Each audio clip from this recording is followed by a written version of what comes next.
Hello, everyone. Welcome in. My name is Lyra Nocturne. I am a werewolf VTuber, and today,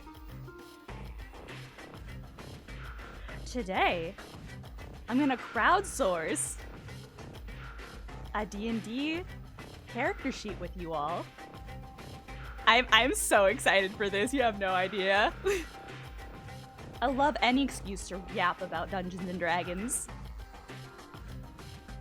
Now, thank you for the hydrate and stretch redeems. Guys, hydrate not to dehydrate. It's important. It's how we're gonna get through this. I have too much clutter on my desk. Get this shit out of here.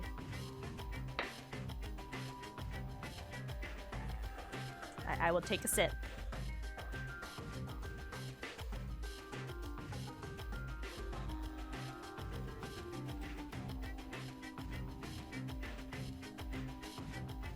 Character creation, my favorite part of any game. Exactly. The best part. You're like, playing the game? Crazy. Nah, I'm just gonna make 50 little guys that I'll never use. Don't even worry about it.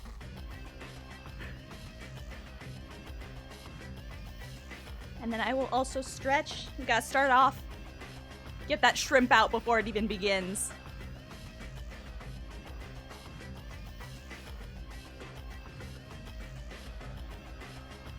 There's a game attached to my character creator? Gross.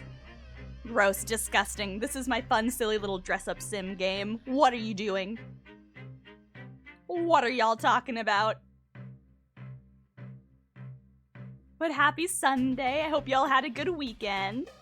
Welcome in Cereal, welcome in Neff, welcome in Ace, welcome in Pickle, welcome in Roro, welcome in Gravy.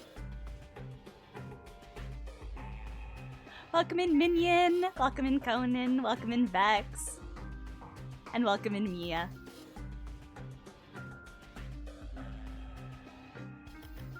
Oh my god, I'm excited. I've actually had this little like chat's character on my D&D Beyond page for a hot minute. For like months, because I was like, one day I'm gonna do this.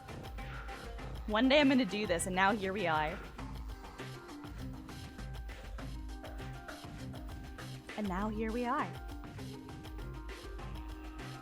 I'm actually really curious, how many of you are not familiar with D&D at all? Like, have never played, have minimal knowledge of what it entails. I am not a D&D knower. Well, after today, you will be. You will be a D&D knower.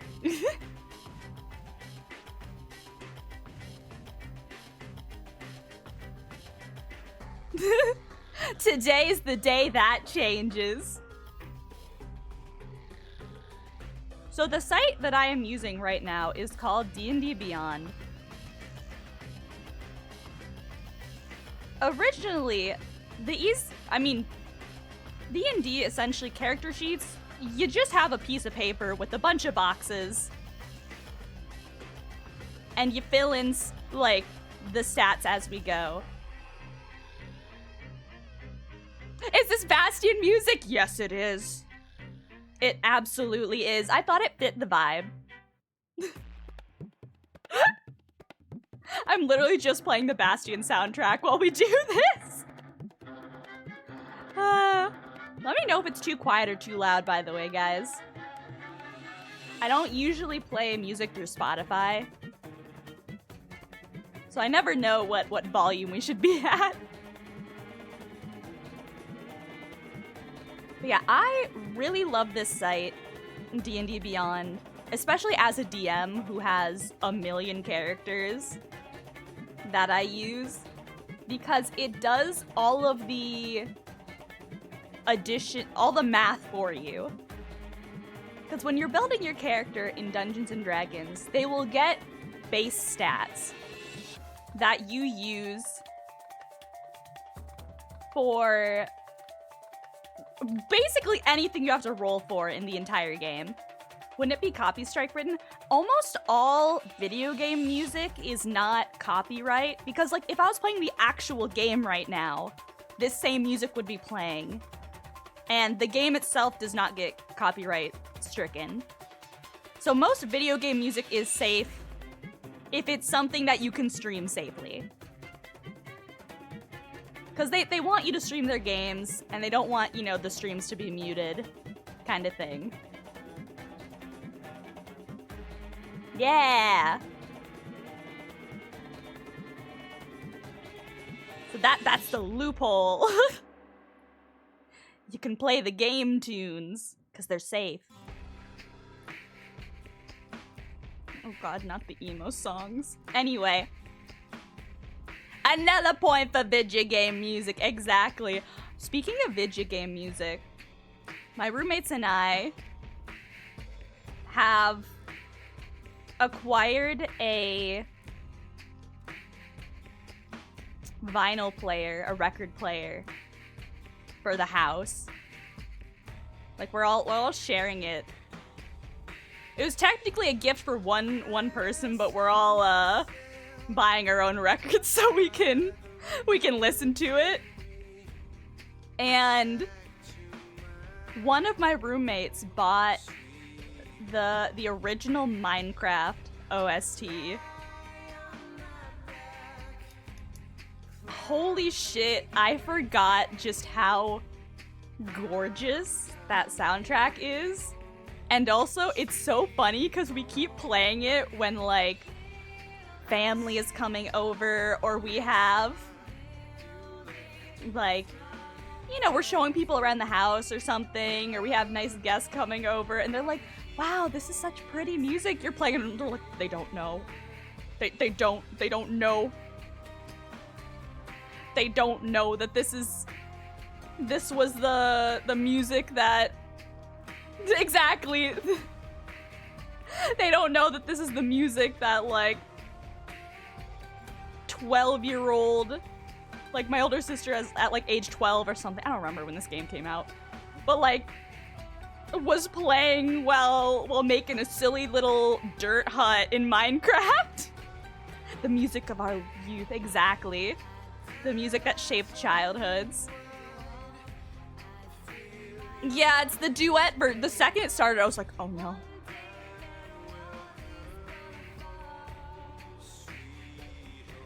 I really wanted to sing this song too.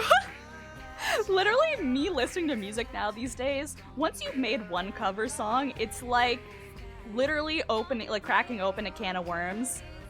I'm just like, well, now every song is a potential cover song. 2010 or 20. Oh, okay. I was like, sometime in the past. Thank you, Pickle. But I was like, I love the Bastion song. But now I can't listen to any music and just be like, oh, I love this music. Unless it's something like insanely out of my range, then I'm just like, ah, yes, good music.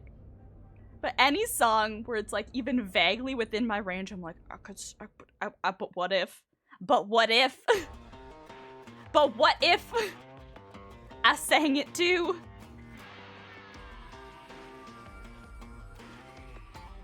But anyway, back to Dungeons and Dragons. I gotta put my gamer gloves back on. I took them off, or I didn't put them on, I should say. Because I'm like, well, I'm not gaming today. I don't need my gamer gloves. But I'm so conditioned to wearing these gloves when I'm sitting at my computer that I'm just like, I feel naked without them, so I had to put them on. Imagining OCs will listen to music. Oh no, that's a given. Ace, I have probably in the hundreds at this point of playlists on my Spotify account. Almost none of those playlists are for like a specific vibe, or like here's party music, or like, you know, music that fits this thing. I make a playlist for every OC I ever have, or if I'm in like a fan base or something, or I really like a character from something. Like, I made a playlist for mouthwashing after I finished it. I made a playlist for the fucking show Midnight Mass after I finished it. Like, I just make a playlist for anything. Because I'm like, oh, I finished this thing and it's over, but I want to continue exploring the space mentally. I don't want it to be done. So let's just put a bunch of angsty-ass music on a playlist and just sit in this space for a little longer. Midnight Mass, guys! Oh my gosh. I loved Midnight Mass. I watched it with my mom. Midnight Mass hits different, especially if you're someone that was raised Catholic. Holy shit. If you've never heard of Midnight Mass, it is a horror series. It is a horror series. I don't want to spoil anything in it, but it's kind of a creature feature horror series. But it is so deeply steeped in, yeah, it's a horror series by the same people who did Creature, yeah. It's got monsters. By the same people who did The Haunting of Hill House and like The Haunting of Bly Manor. Yeah, Haunting of Hill House, thank you. I always have to hesitate because I confuse Haunting of Hill House and Betrayal at House on the Hill, the board game. But it's very much a story about like, it's like religious horror. It's like small town Catholic church religious horror. And mwah. I haven't heard those two. Are they good? Yes, Ace! Oh my gosh. I mean, they made me like piss myself because I am a huge weenie. But they were so good that I was like, I have to watch it. Yeah, no spoilers. No spoilers in chat for anyone who has not seen, please. But they good. I really like how the creator of those series writes characters. I don't know, they do some really interesting interpersonal relationships in those series. They make the people feel very real, and I really enjoy it. They're very much dramas, like family or like, you know, just relationship dramas that happen to take place in a horrifying scenario. You're like, this is a family drama. The family just happens to be going through the horrors. Midnight Mass is my favorite love story. Real! Oh my god, real. They get it. They get it. I love Midnight Mass. Oh god, it's good shit. It's good shit. So yeah, if you know you're bored at any point and want a good spooky show to watch, maybe I should watch Midnight Mass. Ah!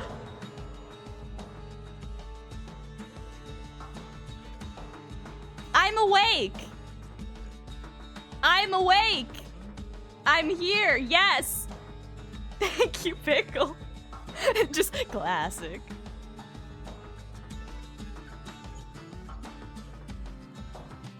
Yeah, I would say Midnight Mass is the least scary of the three.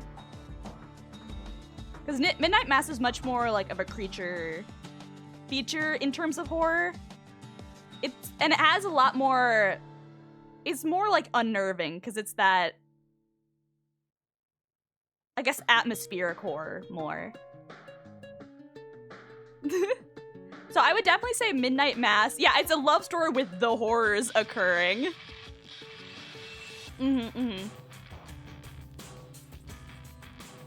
How long are they? They're all one season long. They are a series, but they're not... Yeah, they're like 8 episodes. They're not super long.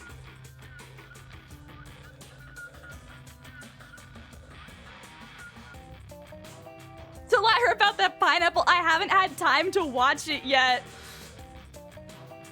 I literally like went and opened it on YouTube and saved the playlist, and I was like, perfect. Yeah, they're limited series, like they wrap up everything, like they're only intended to be one season. And then they wrap it up. So they're like short, but you know, obviously too long to just be a movie, so they made them like 8-9 episodes. I found something worse. Do I want to know? Do I want to know, Cave? I do hate ananas. Or more like they hate me. Ah.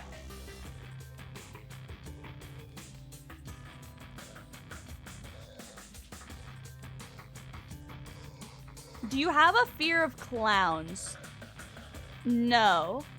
I actually think clowns are very cool.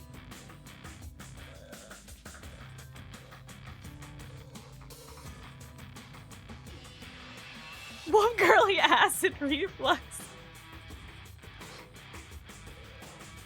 Even the Joker, well, it's more like I think clowns as a concept are cool. There are individual clowns that I do not like.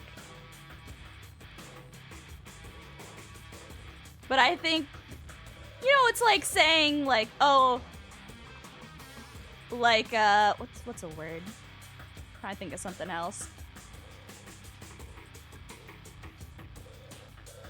What else would be applicable to this scenario?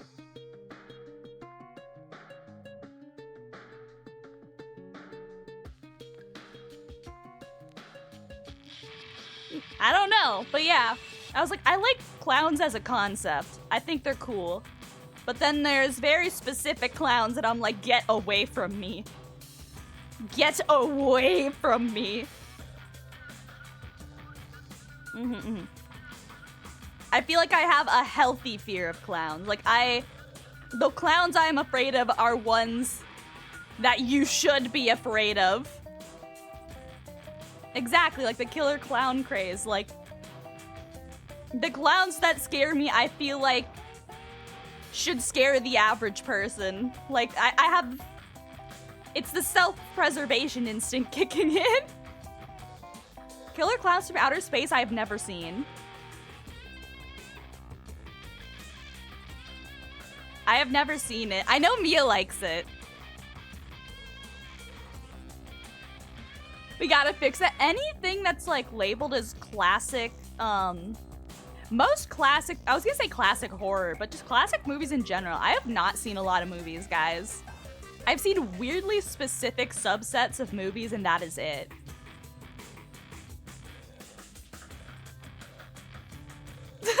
We're like, we gotta change this. Mia's just like, it's on site. There's another show called Parlez-moi, starring Soul the Homeless Clown. Why is he homeless? Why is the homeless clown teaching us French? Is he not getting paid for teaching us French? Yeah, can we give him a home? We should unionize. Justice for Soul the clown. Why isn't he getting paid enough to afford a house? The economy is in shambles. How do you say housing for all in French? That's a good question. I have no fucking idea. I know, I've seen such a limited selection of movies as well, Dev.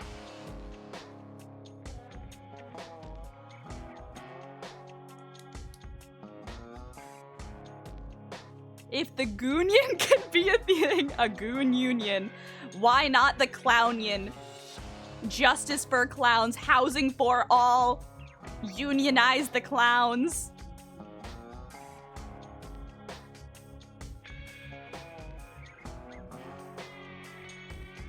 On l'augmente pour tu. L'augmente pour tu. Thank you, Cereal. Are we goonionizing? Absolutely. Absolutely. Couldn't keep my BF if I didn't watch Midnight Mass because he was gonna leave me for the poor little meow meow. I have like a freaking... It's so funny to go through my pictures. On my phone. Because you can see like when I go through different eras. Every time I'll like get into a series. Or like enjoy a show or something. Because I don't have like a regular level of appreciation for things. I either have like, you know, extreme brain rot, like can think about nothing else. This is all I will talk about for the next month. Level hyperfixation of something, or I don't like it at all. Like, I don't have an in-between. I don't have like, oh, I just think this thing is okay. Or if I think something is, or it's like, oh, this thing is mid. Like, it doesn't happen. I either do not like it at all or I have brain worms. And so going through my photos on my phone is so funny because you can see very clearly when I went through different eras. Because I'll just have like 50 pictures of like fan art or memes or just like, you know, like character studies or things like that I'll just like save into my folder. When I finished Midnight Mass, I was like, my little meow meow, and I had so many pictures. There's also some really funny memes. Have you done Signalis yet? No! Guys, I am determined to play Signalis this year. Like, I really, really want to.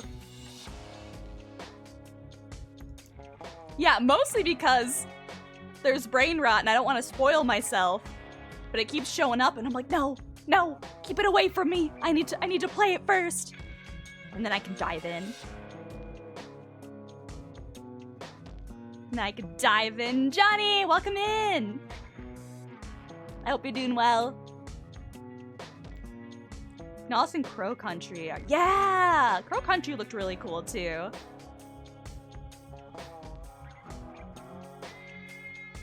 Dog speedruns depression. Don't worry about it. If I know anything from the content, the media I consume, that's just a given. You think I play games that are happy? Crazy. Yeah, say I support the Goonion. Goons and henchmen do need to unionize. I actually read a really good, sorry I'm gonna rant, like, yap about fan fiction right now. I read a beautiful, like, Batman fic once, where it was, like, right after Red Hood shows up to, you know, do his whole revenge plot. And it's about, like, him being, like, you know, a decent boss to his goons. You know, doing, like, the bare minimum of just, like, you know, giving them rights. And then they, like, unionize, and then he wins an award for, like, equal opportunity, like, best boss in Gotham. It's so fucking, like, it was total, like, you know, crack nonsense, but the author took it so seriously. Like, the concept was ridiculous, but they wrote this like it was peak classic literature, like high lit. It was amazing. Yeah, we went to that ghost game thinking it was gonna be cozy, and it hit us very hard emotionally. It sure did. I was like, oh, cute ghost dating sim. It wasn't. It wasn't at all. Please, I gotta send you this edit of my BF because of Midnight Mass. Please do. Please do.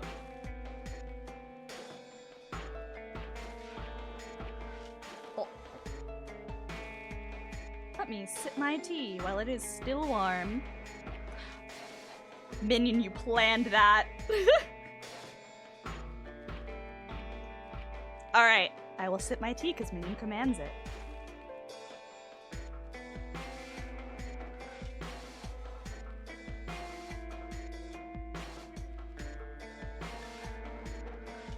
No, Voices, I literally have a list where it's like games I want to play in 2025 on stream. Voices of the Void is on there.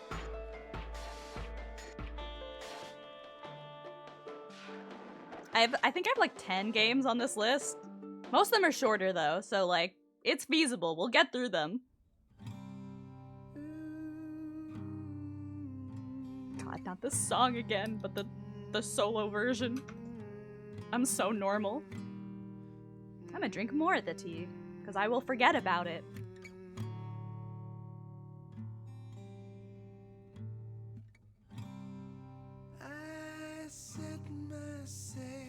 So what kind of NPC are we trying to make? That is the one thing that you guys necessarily do not get to decide, which is there are two things that I am keeping to myself on this stream, and it is the alignment of your character. Like you can choose if they will be lawful, neutral, or chaotic.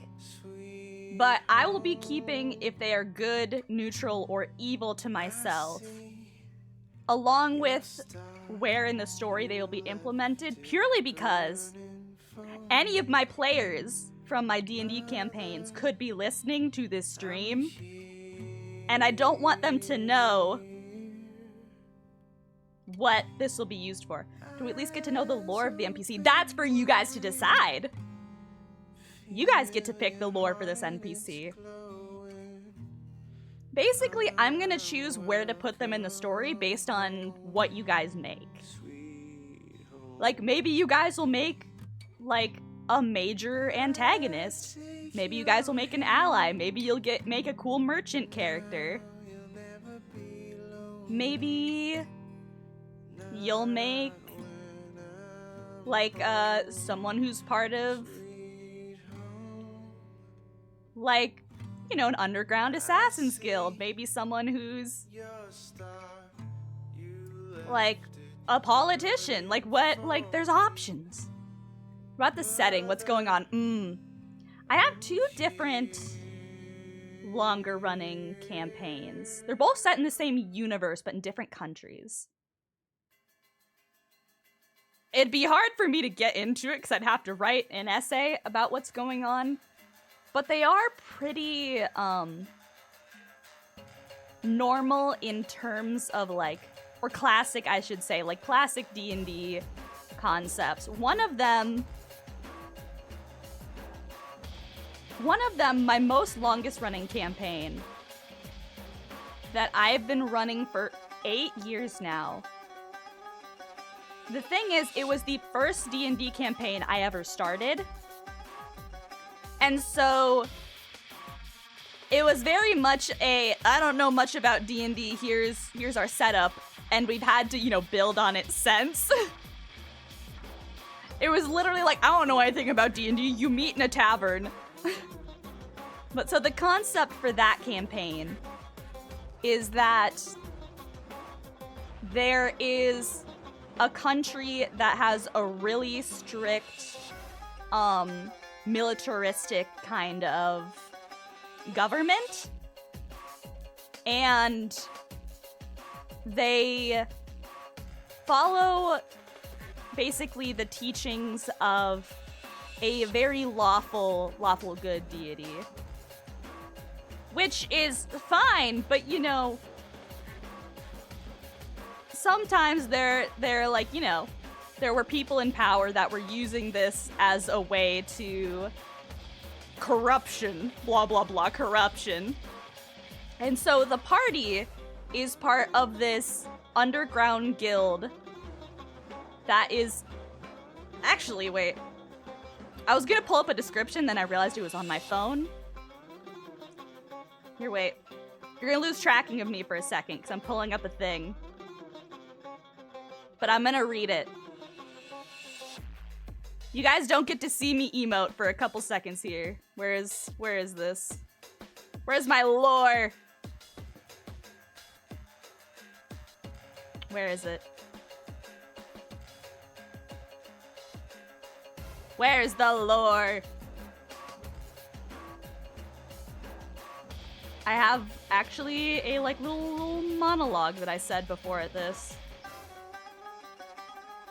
He's just standing there, menacingly! I am just hitting the side eye real good. Alright, where is it? Where is it?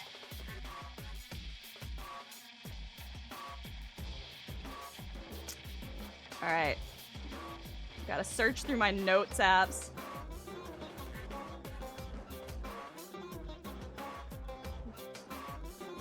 Where is it?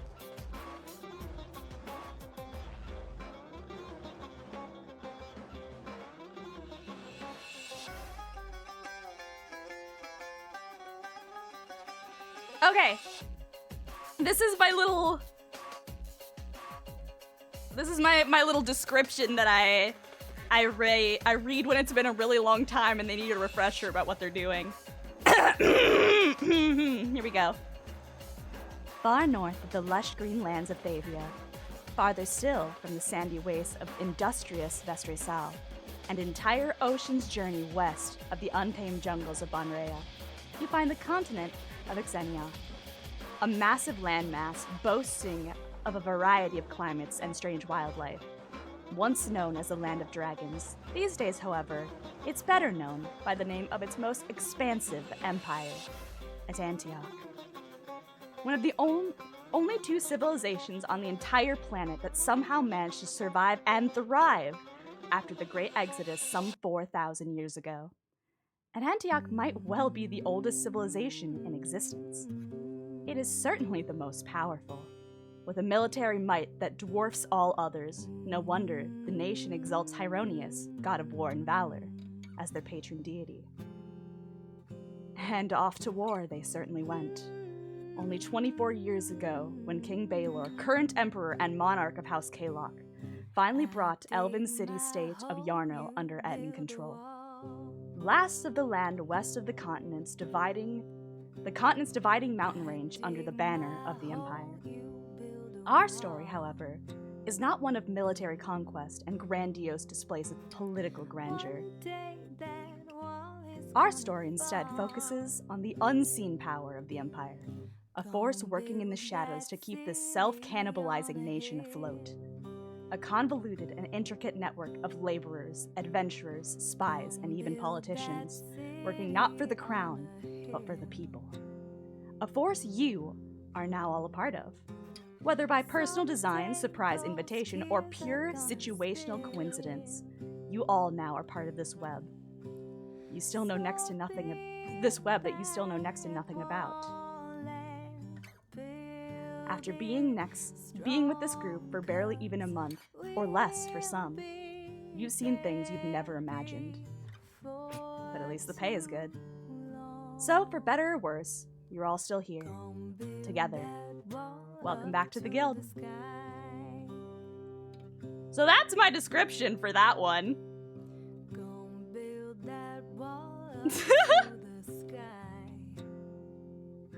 Dungeons and Dragons, guys! Oh, I'm sorry, was the music too loud?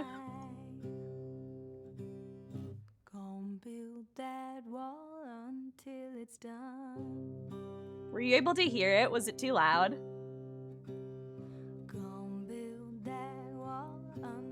So there's that one. Perfect. And then I have my other campaign, which is a lot different in the sense that instead of being in a guild together, this is a group that, one, are together by choice, and it's because they all were in the same place together when a bunch of shit hit the fan, and then they, like, trauma bonded, and now they're like, I guess we're doing this. And so let me find, Hello there. Hello, Dutch Crunch! I just was talking about campaigns. I'm giving everyone a description of, what y'all's campaign is like.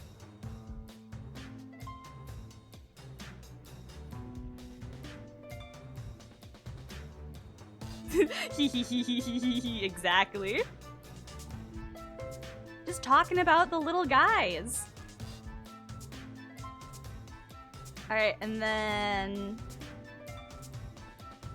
I saw you were doing a D&D. You're like, oh, hello. Yeah, my model is paused right now because I'm reading off of my notes app.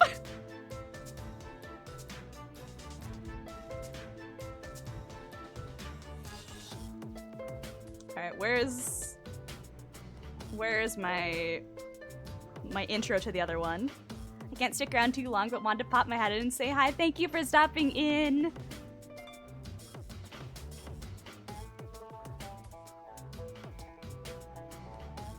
Alright, where the heck is my description in this other one?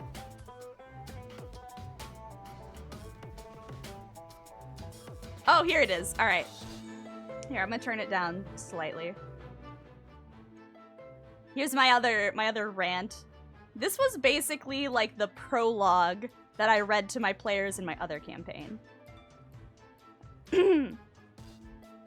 So this other campaign has a lot of dimension hopping shit going on. Have fun making a D&D character. Good luck with the updated rules on D&D Beyond. I'm just not using the updated rules. I'm literally just like, yeah, core rules. I have it closed. We'll cross that bridge when we get to it one day. But not today. Alright, this is the... Okay, bye! Love you! Yeah, dimension hopping. So in the other campaign, basically what's happening is the border between dimensions, or between planes, is wearing thin in this particular country. And a lot of creatures from different planes are, you know, leaking in and causing havoc. And they're, you know, finding out about this and realizing that this may or may not be, like, intentional by mortal hands, and shit gets wild. So here's the prologue for that one. Far from our universe, far beyond our stars and planets, far beyond our dimensional laws and mortal trappings, there exists a bridge. It is a misfortune of the humanoid mind that mortals cannot fathom the true complexity and simultaneously the utter simplicity of this space beyond space. It is a bridge, yes, but it is a bridge in the way that one might describe the ocean as a giant puddle.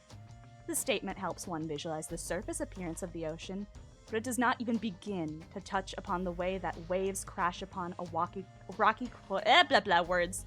It does not even begin to touch upon the way that waves crashing upon a rocky coast can mold the earth to its will, the way a change in tide can alter an entire ecosystem, the way a man may find both passionate life and horrific death on these seas, the way millions upon millions of creatures live out their entire lives just below the watery surface.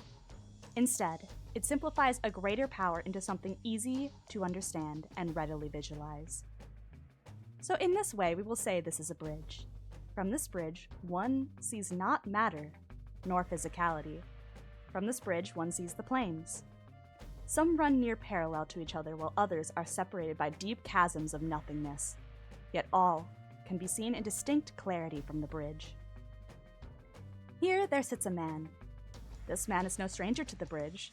He relishes in the serenity of this incomprehensible location, this somewhere existing nowhere. This man likes to sit at the bridge and gaze out at all existence, at all of the somewheres that make up the planes of our many worlds. Here he can trace the strings that connect all these planes with his fingertips. He can watch as the planes shift and change with each passing millennia. On this day, however, a spark appears on the prime material plane, a pinprick in comparison to the rest of the plane, yet no less eye-catching. No one but the man sees it. No one but the man takes note of it. No one but the man understands what this could mean. For we do not exist on this bridge in the void between universes. No. Our story, our real story, starts much smaller. So that's that. I'm back in my skin suit. That one sounds really interesting. I feel like I'm doing a disservice to the other one, the longer running one. Purely because they're both equally deep in very different ways. However, with the second one, I had like 4 years of DMing under my belt already. So I kind of knew how to set up things a little bit better. So like right from the get-go, it's a little deeper, I should say. Whereas I kind of like with my other one, it like seems to start off kind of simple and then gets really, really deep. So Dungeons and Dragons, guys, I love it. I love it a lot, if you can't tell. I'm very normal about it.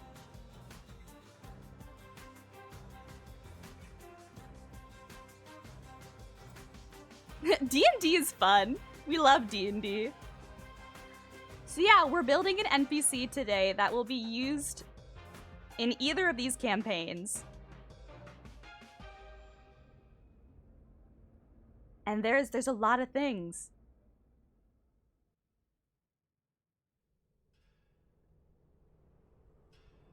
It's cool because I'm also making a new player character for an upcoming pirate campaign. Let's go! Oh my gosh. I want to do like a pirate campaign. I have a pirate arc in one of my campaigns, but a whole campaign would be so fun. It's like a warm-up. Alright, so here we are. Chat's character. This is for y'all. And the first thing we're gonna do is we're gonna pick the race of our character. So a thing that came out recently is they changed the rules, because every so often, you know, D&D will get new rule sets. And for some reason, instead of naming it like Edition 6 or something, because what I play is 5e, like 5th edition, they just called it 2024, like 2024 edition. I'm like, what? Why? Why? But we're not, so those rules have been added to this site. We're ignoring them and those changes because all of my campaigns are currently rooted in 5th edition and have been this whole time, so we're ignoring any of these changes. Because Hasbro makes dumb decisions. So anything that says core rules, we're ignoring. Because 2014 core rules is what we're going with.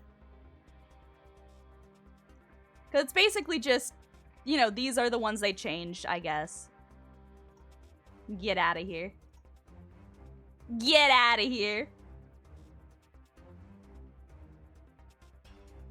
I have my PC's backstory down, but her race and class is still up in the air. It'd be like that sometimes. But so here are the basic ones, and then I'm also gonna talk about the expanded characters. Ginger! Welcome in! What were you streaming? Wait, let me see. Thank you for the raid! I hope you had a good stream! You were doing art. What were you working on? I hope you had a good time. Here, let me give you a shout out. Welcome in, Raiders. My name is Lyra Nocturne. I am a werewolf VTuber, and today we're crowdsourcing a D&D character. I'm making chat build an NPC for me. We chatted and drew, ooh, new profile picture. I would like to see. It doesn't have to be right now, but I will check it out. I would like to see.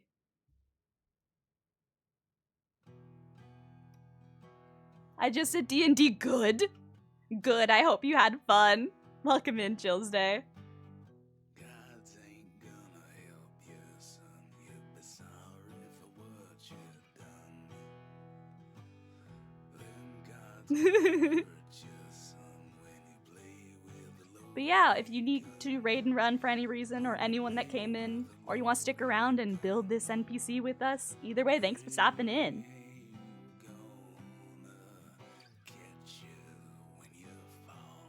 So, I'm gonna read the little descriptions for each race,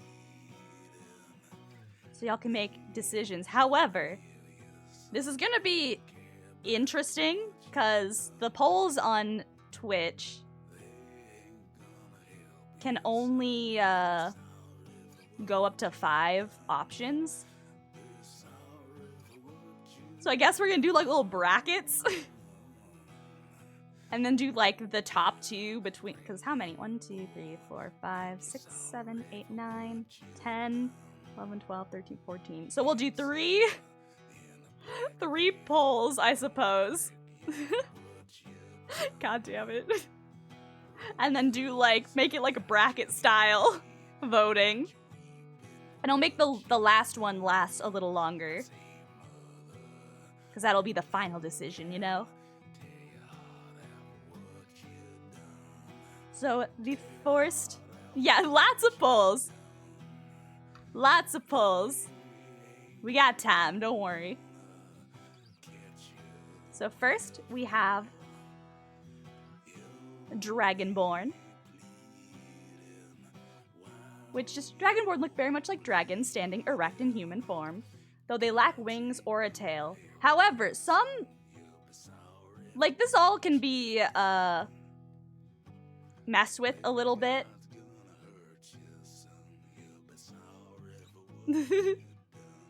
Like the descriptions of the races are not super set in stone. So like if we decide like, oh, make a dragonborn, we can give them a tail. Like we can fuck around with it. Especially because this isn't gonna be a PC character, like a player character. We don't have to worry about it being balanced. Because with player characters, you want everyone to be on a similar playing field. You don't want like one player to be way stronger than the other. AKA like letting one character fly while everyone else has to walk around. Tieflings are just reddish or human toned. Yeah, that one. I'm like, I think I can count on one hand the amount of tiefling characters I have made in campaigns that aren't just like every color of the rainbow. In canon, it's like they're like reddish tinged. Yeah, or human, like not like tones that humans have. Or like red. That's what canonically tieflings are supposed to look like. I think they can also be grayscale if you do the expanded like sub races. There's like grayscale ones as well. And everyone's like, oh, funny. Okay, mine's purple. They updated the fantasy out of it. No, it's been like that since 2014. That's why if you play Baldur's Gate, like all the tieflings are kind of like that. They're all like grayscale or red.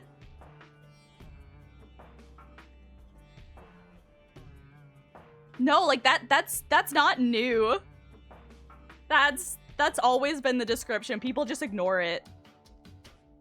They ignore it because they're like, ha, that's silly. Anyway, my tiefling is green. Exactly, like with the tail thing, I've seen some really cool things where people do where it's like some dragonborns have tails and some don't. And like other stuff, like these are not hard rule sets. They're more just a guideline. Can I show off my paladin tiefling? Actually, I don't think I can send... Yeah, I think I have links off in chat, so I don't know if you can in here. Like in Twitch chat. Yeah, so dragonborns, they're dragon people. They look sick as hell and they can come in a bunch of colors. However, depending on which color you pick, they get a different breath weapon. The art, ooh, shared in the Discord. I would like to see it. I would love to see it. So like this is stats stuff, which we don't need to worry about right now. But yeah, these are the different colors, and then depending on what color your dragonborn is, they get a breath weapon. Because it's based on what a full dragon, like a non-dragonborn, but like a a genuine dragon would have. No, you guys do not have to worry about stats.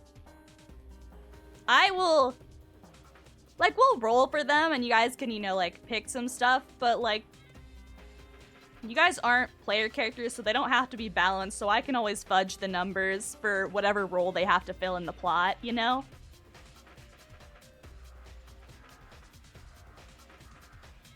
Because, like, whatever role they fill, like, we'll mess with that shit. Yeah, but so, like, black dragons are acid dragons. Then if you're a black dragonborn, you would have the ability to spray acid, etc., etc. So, like, we'd pick this after if we pick dragonborn. So, yeah, dwagon. Then we got dwarves. There are 2 different subclasses of dwarves in the core rules. We're mostly doing core rule stuff purely because I like using D&D Beyond. We could do, like, non-core rules if we really wanted to, but, like, I'm lazy right now, so we're not. So yeah, there's 2 different kinds of dwarves. Give me this. Bold and hardy, dwarves are known as skilled warriors, miners, and workers of stone and metal. As a hill dwarf, you have keen senses, deep intuition, and remarkable resilience. The gold dwarves of Faerun in their mighty southern kingdoms are hill dwarves, as are the I don't care about Faerun lore, because we're not in Faerun. That's the name of the canon Dungeons & Dragons universe, is Faerun. But a lot of people who do homebrew D&D campaigns will make up their own world, so you have free reign. So this does not apply to me, but basically the difference between hill and mountain dwarves, they have different abilities.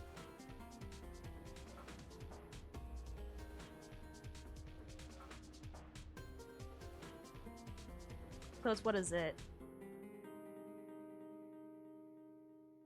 What's the other one? I also kind of messed... Yeah, we messed with scale colors too. Like, you could be like, oh, you're a black dragonborn. But, like, it doesn't mean that they have to look like, you know, pure, all their scales are one color. Like, we can add hues. We can, like, have that they have, you know, like, patches of other colors. Because, like, maybe their parents were a different kind of dragonborn, and they're, like, have the abilities of a black one, but, like, they've got, like, bits of red or something in there. Exactly. Or, like, whatever you want to do. Like, we can get creative. Whereas mountain dwarves, you're strong and hardy, accustomed to a difficult life in rugged terrain. So, essentially, the difference is the mountain ones have more resilience, I believe. They have some different stats. I don't fucking know. But dwarves! I fucking love dwarves. They're awesome. I have a lot of dwarf characters. I like a lot of the shorter race characters. I feel like people don't utilize them enough, and they can be so much fun. Like, in one of my campaigns, one of the most influential characters is a gnome character, and like one of the most influential antagonists, I mean. And like none of the party saw it coming because they were just like this really like friendly kind of character, and like they're really deep too. Like it was like, oh, they were doing all of this to like save a family and things like that. Yeah, antagonist. No, I really like, you know, utilizing the shorter races because I feel like people don't take them as seriously, and I like to make them very serious characters.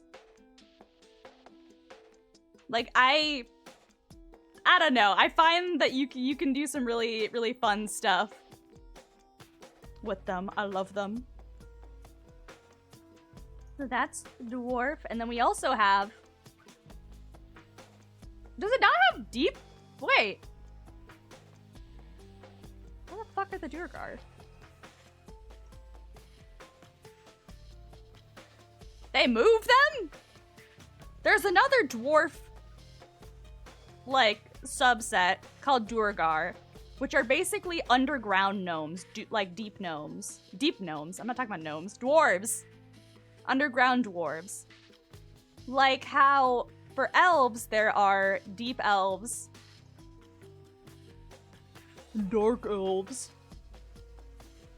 here, and Duergar are the dwarf equivalent, essentially.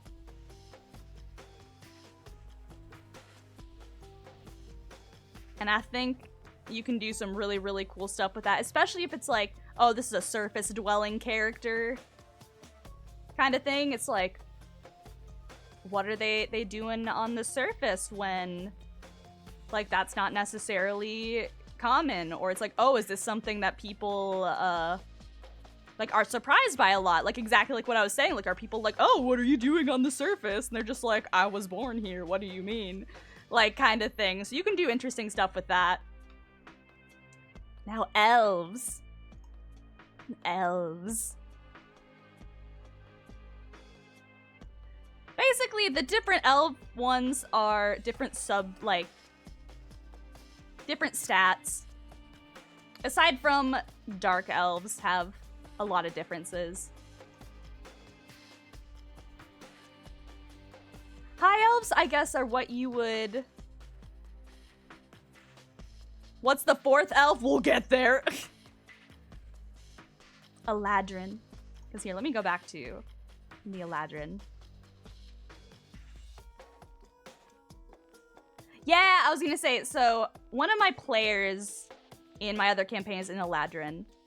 So basically, high elf and wood elves are two different kinds of regular, like, surface elves in the prime material plane, which is what they call, you know, like, Earth.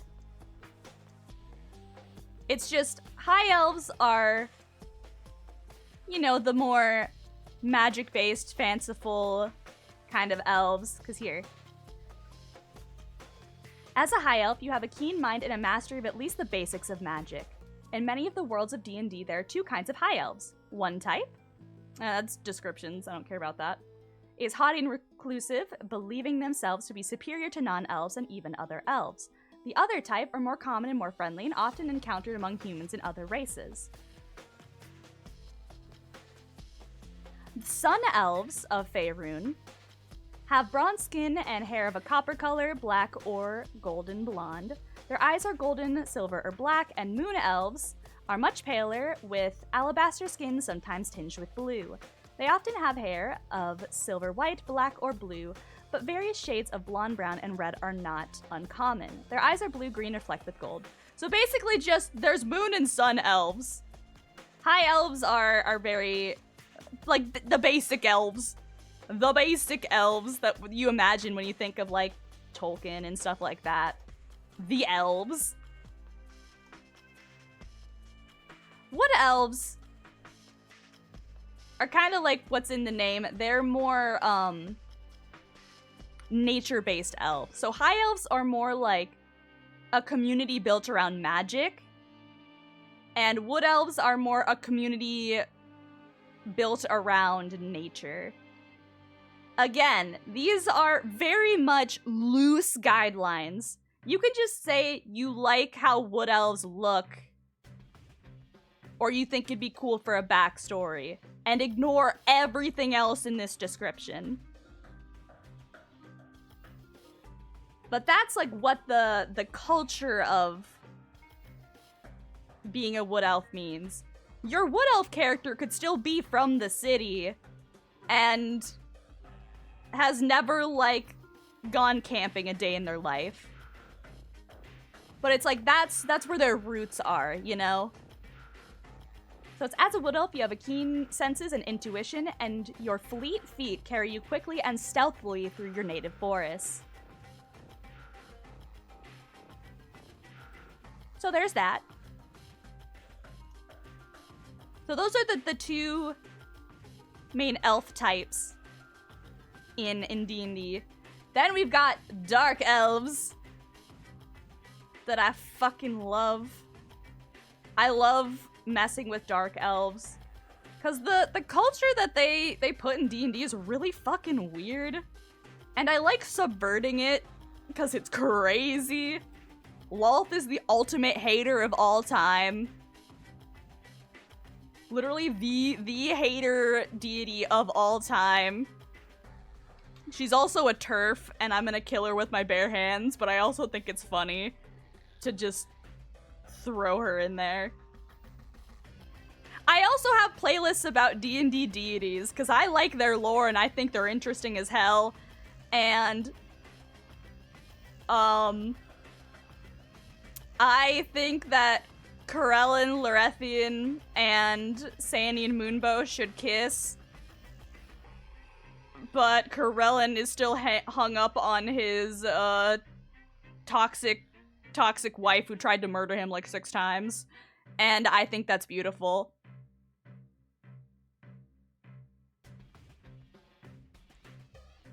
Oh yeah, no, I disregard all of this shit. When I am making D&D characters. This is purely... Yeah, gods. Gods, are we all? Yeah.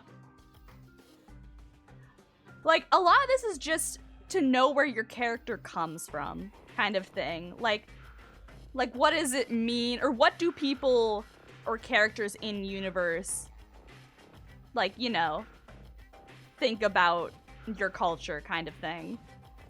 However, I have, like, some of my favorite barbarian characters are high elves, which is, like, a class where it's supposed to be all, like, about, or, like, a race where it's like, oh, they're based on magic, and I'm like, okay, my high elf, wields a giant fucking buster sword and, like, punches people in the face with her bare fists. Like, what do you mean? So do not let these descriptions bog you down. It's just kind of like the vibe. So drow are deep elves. Elves that live underground. They're usually grayscale in color. And have, like, reddish eyes. However, so, like, you can make them look whatever you want, but the gray skin is almost always included in their character design. Like, grayscale skin, so some could be, like, you know, black as pitch. Some could be, like, white as snow.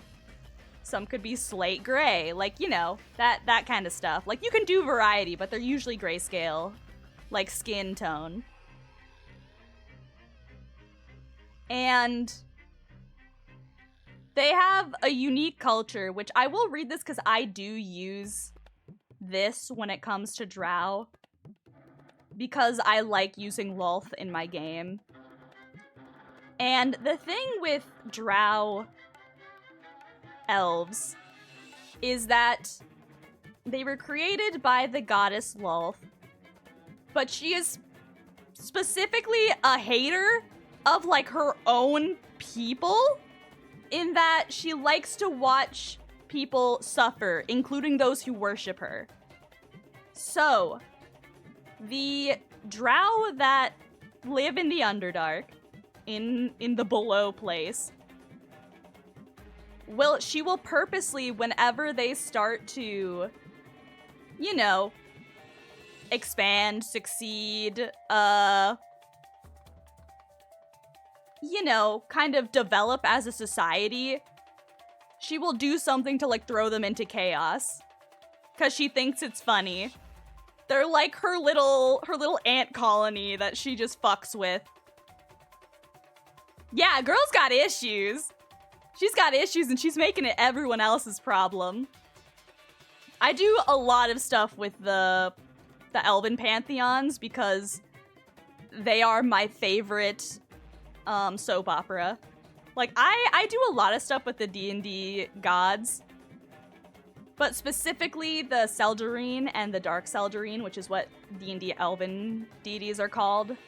They have 2 different pantheons, the Seldarine and then the Dark Seldarine, which are all the, you know, evil aligned deities. And they're just my favorite family drama. Like, the shit that goes on in those pantheons, chef's kiss. It's like the best parts of Greek mythology, the best parts of like Norse mythology. Oh my god, it's delicious. I love ruining things. Yeah, she needs them to need her. So, as a drow, you are infused with the magic of the Underdark, an underground realm of wonders and horrors rarely seen on the surface above. You are at home in the shadows, and thanks to your innate magic, learn to conjure forth both light and darkness. Your kin tend to have stark white hair and grayish skins of many hues. So yeah, dark elves, they're fun. The last one, Eldarine, are elves from the Feywild. The Feywild is a different plane. So all three of these races are based in the prime material plane. So like, you know, where the D&D happens.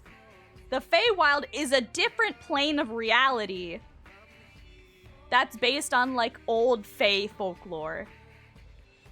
So, you know, shit like things like the lore they reference in plays like A Midsummer Night's Dream, like the Shakespeare play, or like old German or old like Gallic fairy tales kind of stuff.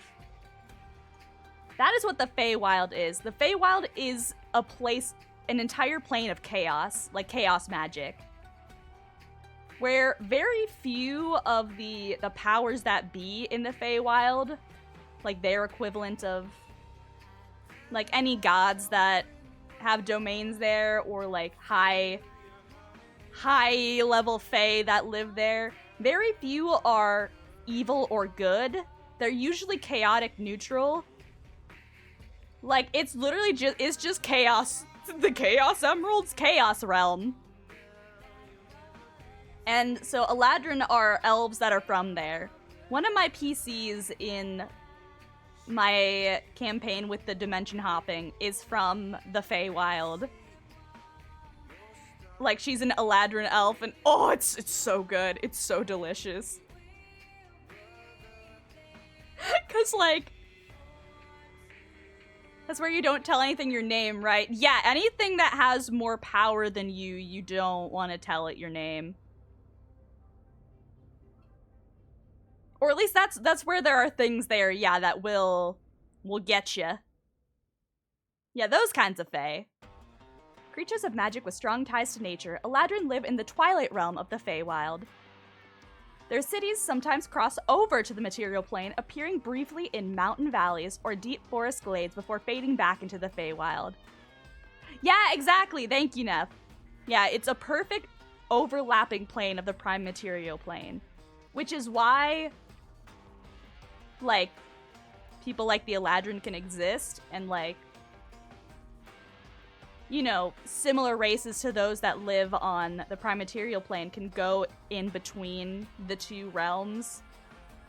Because it's, in terms of like how hospitable it is, it's very similar to regular Earth. It's just like a more chaotic version of Earth. Yeah, it's like, it's a mirror realm, essentially. So they have their own Underdark. And all that fun stuff. So that's an option. We done with elves, now we got gnomes, my favorite race. I use gnomes so much in my campaigns. They are absolutely my favorite.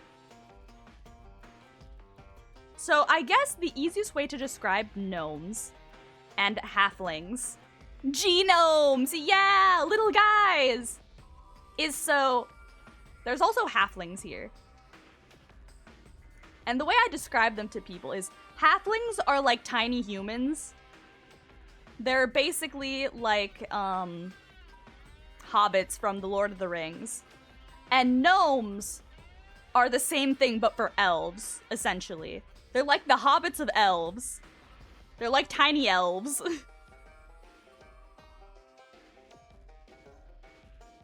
And I love them.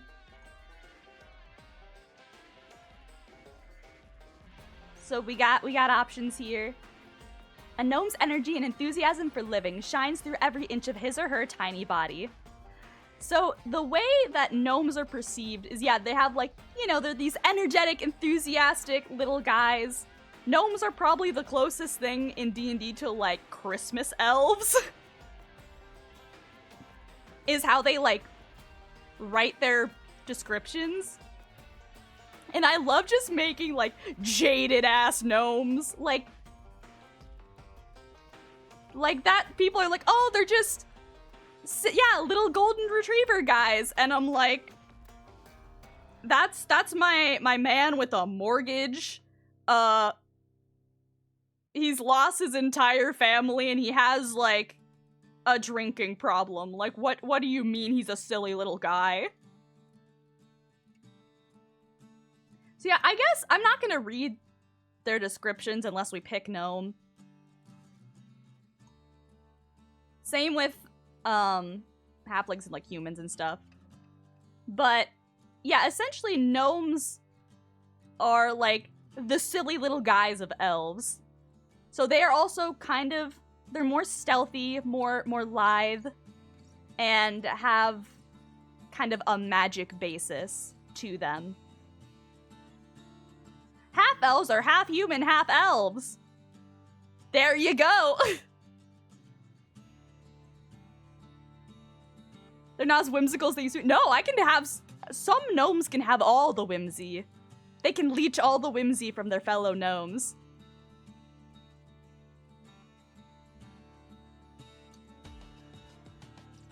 Yeah, and by default, they have like a tinkerer background kind of thing. But again, these are just, you know, you can make them whatever you want. But that's just like their history. In Forgotten Realms, I love the kobold gnome hatred. I do too. Oh, it's so good. It's so good. Amazing. But yeah, so half elves are half human, half elves.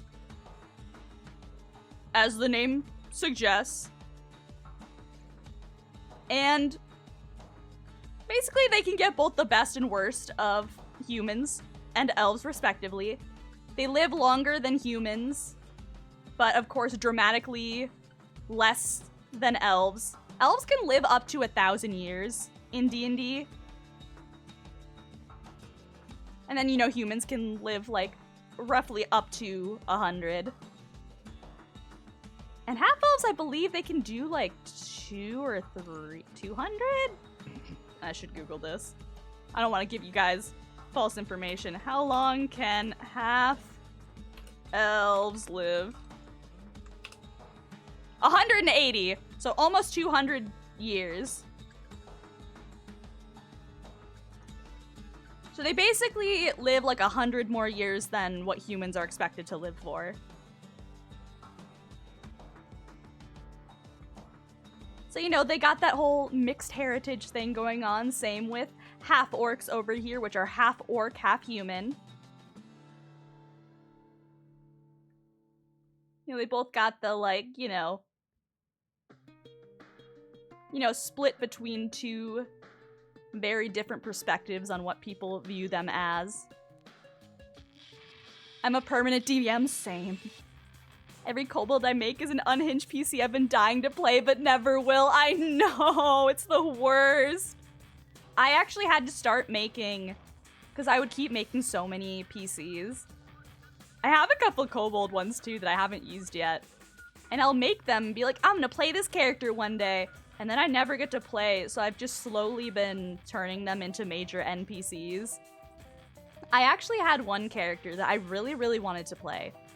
Because I wanted to play a warlock. And I'd written an entire backstory for this character. I was really invested in them. And like, they were going to be, I believe, true neutral alignment. And then I realized I was never going to play as him anytime soon, but I really wanted to use him. So I just went, what if he coped a little worse? Or like, what if, like, you know, instead of getting found by a party of adventurers, he ended up being, like, falling in with a party of villains. And I made him a major antagonist of one of my campaigns instead. I was so happy. I was like, haha, what if I gave you more trauma? And I made him a major antagonist. And my party in that game, my players have really, really enjoyed interacting with him. And I'm like, good. I'm glad you guys are having fun. He was supposed to be a hero, goddammit. And now he's gonna destroy the world. Last one I made was a druid with a bag of holding and access to flying animals. I filled the bag of holding with rocks, turned into a duck, flew up high, dropped the rocks from 1,000 feet by turning back into the druid and back again into a duck.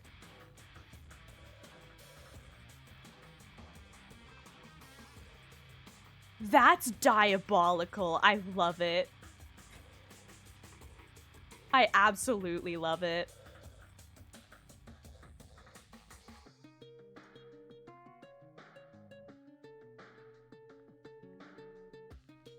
Alright, so half orc is an option that y'all can choose.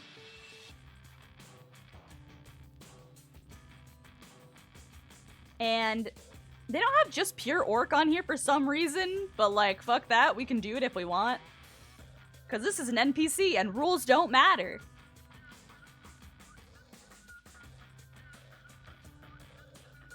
But essentially, orc communities are seen as more, you know, living outside of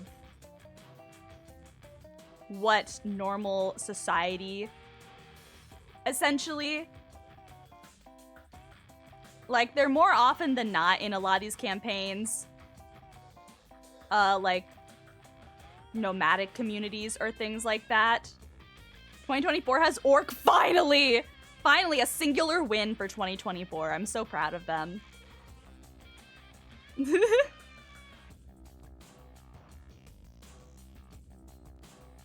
But then, of course, there's half orc, which is half human, half orc.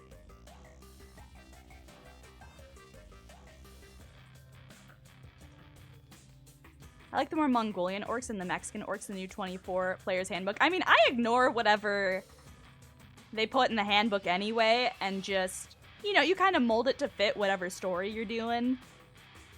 So I don't really mind either way.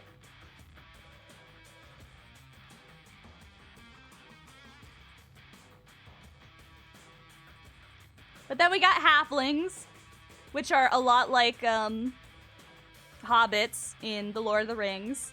You know, they're tiny humans. So they're very similar to humans, but, you know, people are, like, you know, little guyified. There's a Lightfoot, so a little sneakier. Stout, a little hardier. Yeah, legally distinct hobbits. Exactly. Then we got humans, which some people are like, oh, playing a human in D&D is boring. You can do some fun-ass shit with humans. Do not let that hold you back.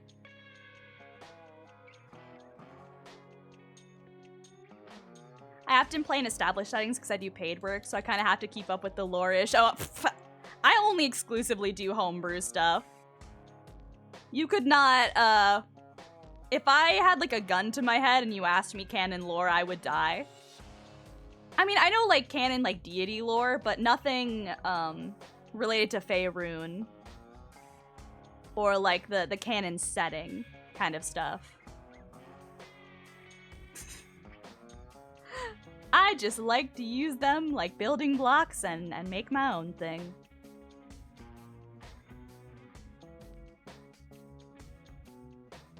Quickly, Lyra, who's Balter? Leave me alone. Leave me alone. Okay, but like, are we talking about... Balder is actually a deity from Norse mythology.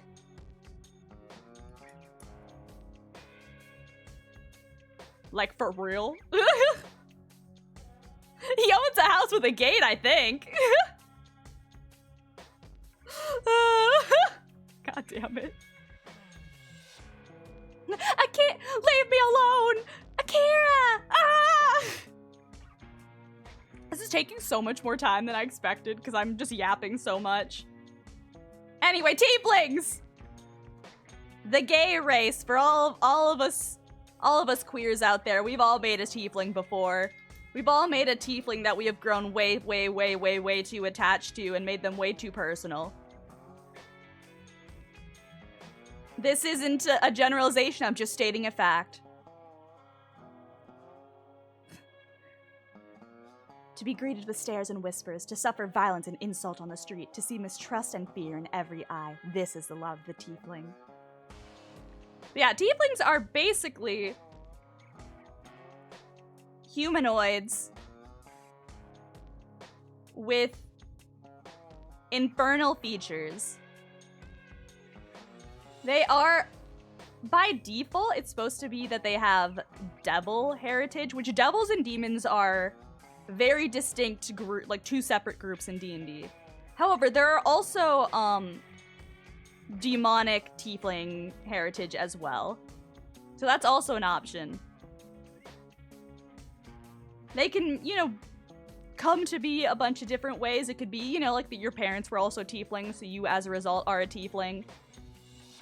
But you can also become a tiefling to two totally non-tiefling parents if your parents, like, made a deal with the devil or, you know, spent a little too much time in, like, one of the infernal realms. And now your kid has horns and a tail and is resistant to fire.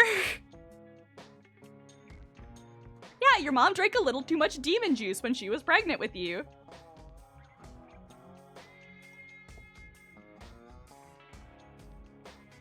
So you know options.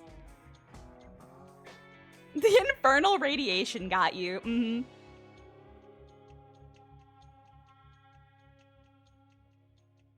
It's demonic fetal alcohol syndrome.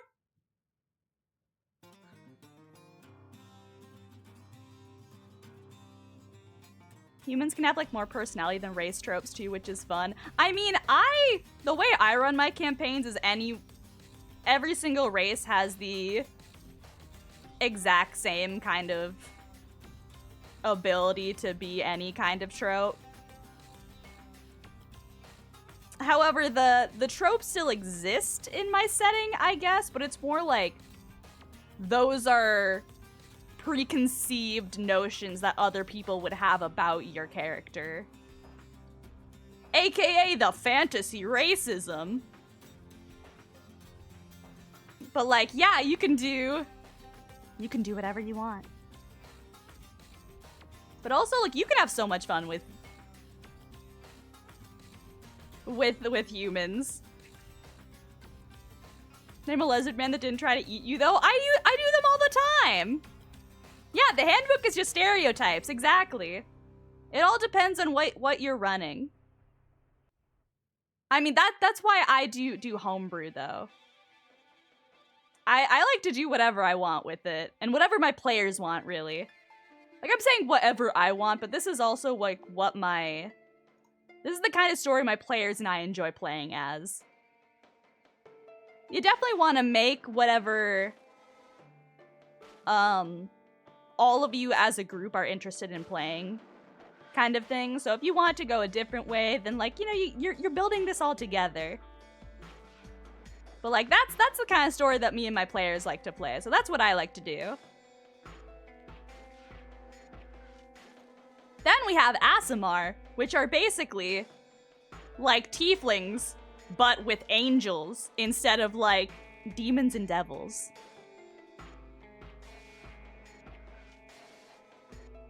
I say Aasimar, it might be Aasimar. I don't really know how this word is pronounced. But so they have, like, a celestial legacy. Kind of thing. So, you know, that's all fun stuff. Yeah, whereas tieflings have fiendish blood in their veins, Aasimar are the descendants of celestial beings. I always think they miss a trick by not giving them extra eyes for true angel vibes. I've seen, one of my friends has made an ASMR that did that before, and oh, I love it. Like, this is just a guideline. You can make them look however you want. Like, that's the joy of theater of the mind kind of stuff. There's those. And then here are some extra. Yeah, flavor is free. As long as it doesn't, you know, mess with, like, party balance. Do whatever the fuck you want. Yeah, biblically accurate SMR surrounded by wheels. You're just trying to walk in a doorway and you're like, oh, fuck, sorry. Sorry, my bad.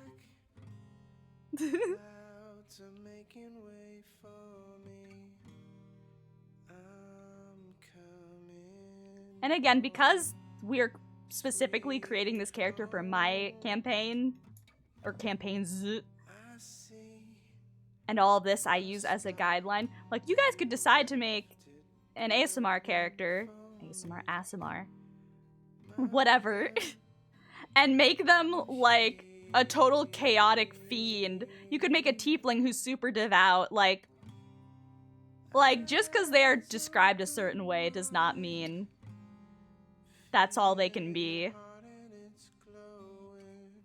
Next we have Aarakocra, that I love. I love them so. They're literally bird people. Any Rito lovers in the chat tonight? Bird people. Please, an evil angel. That may or may not be, let's just say how, my other campaign is very dimension hopping. My main campaign is very, you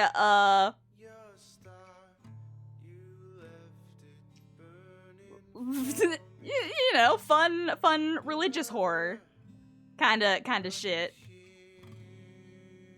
I can't say more because they might be listening. But don't worry.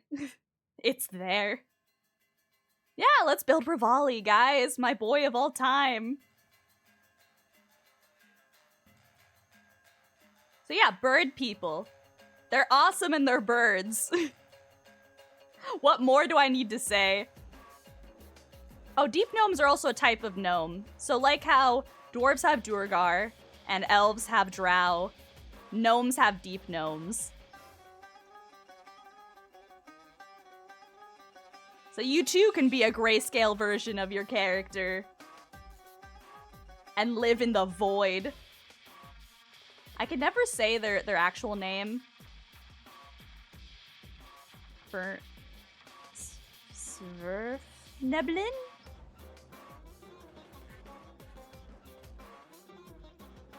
The unpainted models. Shut up. If Rivali's SOS call doesn't live in your... Neff, no, don't remind me. Imagining the pain and fear he felt, I don't know. Neff, we are the same. Guys, Neff, we are the same. I'm shaking your hand.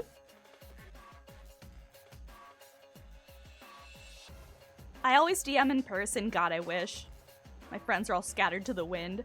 Not sure how you would do this in voice chat, but I love discount magic. I love discount magic item sellers. Yes! I love doing, or like trick stuff, or like swindlers kind of thing. I often have discount potions, and I give the players a sealed envelope with a fun little thing that makes it discount, like takes like hot dog water or texture of chunky salsa. That or like, this one might just hurt you. Who knows? Don't worry about it. But sometimes they do like extra good things, so it's a gamble that they might be willing to take. Then we have Genasi. Oh my god. So Genasi are elementals. So again, like how tieflings are, you know, humanoids with demonic or devilish heritage, Genasi are humanoids with elemental heritage. So there are different planes for each element. There's a plane of air, plane of earth, plane of water, plane of fire. One of my players has a fire genasi character, and oh my god, he is probably one of my favorite PCs in any campaign, but he's also the hardest character to DM. Because I will plan things out meticulously. I'll be like, I've prepared for every scenario. Like, I know, like, my players are gonna do one of these things. Like, I have answers ready, like, whatever. And no matter what I do, no matter how much planning I put in, this fire genasi little bastard will find a way to do something that is so far out of left field from what I expected that I'm like, all right, I guess we're just rolling with it. I guess we're making this up on the fly every time. Yeah, literally wild card, but not even in like an intentional way. Like they're not like, oh, so quirky. He's just like that. Like he's actually a very just like blunt character, but in ways that I cannot predict. Yeah, players always find the thing you haven't planned for and sprint headfirst at it. So yeah, I love genasi characters, can be really fun. And then last we have Goliath characters, which are basically part giants. So they're humanoids that are a lot larger than your average humanoid because they have giant heritage. Goliath, I love making Goliath characters. Oh my gosh, one of my favorite, like, I guess, couples? Because I have these, like, pair of NPCs that have, like, this really dramatic background slow build romance that my players are very invested in. And the girl is a Goliath, and she is the light of my life. I love her so much. Let's go, big woman. It's literally,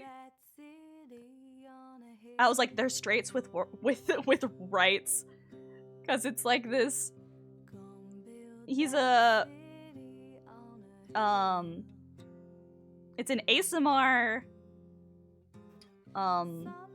like sorcerer man, and he's like, you know, a shorter dude, and he's very like, I don't know how to describe his personality, but he's kind of like a hero character. He's a retired hero. Yeah, literally a twink and a buff woman. And it's like he found this Goliath woman because like he basically retired to a cottage after retiring from being a hero, being an adventurer.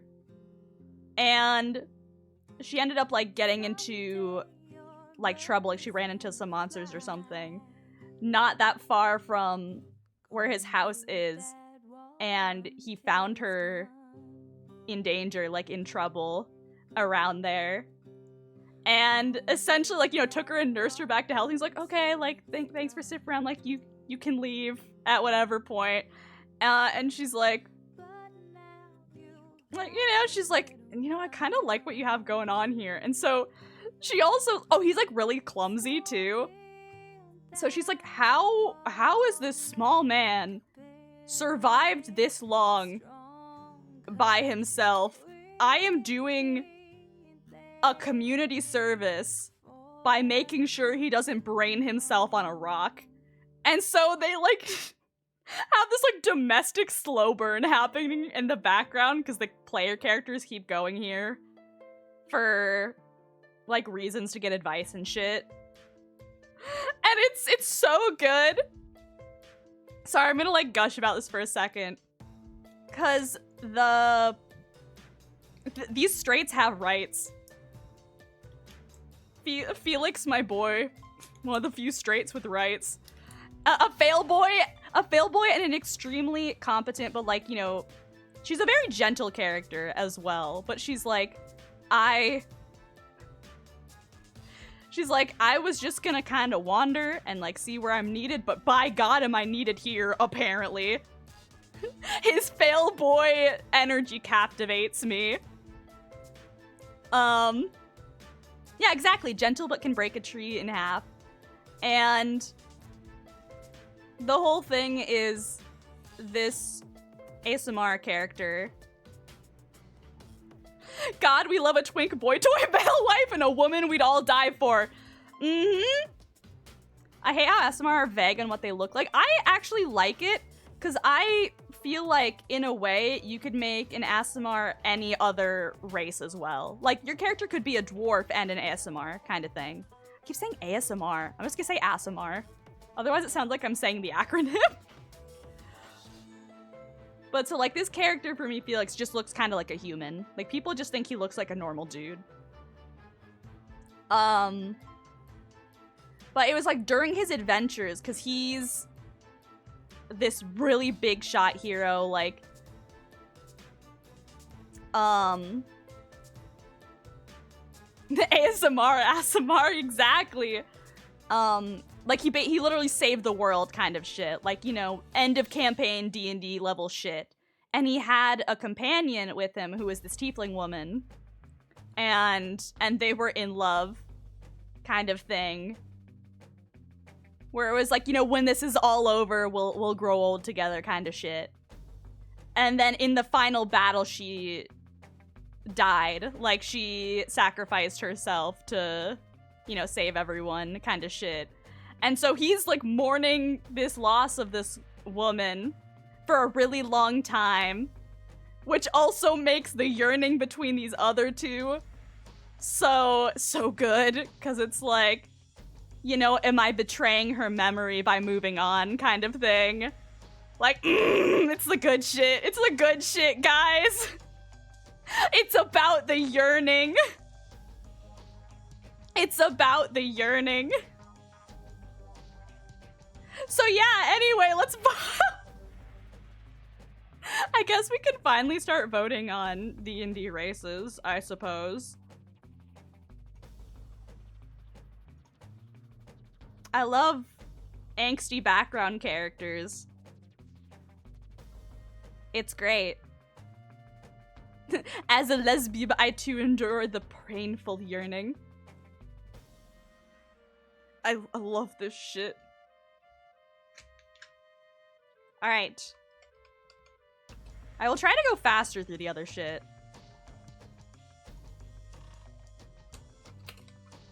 I promise. So the first one will be... I always almost spell Aarakocra wrong. For some reason, I think there's like an extra K in there. It's just one. I'm not gonna make Deep Gnome a separate thing. That's just gonna be under Gnome. So we have Aarakocra, Genasi, Goliath, Dragonborn, Dwarf for the first one. And this is a very quick poll. It's gonna be 2 minutes, so vote quickly. And then we'll take the top answers from these 3 polls and put them together, and that will be the final one. All right. We do need our yap time. It is yapping hours.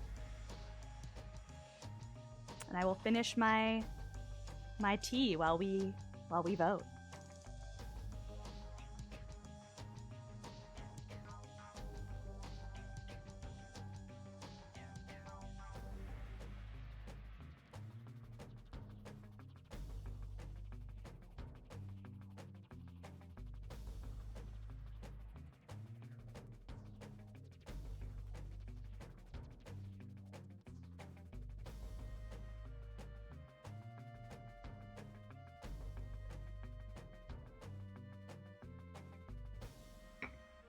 Yeah, and then if it's one with like a sub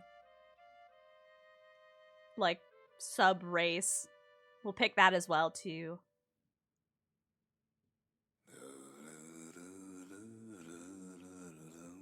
Check Discord, I'm ready.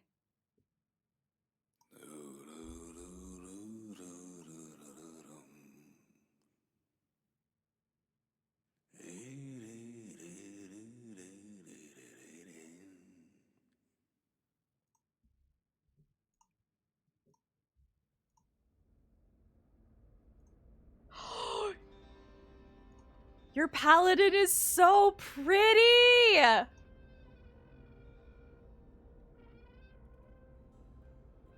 Neff, your paladin is so pretty! Water Genasi is one of the races I've considered for a new PC because I want her to be mermaid themed, but not straight up one, you know? That would be perfect for like, yeah, like a mermaid kind of aesthetic character. Oh.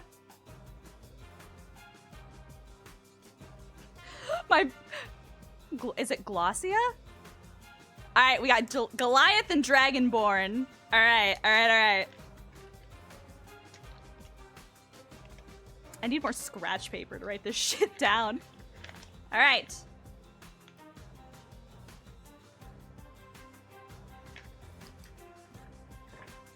My beloved twink male life boy failure.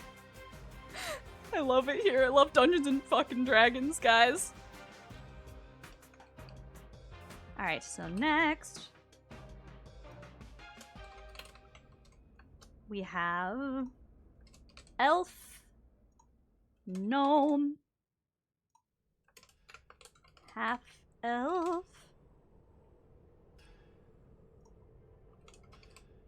half orc, and half. There's so many words with halfling. Alright, so this is the next one.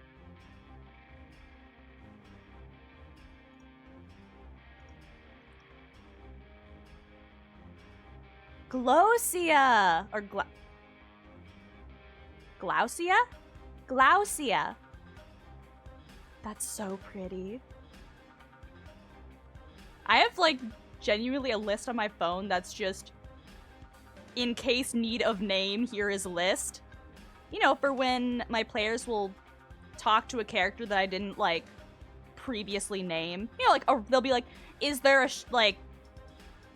you know, a guard here? And I'll be like, yeah, there's a guard. And they'll be like, all right, what's their name? And I have to come up with one on the spot. I have this giant list of names. I'm just like, here we go. My pre-approved list of NPC names.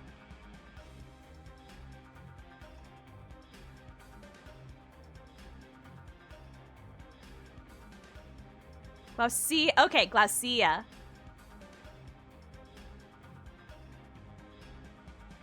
That's so pretty. Either way, that's really pretty.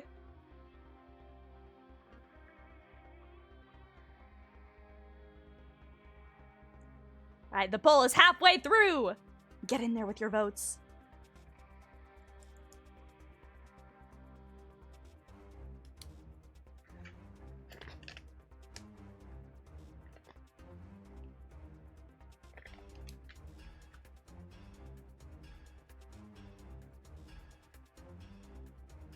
Ah, the last one is just 3 things, I'm just realizing. Get genomed. Gnomed. Love a good gnome.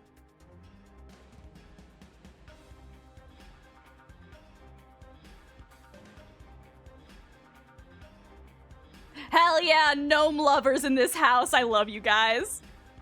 Y'all make me so happy.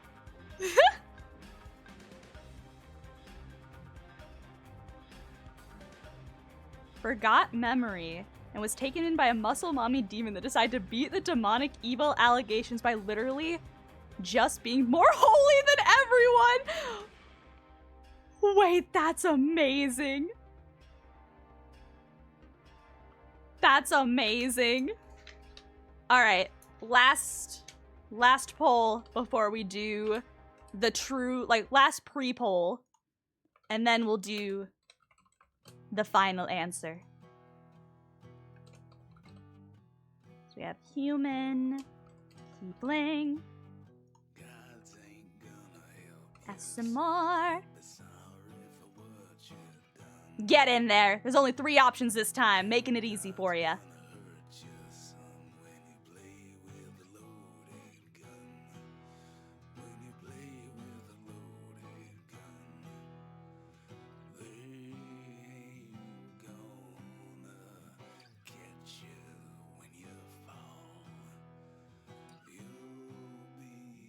Gnomes rise up.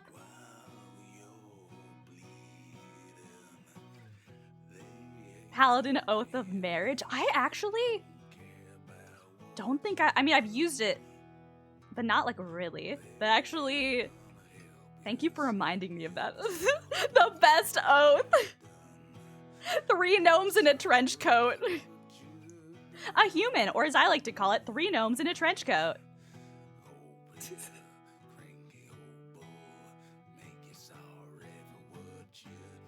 Water Genasi's water breathing is also good for the pirate setting. Absolutely. Is there an official thing like that? Not officially. But there's a popular, yeah, there's a different popular homebrew that I've found. That is the Oath of Marriage. I have used it before. It probably isn't the same as yours because y'all like homebrewed it originally and I used someone else's like pre-existing homebrew. But that's so funny. I think that race still works for Melody's background, so I'm from an upper class background. Yes! I have some really good like noble background characters from like Genasi or half orcs or things like that. You can do some really cool shit. All right. It looks like it's time for our final poll. Are you guys ready to pick? I'll make this one exactly 1 minute longer.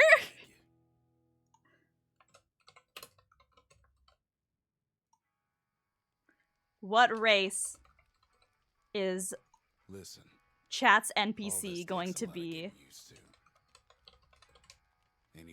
I always add an E to the end of Dragonborn.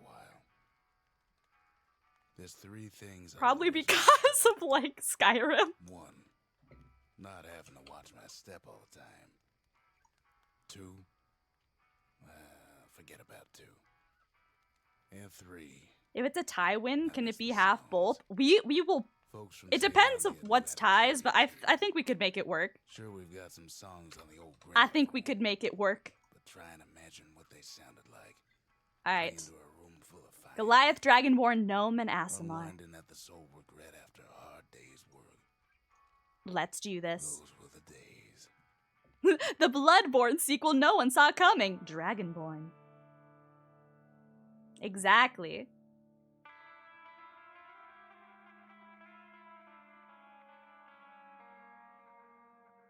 Gnome Goliath. Okay, it's actually funny. One of my players in my longer running D&D campaign is a half orc, but they are half dwarf, half orc.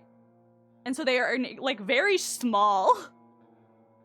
They basically look like a very small orc. It's very cute. A dwarf. Via, if you're out there. Via, my beloved, if you're out there. The woman that you are. Melody's whole thing is she's running away from that life because she doesn't want to be a marriage pawn for her family's desire for power. Oh, that's so good! So she becomes a pirate. I love it. I love that. Oh, chef's kiss.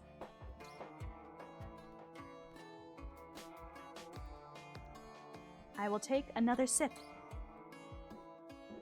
of my tea because it's still here even though it's cold.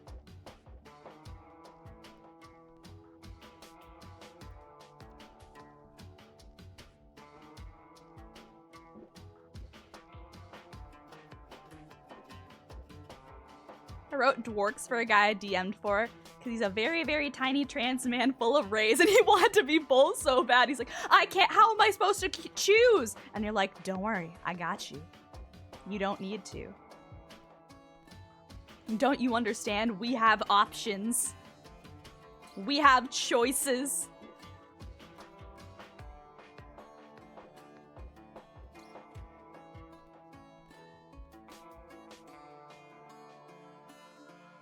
She also has a not so healthy dose of social anxiety for flavor. Amazing. Because that's just me.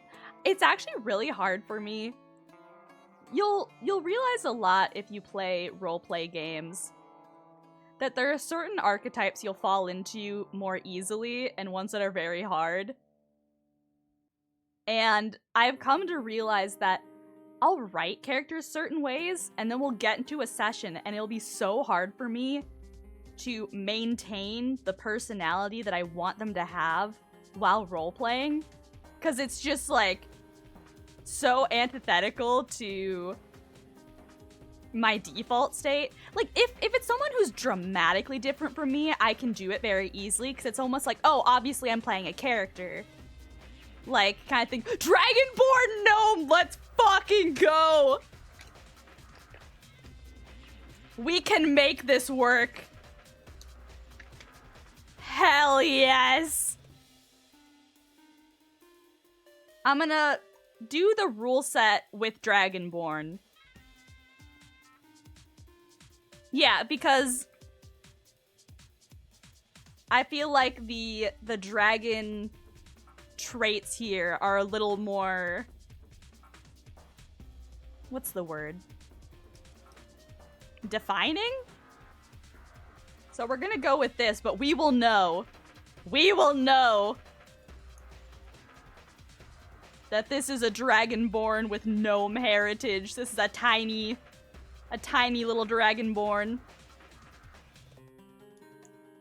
And maybe then they'll actually, you know, like, live longer.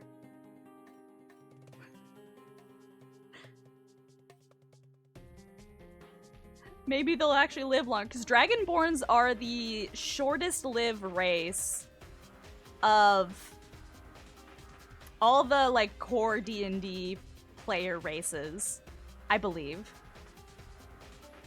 Like, the core ones. There's extra ones. Like, I think kobolds live a very short period of time. But then I'm like, but then with gnome, maybe they'll have like a human life expectancy or something.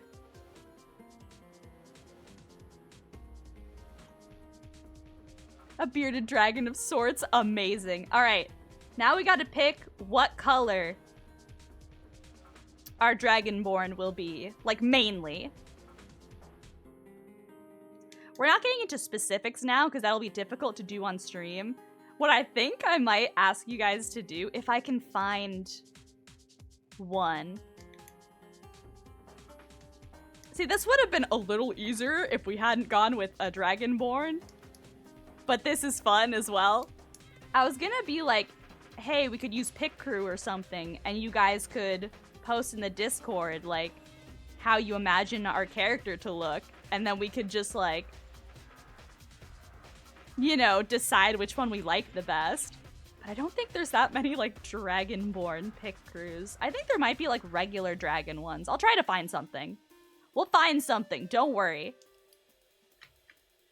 But yeah, the easiest way to shorten this list is the groups of dragons are broken into two categories. Metal, like metallic or chromatic. So the metallic ones are all of the colors that are based on metals. So brass, bronze, copper, gold, and silver.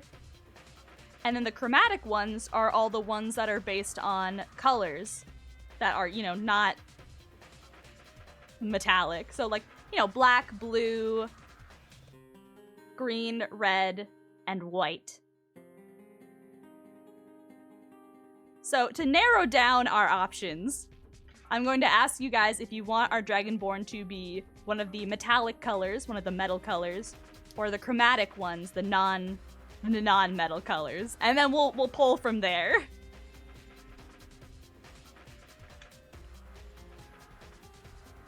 No, you can also take notes to draw, Ace. And again, this is just their main color. You can get really, really funky with it when you decide what you imagine our character to look like. But we gotta pick their main color to see what kind of damage type they do. So, this first poll will be chromatic or metallic color.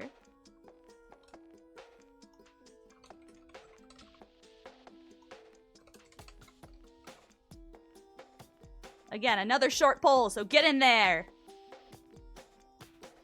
The poll is up. Yeah, so like black, chromatic, blue is chromatic, brass is metallic, bronze is metallic, copper is metallic, gold is metallic, green is chromatic, red is chromatic, silver is metallic, and white is chromatic. We need a green gnome. GG!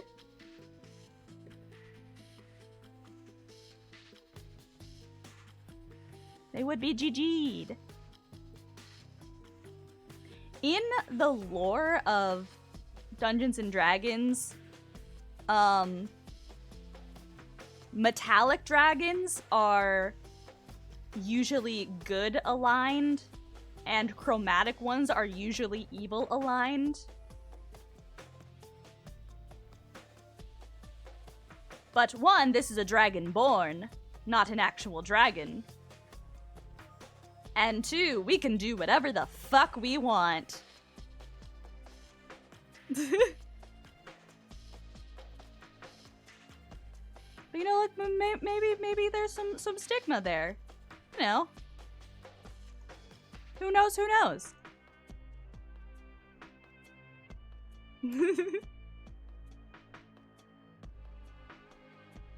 Yeah, so usually there'll be like a matching one between chromatic and metallic. So like, see how blue is lightning and then bronze is lightning. So like blue and bronze would be like, blue is the chromatic version of bronze and bronze is the metallic version of a blue dragon. Like they're the same kind of power level, I guess you could say, of dragon. But again, this is a dragonborn, so we're not talking about power level. This is purely aesthetic and damage type related.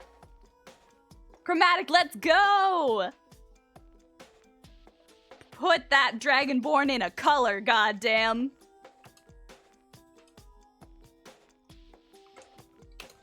Which means, so we have, what color will our dragonborn be? Their main color, at least. So we have black, we have blue, green, red, and white. Perfect! Exactly how many slots I have on the poll.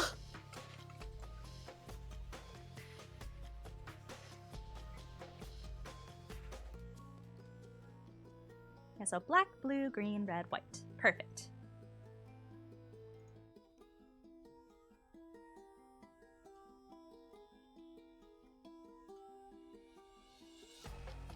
What's funny is I made a pair of Dragonborn twins who were also different dragon colors, because screw it. Exactly. Golden was basically a golden retriever, and the black one was a loner edgy type. You're like, damn, I made it close to canon and it wasn't even on purpose. Amazing. Amazing.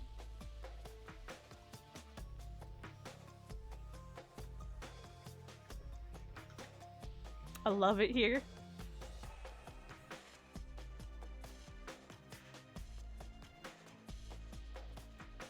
What if we 5-way tie? No.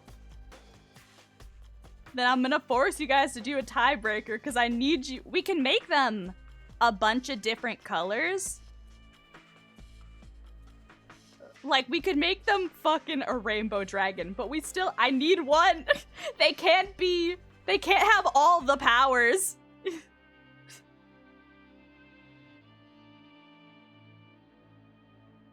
For color, do we also choose the shade of color? Not now. That would be something that we can do in our own time. Like off stream when we're like, all right, what exactly does this character look like kind of thing? This is more just to determine their base color, like basic info.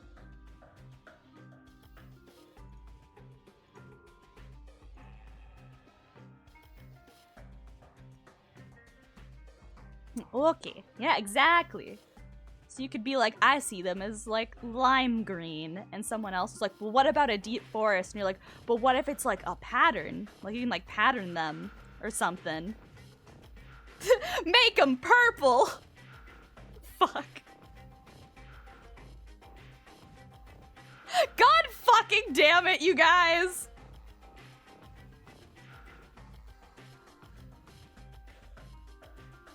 I'm gonna flip a coin.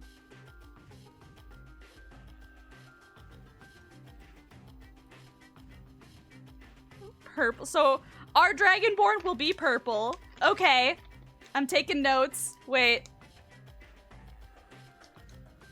I'm gonna put that in. Where is it? Notes.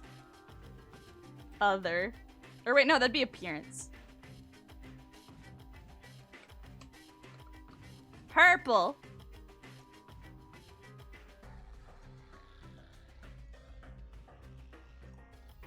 But I'm gonna flip a coin so we can determine if it will have fire resistance or lightning resistance. Okay, does this work for everyone? Our little guy will be purple because they have both blue and red heritage. But we gotta pick one.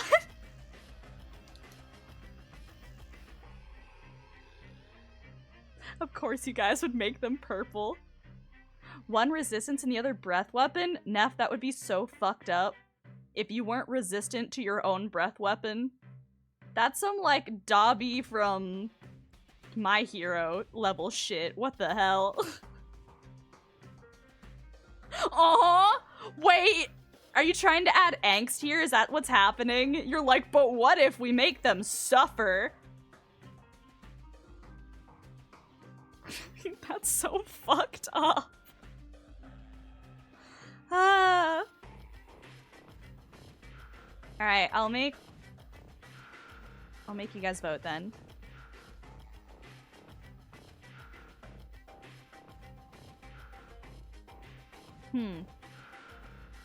Should I just flip a coin? Lightning or fire?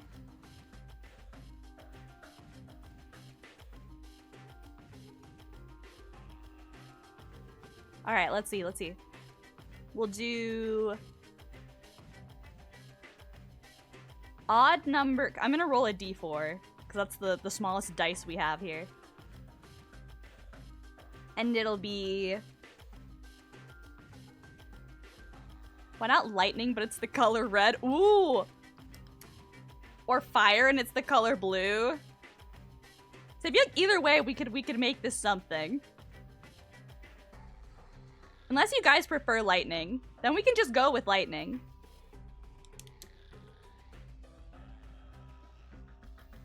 You guys want me to flip a coin, or are you guys pretty set on lightning? Yeah, exactly. They could have super hot flames.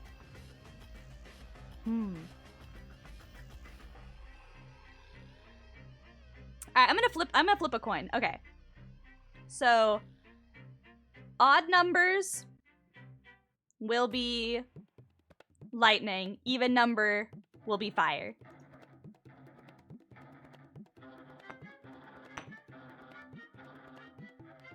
What did it get?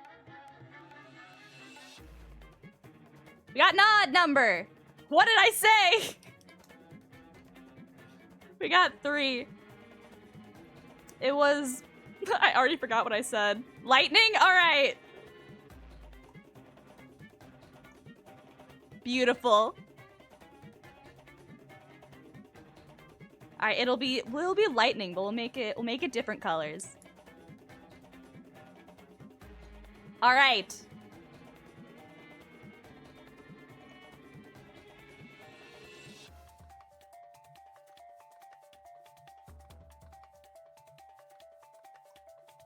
Okay. Next, we pick our goddamn class. This is gonna be rough. Nightbot's like, Neff, this one? Yeah, this is gonna be tough. So, I will try to be brief in these descriptions. And I'm just gonna operate on the assumption that you guys will figure this out, because otherwise I will be explaining these classes for hours. So, Barbarian is like a berserker character. They wear very little armor because it's basically supposed to be that their rage fuels them. What's the description we got so far? Dragonborn gnome, purple, and breeze lightning. Yes! That is what we have so far. Thank you, Ace. Yeah, so a barbarian is a berserker character. They're a tanky character, a frontliner, usually using melee weapons. No, Tinkerer Man. You can be a Tinkerer and also a barbarian. You can, you know, contain multitudes. And they wear they don't use armor as much because it's supposed to be that their rage kind of makes them blind to pain for a period of time. Like, they are so in the fight that, like, they can just shrug off damage.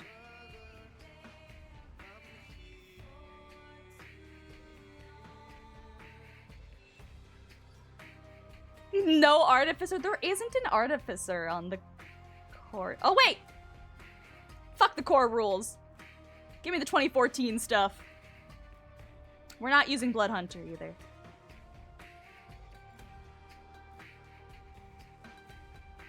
If you guys want, we could include Artificer. I haven't run Artificer very many times, so I'm not super familiar with it. I've used Artificer characters, but not a ton, honestly. But we could include it if we got some big Artificer fans in chat. Yeah, magic tinkerers. Artificers are very cool. Bro, the vibes of lightning artificer. Oh, lightning artificer would be very cool. I guess here, we'll include artificer then. I won't be able to select it on the screen though, so I might just, I don't know, select wizard until I can fix the sheet in post. But yeah, Artificer is very steampunk coded. They are an inventor. They're kind of similar. They're like wizard adjacent, but instead of being like, I'm gonna sling spells, they're like, I'm gonna make little magic contraptions. So you can do a lot of really cool, like, it's an inventor kind of character. Do some very cool stuff with it. Tesla punk. Amazing. Tiny ball of rage. Yes, then we have, you know, barbarian, little rage ball. It's also funny, one of my friends also plays barbarian, and like outside of battle, they are the chillest motherfucker in the game.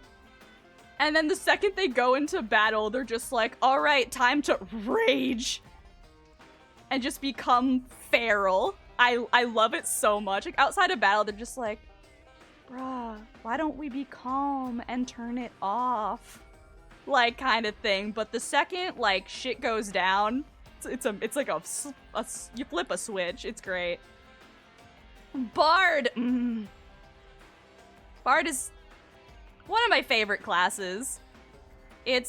You're a performer. It shows music because music is the most obvious choice for a bard, but like, your bard could be really into slam poetry. They could be an actor. They just have to be like a performer. And the whole thing is that your performance is so charismatic, you can fucking weave magic with it. Like, your control of music or words is so, like, amazing that you can fucking use it to pluck the strings of the magic weave itself. Yeah, exactly, magic riz. Yeah, Tiny, you could be like a circus performer bard. Like, the world is your oyster. But as such, bards have charisma as their highest stat, which also means that they are really good at convincing people, like, to do stuff. You can make a bard who's, you know, just a crazy, like, pathological liar, because people always believe them. You can make a bard who's, like, a bleeding heart and just wants to like, help everyone, and so they, like, you know, convince those in power to, you know, care about people. Like, you can do a lot of stuff with bard, but yeah, it's a charisma-based performer class. Cleric! So cleric is one of the, religious classes. A priestly champion who wields divine magic in service of a higher power. So clerics are one of the best healer classes, but, like, by default. But, like, that does not mean your cleric has to be a fucking healer. Like, your cleric could be like, I am really devoted to... I'm a cleric of the god of chaos. Like, most often, clerics are, you know, followers of a specific deity. But it could be like, I'm cleric to, like, a chaotic evil god. And so me following in my god's footsteps is being a harmacist, exactly. Like, I think we need Joe Cat for cleric. I do love Joe Cat's videos for all of the D&D classes. They are amazing. Yeah, you could be a murder hobo cleric. It's just kind of like you're usually a priest. And you're like, I do this in the name of a higher power. But some of my favorite... So clerics are a magic-centric class as well. They are a caster class. So they do have heavier armor, usually. Like, they can be pretty decently tanky. But most of their, like, prowess in battle is based more around spells than necessarily physical combat, but they can still hit decently hard. Yeah, but it's like you can commune with the gods. You can do some crazy shit. You can fucking destroy undead. Like, I love cleric because you can go very dramatically different ways with cleric, depending on what higher power you want them to follow. And it could be really loose, too. It could be like, oh, they fire a higher power, but their higher power's doctrine is just do what the fuck you want. And so they're like, oh yeah, I'm doing all this in service of my god who just wants me to, like, have a good time, kind of thing. Like, you could be like, oh, my patron is Zilchus, and so me servicing a higher power is, like, scamming people and gambling money. Like... You could do some fun stuff with cleric. Yeah, literally, or you... I'm gonna talk about Via again, our half-orc, our dwarf orc player character. And she's a cleric, and literally so, like, she's the definition of that meme where it's like, I might be a healer, but, like, cock's gun. Like, she is such a sweet, sweet little bean character. But, like, damn, she goes hard. I love her so much. Steampunk Cack, welcome in. Like you've modeled, thank you, thank you. Very purple, well, wouldn't you know? we're currently building a D&D character, and the group has decided that they are purple, so it seems like we like this color around here. Yeah, there's Cleric. Then we have Druid, which this is another caster class, but they are based around nature. They are, like, their magic comes from the natural world and their connection to it. This is a purely personal opinion, I think high-level druids are the most powerful class in D&D. They scare me. One of my favorite characters was an old cleric I played, Grandpa, but an old... Oh, I love, like, the jaded war veteran cleric kind of character. I have that in... Where my D&D party is in my longer-standing campaign right now.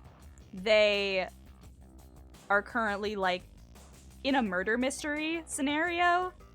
It's like a locked door murder mystery, but one of the main NPCs in it is like this old war vet kind of style, jaded cleric character, and they're having so much fun in this arc. I'm so happy they're enjoying it. Druids can also turn into animals. So, like, they're a very powerful magic class. They can also just turn into animals. They are animorphs, and I love that for them. Fighter! Fighter is a very versatile class. Like, they can go a bunch of different ways, but it's the most, like, default sword, like, wielding knight kind of class. You can go a lot of different ways with Fighter. You could be, like, an Eldritch Knight, where you wield some, like, dark magic along with your fighting.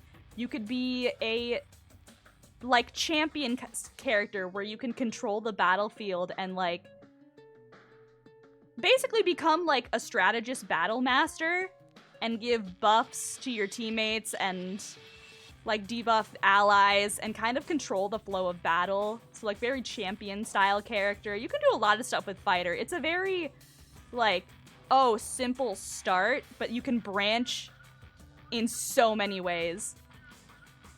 Fighters can do that. The Fighter class is not a magic class by default, but one of the subclasses, Eldritch Knight, can do magic. But I really like that there are some, like, no magic classes, because I like that's not, like, not everyone has magic kind of thing. It's a little different. But, like, Fighter, yeah, can do some really, really cool stuff in the different ways they branch. I really like Battle Master, Champion stuff. Yeah, Champion, Battle Master, Eldritch Knight are the three basic, like, basic archetypes. And then, of course, they have, you know, the non-core archetypes as well. But right now, we're just doing core stuff, because if we did non-core D&D content, we'd be here all year. We would be here forever.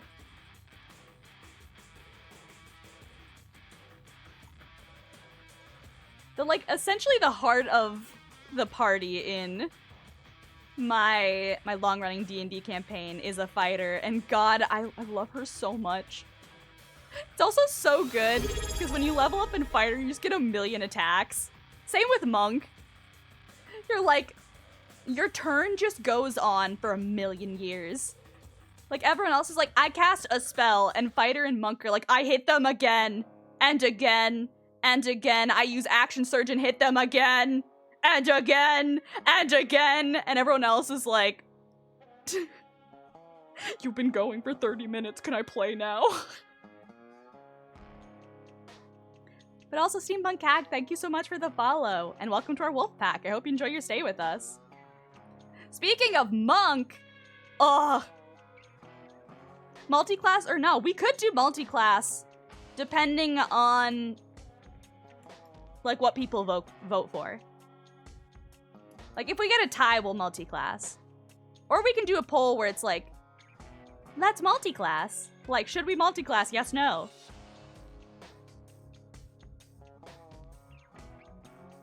But I love monks. Literally. So they use martial arts. You too.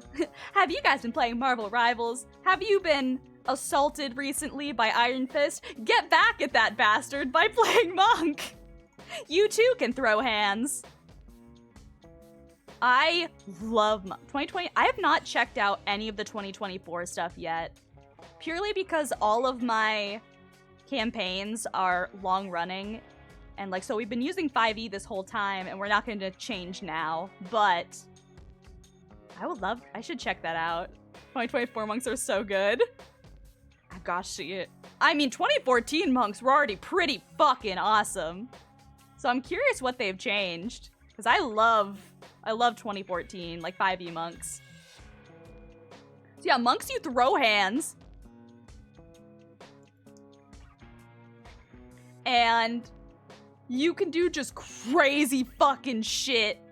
Like, you can fight God with your fists. You unlock like the power of ki. And just, you're crazy fast. So you can run like across it's like people blink and you're suddenly in front of them. You guys want to play like Naruto? Here you go. You can be the Yellow Flash.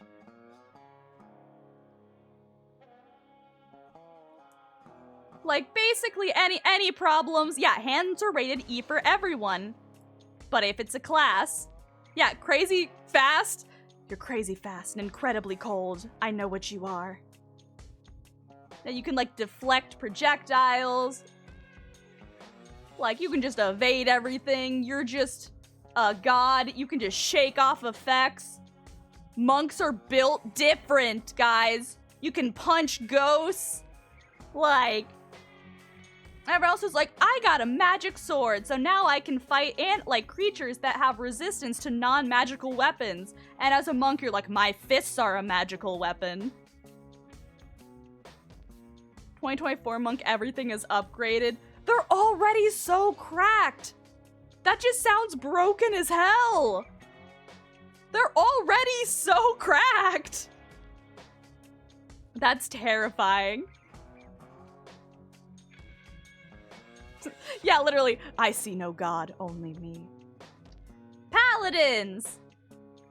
So paladins are, at least how I describe them, is kind of a mix between cleric and fighter. Holy warriors bound to a sacred oath. So it depends on how you use them in your game. A sacred oath does not necessarily mean that paladins have to be priestly like clerics do. Like, they just have an oath that they are very dedicated to. So that oath could be a religious thing. A lot of the paladins I use in my campaign are religious paladins. Basically very, I will use them like cleric fighters.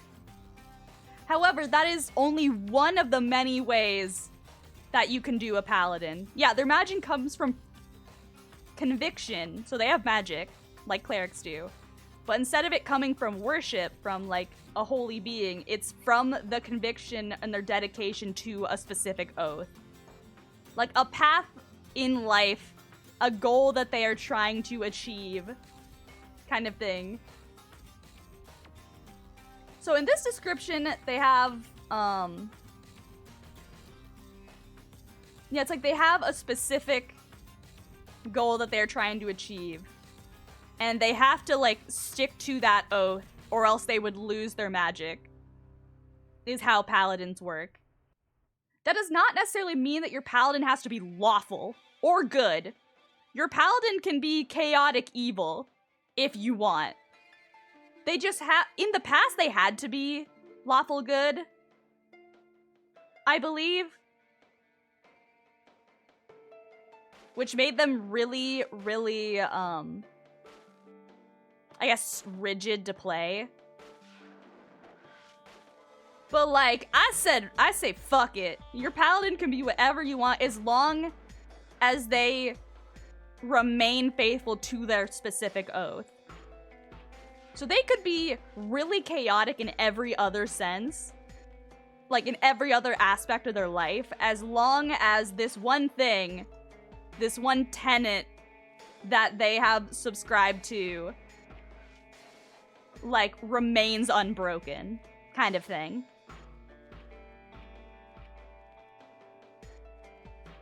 Dark Brotherhood! Exactly. Yeah, there's Conquest Paladins, Vengeance Paladins. Oath to always sleep 8 hours. I feel like that'd be a really easy one to break, Merc. I don't know how long your powers would stay. But it has to be something you feel strongly about. It's the power of your conviction that keeps your holy warrior abilities alive, kind of thing.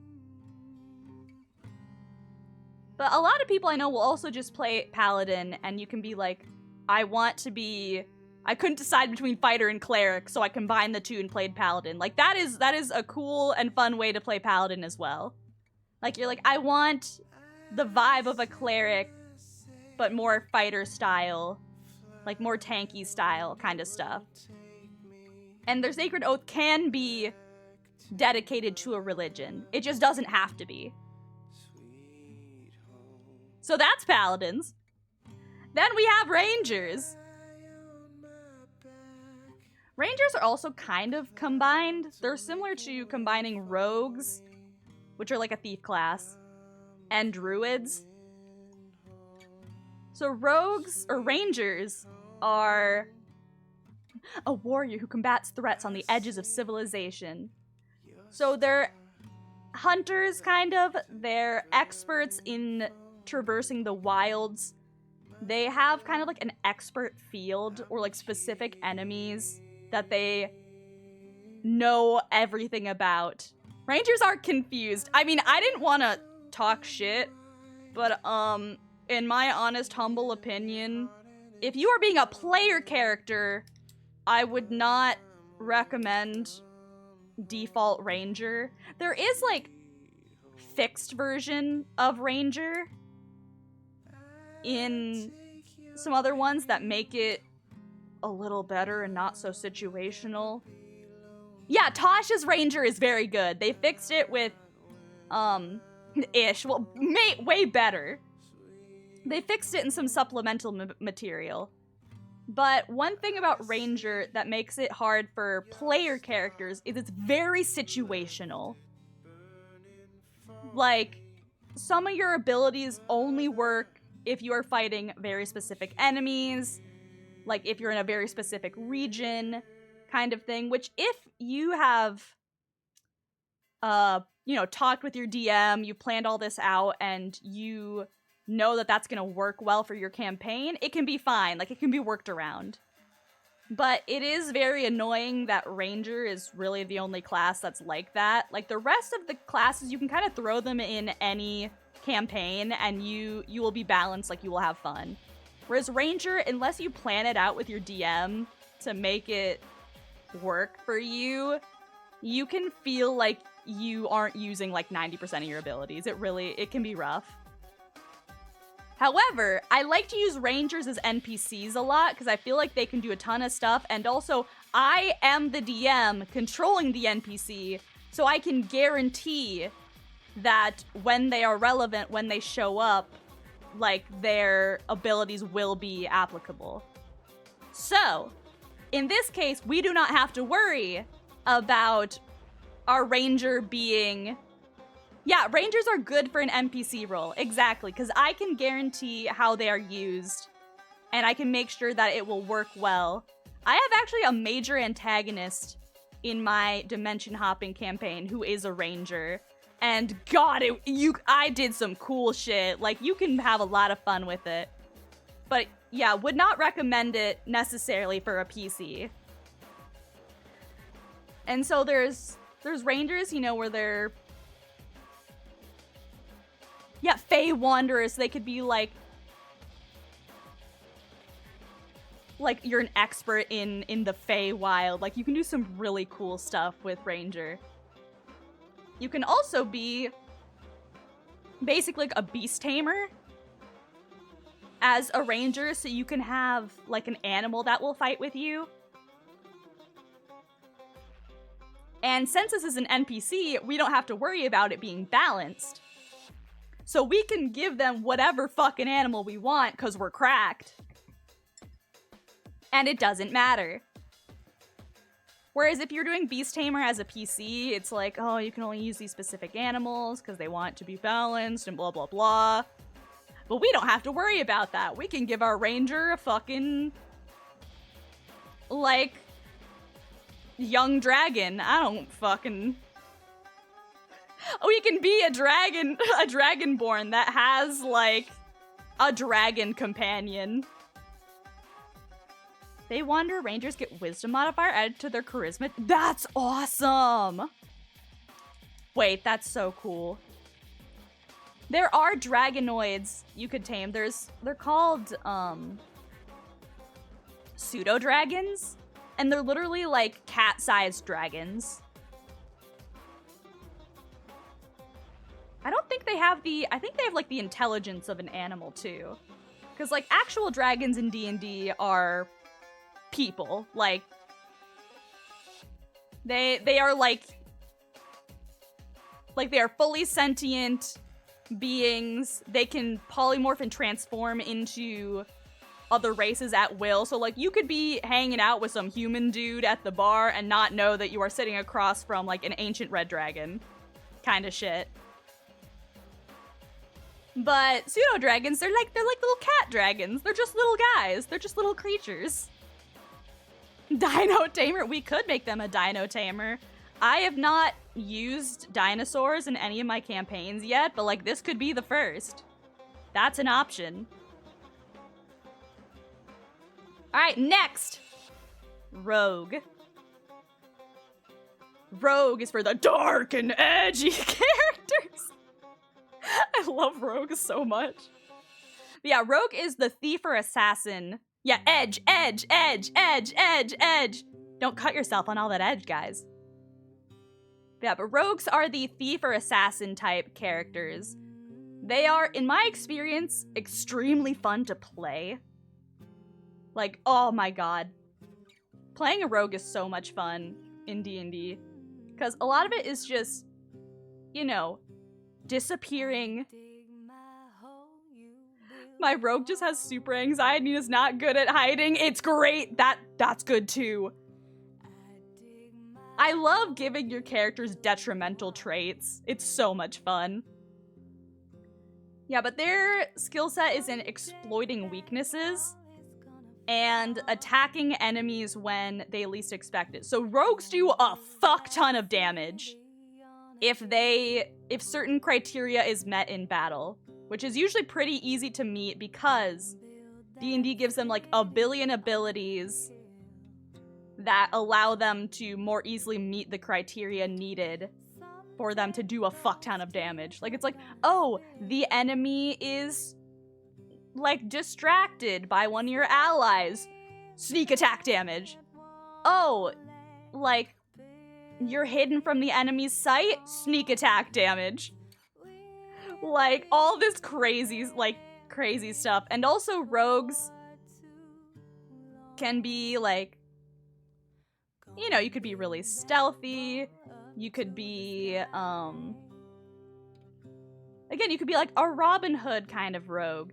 You could be a rogue who's like a fully upright, upstanding citizen, like not a thief at all, but they just like, you know, they don't like to be perceived, like they have social anxiety. And so they got really good at fading into the background, and that's how they became a rogue kind of thing. Like, they don't have to be the dark and edgy, like, assassin character kind of thing. Yeah, and there's a detective rogue subclass. So, like, they don't have to be dark and edgy. It's just the dark and edge is just, you know, it's more baked in. You can have a gambling addict rogue. Yeah, they're just really good at sleight of hand and all that. So, you know, rogues, you can do some fun stuff. I like they have sorcerer, warlock, and wizard back to back, so I can very easily explain the difference between these three. So sorcerer, warlock, and wizard are all caster classes. They're all different magic users.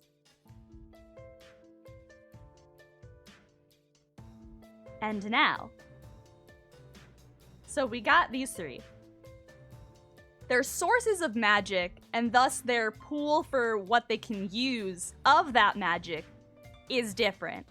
Sorcerers are people who were born with magic. The two basic origins for sorcerers in the core basic rules, which is what we are using, is that one of their ancestors either fucked a dragon. So, you know, it would make sense for, like, a dragonborn. You know, it's probably how those genes got in there at some point. Because dragons, by default, are high-level magic users. Yeah, so, like, someone fucked a dragon. Or a fae, but that's not one of the default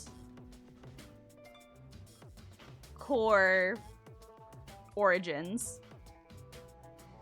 The two that we have is just Draconic Bloodline and Wild Magic. They what now? They fucked a dragon. I don't know what else you want me to say. This is a monster lover chat, Ace. Are you going to shame them?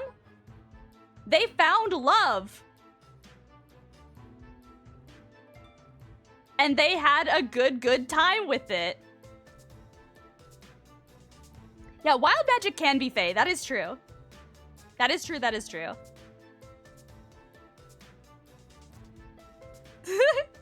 I misheard. You did not.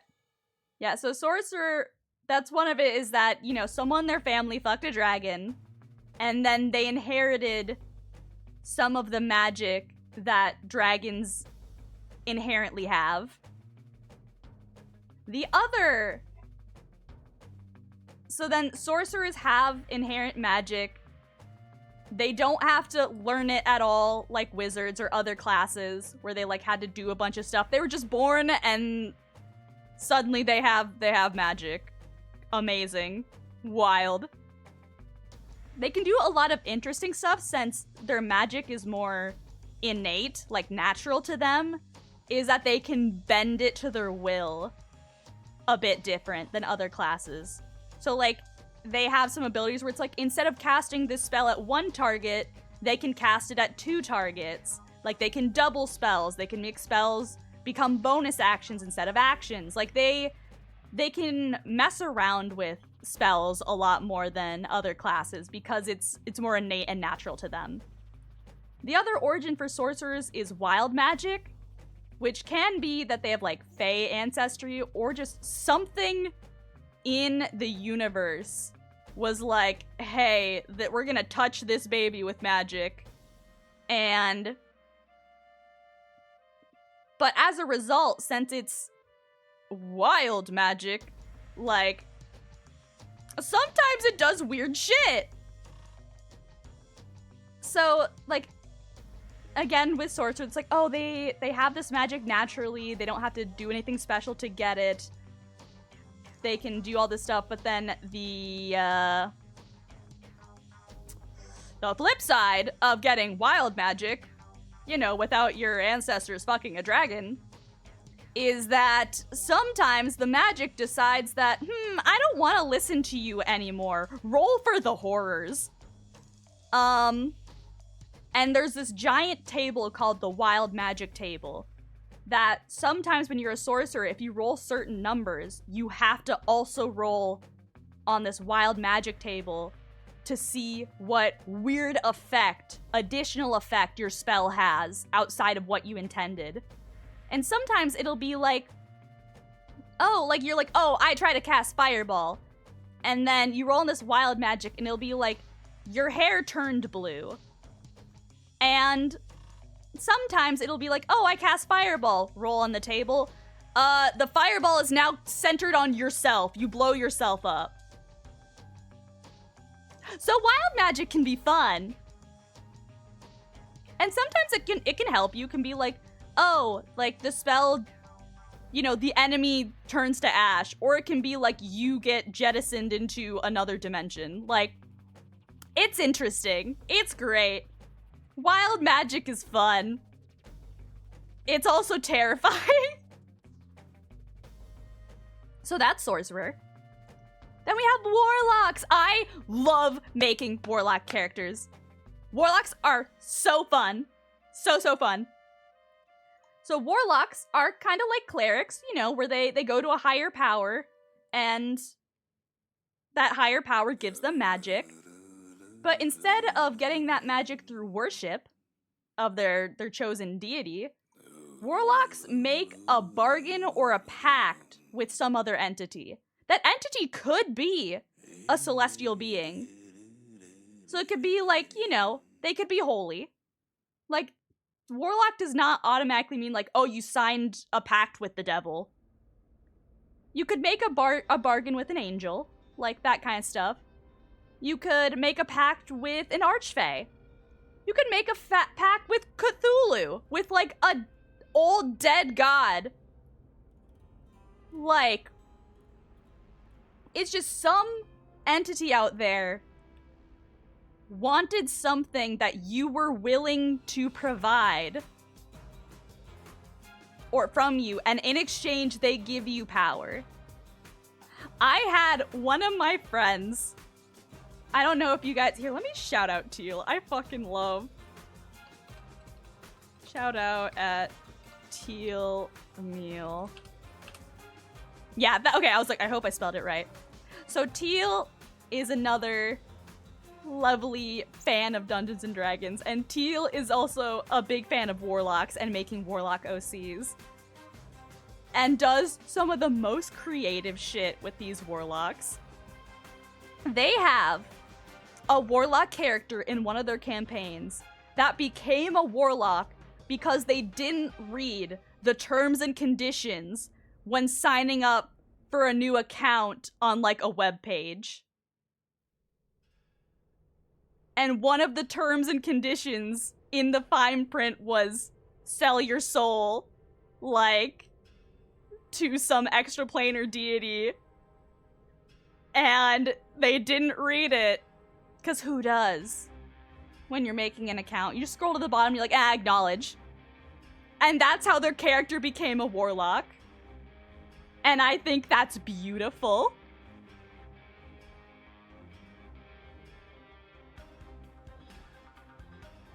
So yeah, that's how warlocks work. The 3 default... It doesn't need to be a soul. That's what I mean. That was just in that scenario. But it could be like, I have my favorite warlock character, my one who became a major antagonist in my other campaign, is a Fey-Wild. They have an Archfey as their patron. So it's a Fey from the, like a powerful Fey from the Fey-Wild is their patron deity who gives them power. And the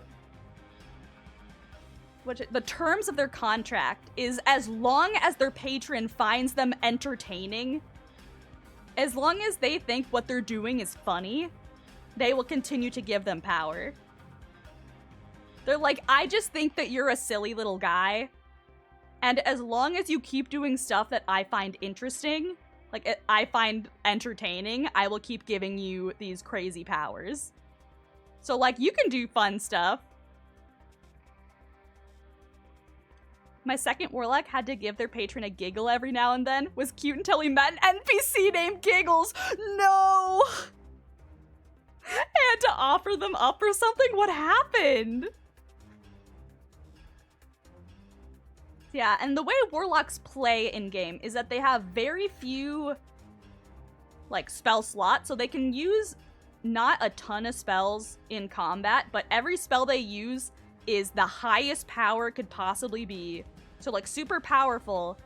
And then they don't have to wait 24 hours, like a full, you know, long rest to get those spells back.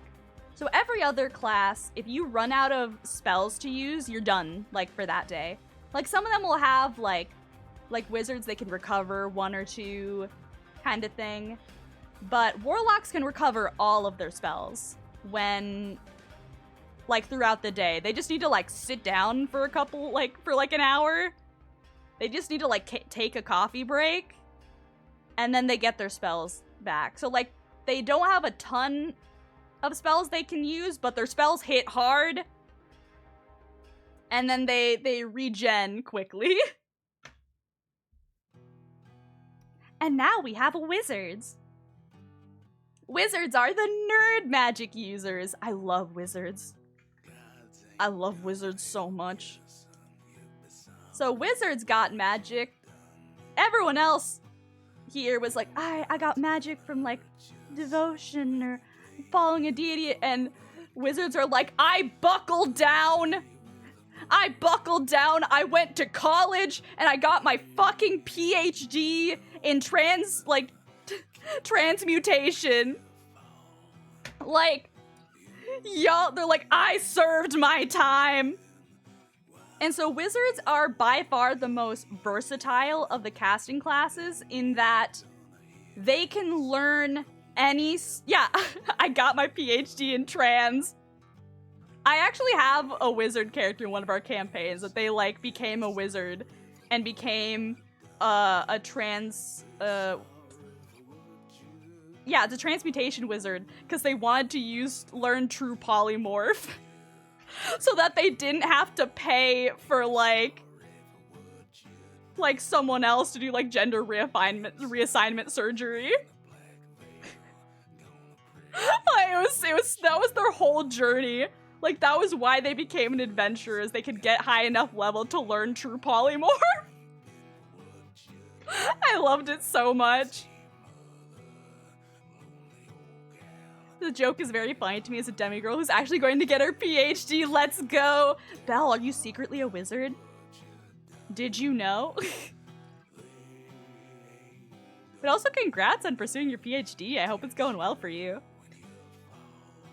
Yeah, so wizards are really versatile because they can learn a ton of spells. Like, they can learn just a fuck ton of... They have a lot of variety of the stuff they can learn. So it's kind of like, in most scenarios that you end up in, like, the wizard's got a spell for that. And a big perk of wizards is also that whenever they find a spell, like a scroll or someone who can teach them that spell, essentially, because depending on your campaign, like, it works like that in my campaign, where, like, if you have someone to teach it to you, it'll work the same as getting a scroll, functionally. Listen, they can add that spell to their repertoire. So, like, you level up, and you do get used to it. they level up and they'll be like, okay, I got these spells from leveling up, but then they'll run into someone who has a scroll for, like, water walking, and they can spend time to, like, learn that spell and add it to their spell book, and now they know that spell. I miss the songs. So wizards are really cool. They are extremely high intelligence class, so they are inherently a nerd class. However, you can do, like, the wizard in my campaign, my longer running campaign, is like a grifter. Like, they're a divination wizard, but they use this to, like, scam people. Like, you can go a lot of different ways with what personality you want your wizard to have, or, like, how they use that knowledge, kind of thing.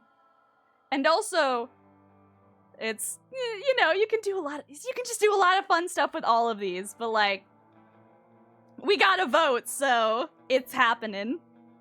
Goblin Slayer did scrolls really well. If anyone had ever seen this show. Oh, I've only seen random, because my roommates have watched Goblin Slayer, and I've just walked in for a couple episodes, but not enough to, like, really understand the show.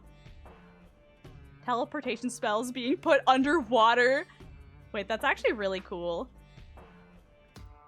Are you a pointy hat kind of wizard, or a good cloak type of wizard? Why not both?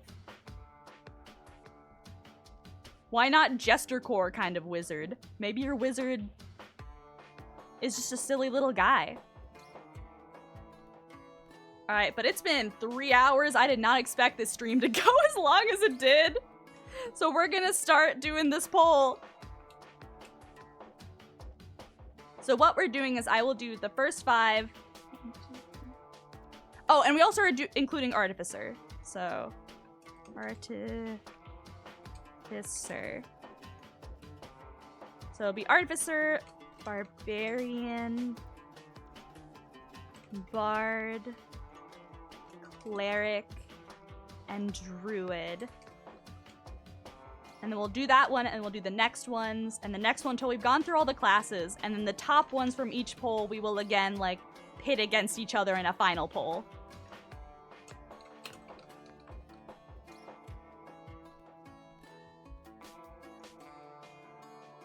So here you go, time to vote.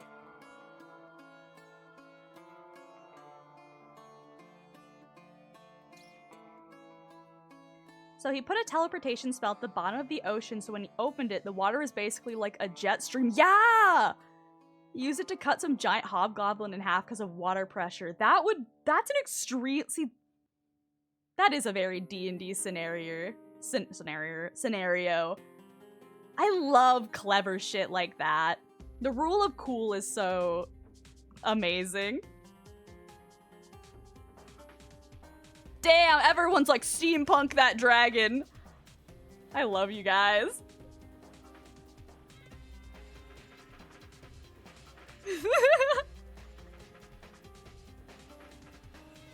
Alright, let me drink my water because I've been talking way too much and my throat is so dry. It is absurd.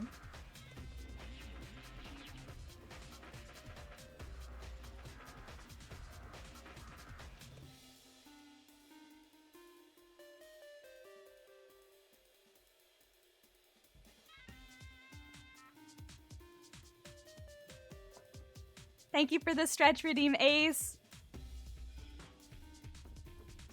I need it.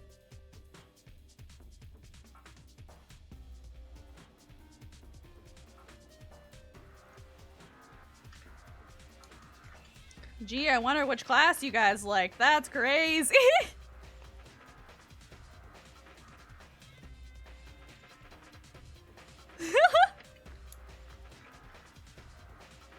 Like, do I even need to do the rest of them? This is so funny. I'll still do the rest. We said what we said. I voted Wooed. I see you, Roro, and you're so real for that. Literally 7. Do the rest for shits and giggles, I will. But then when I put them all against Artificer, we're gonna know what the answer is.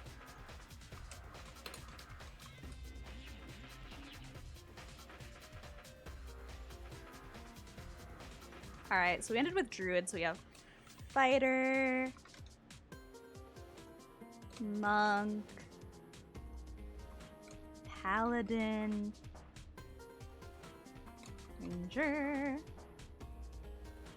1, 2, 3, 4. Alright, I'll just do those 4 because then the other one will also be 4. Alright, next one.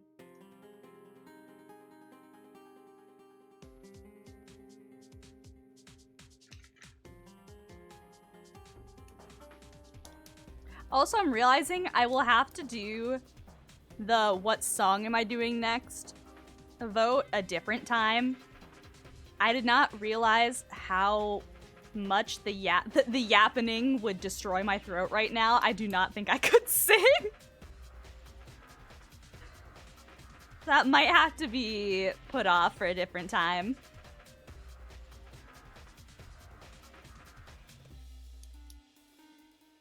I've never actually played D&D. I'm from the Deep South, so it's rather hard to find people for D&D. Aww!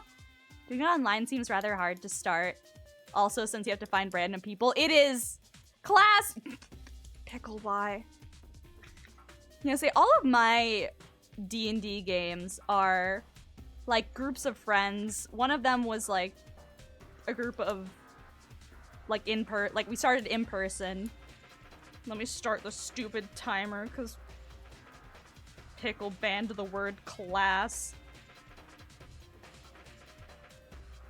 Yeah, all of my campaigns have been like me with groups of my good friends who we were all like, what if we played D&D?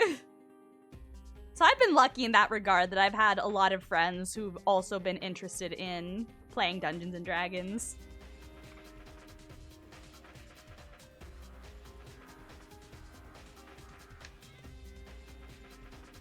I don't know what I would do otherwise.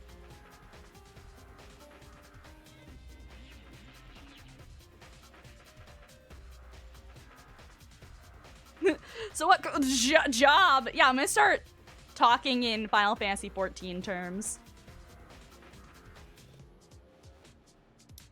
Paladin. All right, and we got our last set.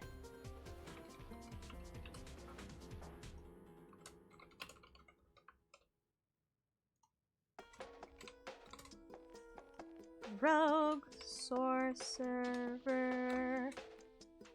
I always spell wrong. I always say sorcerer. Like, I always put O-R at the end. That's not how you spell that at all. Wizard.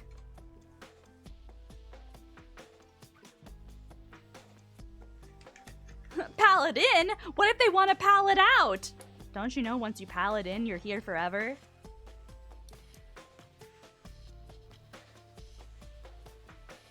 Thank you for the hydrate redeem, Mango. It's been a lot of yapping. I need it.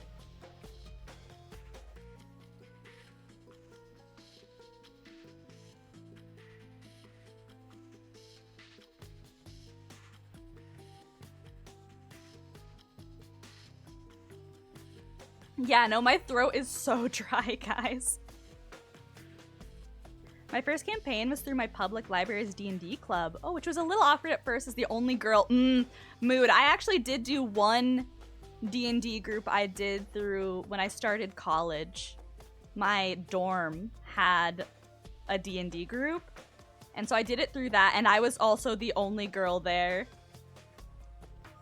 I did get everyone to, like, roleplay, though, because a lot of people, it was their, like, first time, or they were very, like,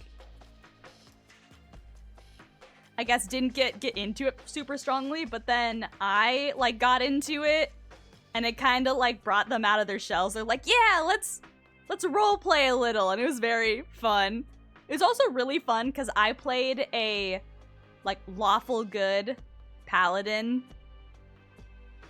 in that game, and everyone else in the group was chaotic, and so they all had such long periods where whenever they wanted to do something chaotic, one of them would have to distract my character so that she didn't notice what they were doing, or else she'd, like, fight them about it.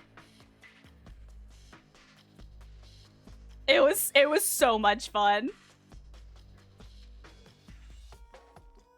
So, like, I really enjoyed that, but then after we finished, like, the first campaign, because it was a pre-written one, because our DM's first time DMing, and so we did a pre-written one, and it was super fun.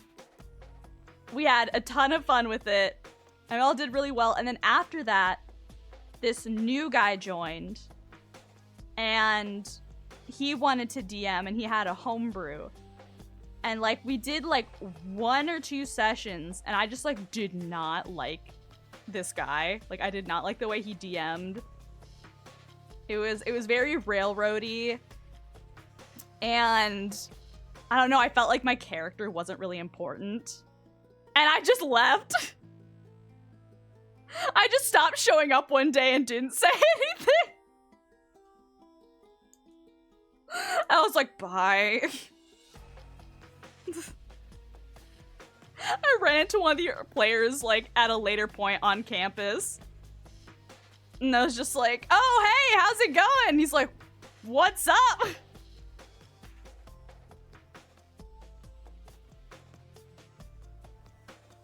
But yeah, I did become the mom friend of the party. I really did.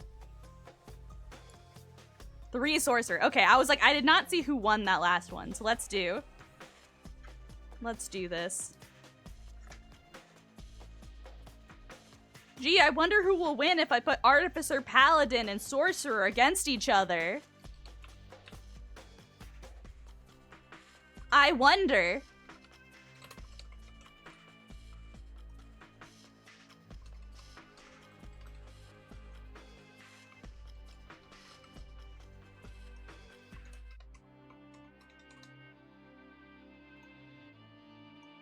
All right, guys. Vote now on your phones. Are we also deciding the drip? Not on stream. Because that would take too long, and it's already over 3 hours. But absolutely.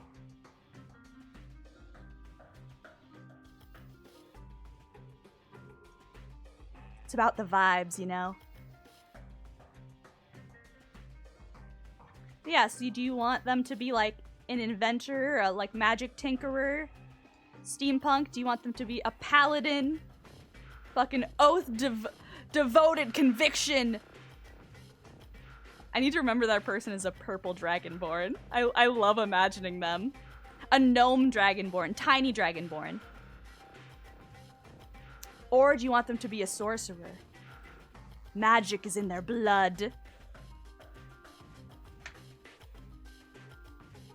Can we at least get the basics so we have some sustenance to work with? Absolutely. I think based on, because we're gonna do background and then that'll basically be it. And then we'll pick like lawful, neutral, or chaotic. You won't get to pick good, neutral, or evil though, because that's a secret for my players. But so we can kind of get the outfit vibe from that, I suppose. Depending on like what background we go for.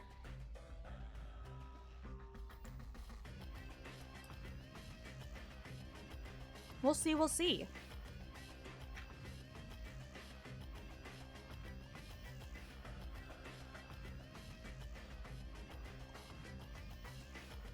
Alright, Artificer wins.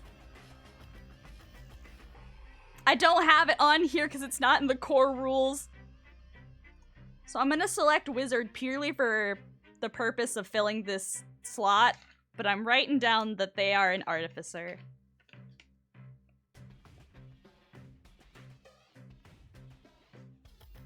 Artificer.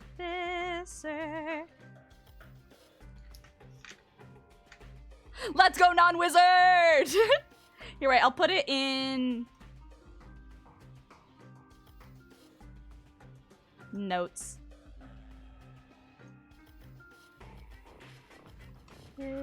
Artificer.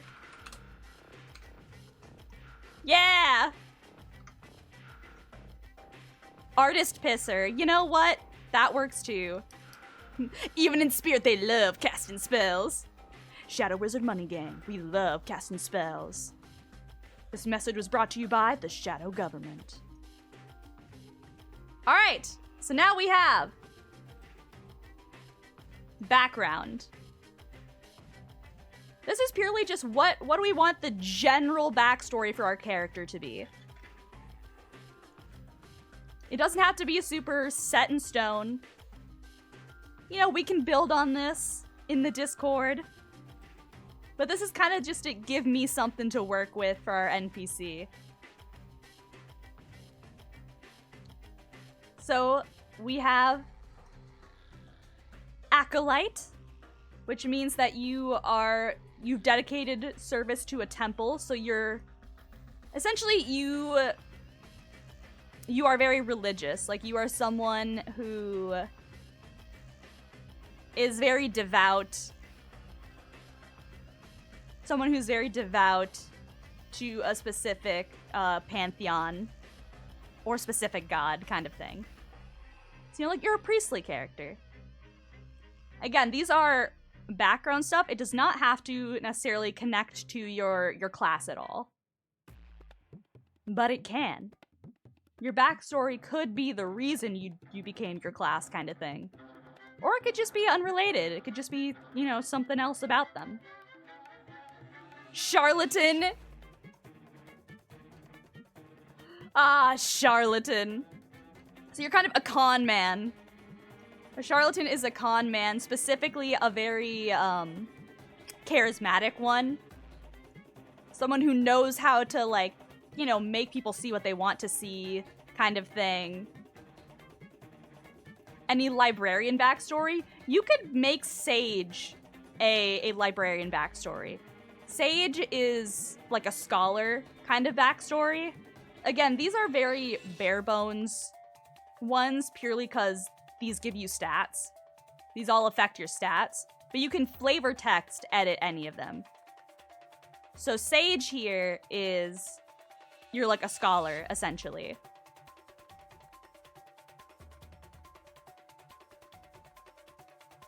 Yeah, so like you're a master in your field of study. Your field of study could be libraries. Kind of thing. Criminal or spy, I feel like is pretty self-explanatory. You're a criminal or a spy. Entertainer! You don't have to be a bard to entertain. Maybe you could be an underground rapper. Maybe you could be someone who, you know, teaches people how to cook. And you're really, really good at at captivating people in this way. Maybe you can be a DJ, yeah. Maybe you're, like, an actor. Like, you are really good at theater, kind of thing. Maybe you're in the circus. There are options. Folk hero. So it's like you've already started to make a name for yourself in smaller ways. Like you're an adventurer who's already gone out and fought the good fight. Like you're not some, you know, heralded knight, but there are people out there that have like heard your name and they're like, that person. You're destined for so much more. Yeah, it's like you're a champion to some. You help a man of the common folk. You have gladiator, which is kind of like entertainer, but more physical based. So like you are an entertainer, you are an artist, you're an actor, but in physical kind of ways.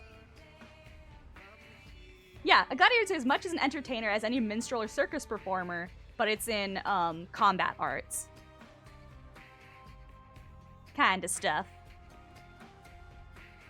Flashy combat. Guild artisan or guild merchant. So you know you, like this could be like, oh, you're selling a product, like, oh, you know how to work you're skilled in a particular field, and like you have connections, I guess is the big thing. You have connections inside of the business world. You've established yourself in the business world as an artisan, as a merchant, as an inventor, whatever it need be. A hermit! You live in seclusion, and you don't really have people skills. It could be, yeah, like say like a monastery. It could be, you know, alone in the woods. You could be, you know, a princess trapped in her castle kind of thing. You just, you know, you live alone. And you've had a lot of time to yourself to think. A knight! Why is this so long? Jesus Christ! But yeah, a knight is specifically like nobility. Like you're not, you know, the high ranking politician, but you still got that air of nobility about you. You've got rank, you have title, but that influence also involves you going out and putting your life on the line. Like that title also involves that you have, also means that you have to, you know, give your service over to those that would better you or your family kind of thing. Then we have Noble, which is also pretty self-explanatory. Like, your character comes from high rank. That doesn't necessarily mean that your character is still high rank. Like, your character understands wealth, power, and privilege. But this could be like, your character is now lost that privilege. Maybe they're squandering it. Maybe they're using it to their advantage. Maybe they're using it to build connections. But it's very much,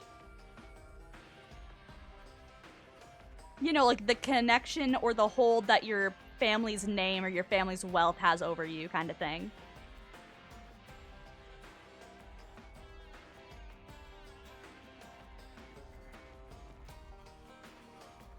The big thing with these in D&D is that they give you different proficiencies. So, like, you could flavor text and make Hermit or Noble almost exactly the same in terms of your character's backstory. Like what you're doing for Melody Bell. Like, either one could work, but what you want to think about when picking it is what about their backstory would give you this proficiency. Like, Noble gives you history and persuasion. Like, they've learned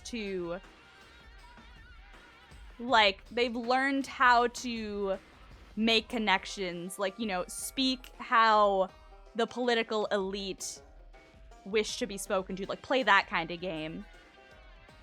And they learn an extra language and they're proficient in history. Whereas Hermit gets good at, like, medicine and religion. That doesn't necessarily mean your character is religious. They've just, you know, spent a lot of time by themselves and they're learning about stuff, learning about what other people reach out to when they're feeling alone, kind of thing. So, like, they understand these kind of things, and also they've been by themselves a lot. They needed to learn how to take care of themselves. They have medicine, like, proficiency kind of stuff. Anyway, Outlander. You are a feral child of the woods, far from the comforts of town and technology. So this is someone who, like, you know, you get kind of the flavor text of Ranger. Like, you are someone who is more comfortable in the wilds, like out in the wilds, than, yeah, the little freak guy. You're just a feral little creature. And you are more familiar with the ways of nature than the ways of man. Then we have Pirate. Also pretty self-explanatory. You're a pirate. Yeah, were you scrubbing, like, the deck, or were you a captain kind of thing? Like, there's a bunch of different ways pirate could go. Then we've got Sage. You're a scholar. So, you know, you learned a lot about a particular field kind of thing. Yeah, floating in a barrel like Luffy. That's how we find us. Soldier, kind of similar to Knight, but without any of the nobility. Like, I have Soldier for a lot of, like, you know, like, jaded war veteran characters, or maybe you still stand very strong, like, you're still actively in the military. Like, maybe your weapons, your, like, artificer weapons are being used to, like, as instruments of war kind of thing.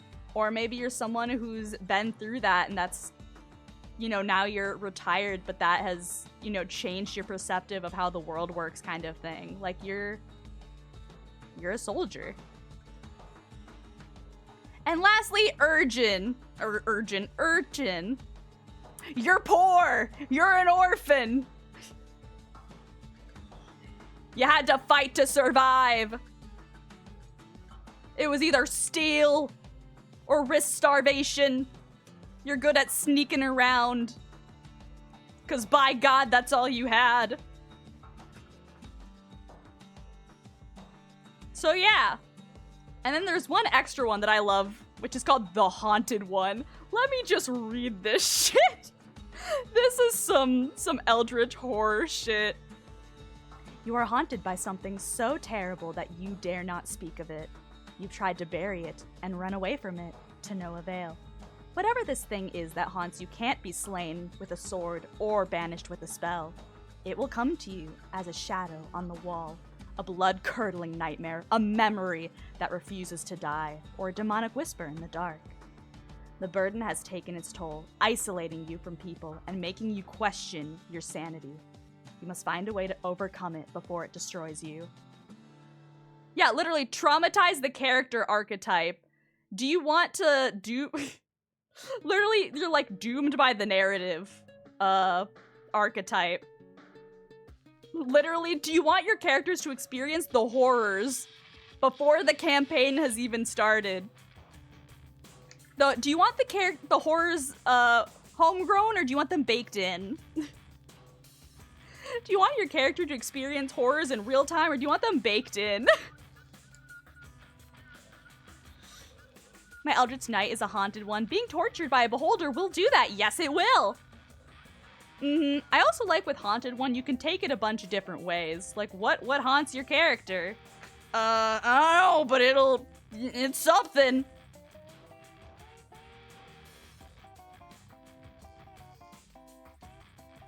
Haunted one is usually more specifically about, something literal, like a literal horror. Because you can put trauma in any of these backstories. Like, your character can be metaphorically haunted by anything. Haunted one is a more literal haunting. Like, there is something, not necessarily physical, but like, something that is trying to break them down. Like, something that is like chasing them, whether it's like the fallout from, yeah, not just psychological horror. I mean, it could be, depending on what the psychological horror comes from. I guess it could be like they're haunted by something that was so terrible that happened to them, that processing it would kill them. That I believe you could argue would be haunted one. A lot of it is more literal haunting, though, where it's like a creature is coming for you, or like you feel unsafe. Like something dogs your steps. Yeah, like what Neff did. Where it's like, if it's something that like processing the trauma would literally break your character, that could be like a more metaphorical, like psychological haunting. So it could be both literal or metaphorical, but it's supposed to be like they cannot possibly comprehend it, or it will break them, kind of thing. There's also Beholder Eye in its head. That's a haunting. That sure is. Holy shit. So yeah, there's a lot here. I guess it's not too bad. 1, 2, 3, 4, 5, 6, 7, 8, 9, 10, 11, 12, 13, 14, 15, 16, 17. We're gonna try to go as fast as possible.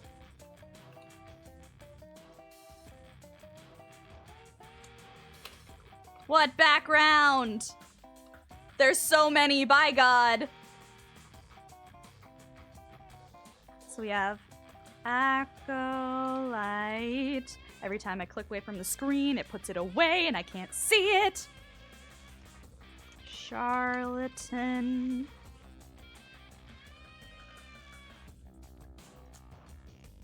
Criminal / spy.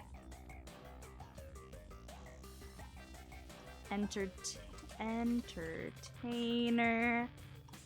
And folk hero. So this is the first one. And I will do that hydrate and redeem while I take that, while you guys vote. Thank you for that, Ace.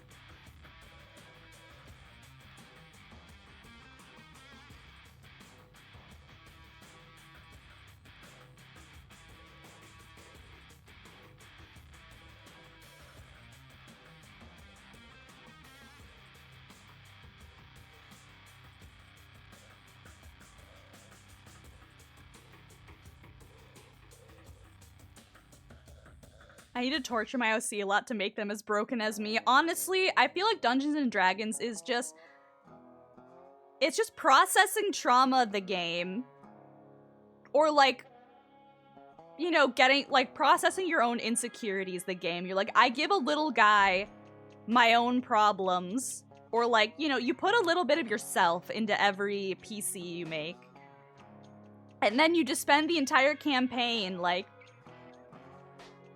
you know, learning how to work through that, learning how to love that part of yourself kind of thing. It's very beautiful. I really like... It can be a very, like, you know, self-actualizing kind of game.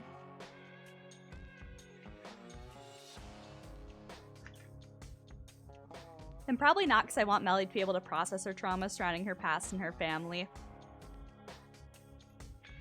For sure. Again, these aren't set in stone, though, so, like, if you think that the proficiencies provided from this background works best for you, then by all means go for it.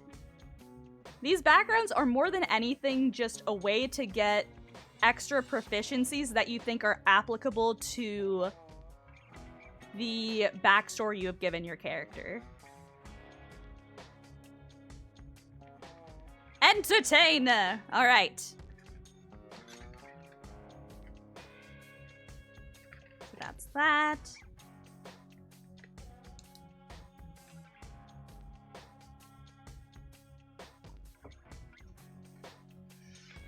Because usually once you pick a background in D&D, you never look at this page again. You just got extra proficiencies and that's what matters. This is more to give you proficiencies and like a stepping stone for you to build your backstory. So just pick whatever you think makes the most sense for what skills you think your character would have inherited based on the backstory you want them to have. Survival. Alright, so we got to... Folk Hero was the last one on that one, I believe. So let's do next poll. Yeah. Background. Gladiator.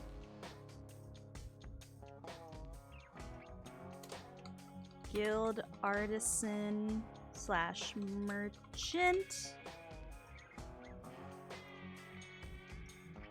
Hermit. Knight. And Noble. Alright, next one. Jack of Hearts, welcome in. I hope you're doing well. I'm crowdsourcing an NPC for my D&D campaign and making everyone make all the decisions for me.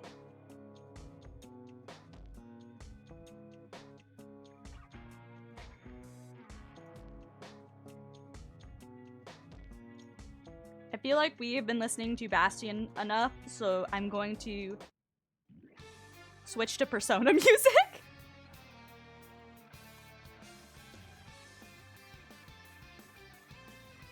I didn't stretch. I got the stretch redeem and didn't stretch. If you're shrimping, this is your sign to unshrimp and do a little stretch with me.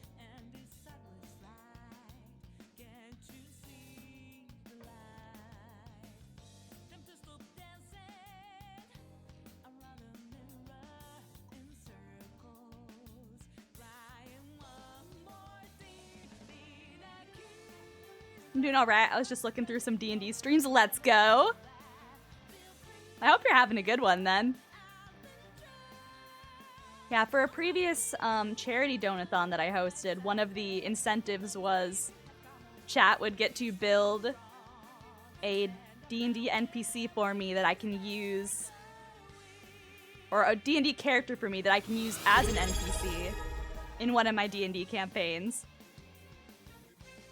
Crazy Sass X, thank you so much for the raid. Hello, hello. Welcome in, everyone. Says you were playing Overwatch 2. Did you win? Did you have fun?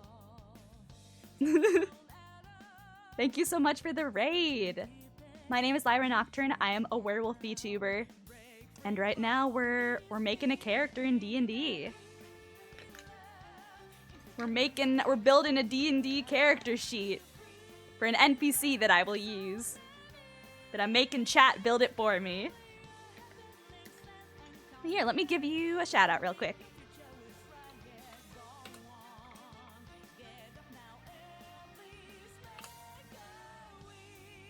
I play D&D. It's been a while since I've been in an actual session. That's such a mood. That's such a mood. My campaign that I've been DMing for 8 years. Like, I'm like, it seems like such a long time because we're like, oh, we've been playing for 8 years. That's crazy. We probably had like less than 20 sessions. Maybe 20. We probably had like 20 sessions. Nah, it's probably closer to 30. I don't know. Not a lot, though. We'll meet, like, once in a blue moon when Mercury's in retrograde and the stars align. Kind of thing. Because there's 7 of us, so organizing everyone's schedules together is rough. Fort, you're gonna have to go rest, but I'm gonna learn. Thank you so much! Yeah, enjoy your rest. Thank you again for the raid. Hope you have fun building your character. I will. This is going a lot longer than I expected. But that's okay, because I love D&D, and I love any excuse to talk about D&D. Alright, so we stopped at Noble. So we got the next group of backgrounds. So right now we're picking the background for our character. And since there's so many, we're doing it where I'm doing 4 separate polls. And then the background that won in each of those polls we'll put in a final poll, and then that answer will be what we pick. I did. So we have Outlander.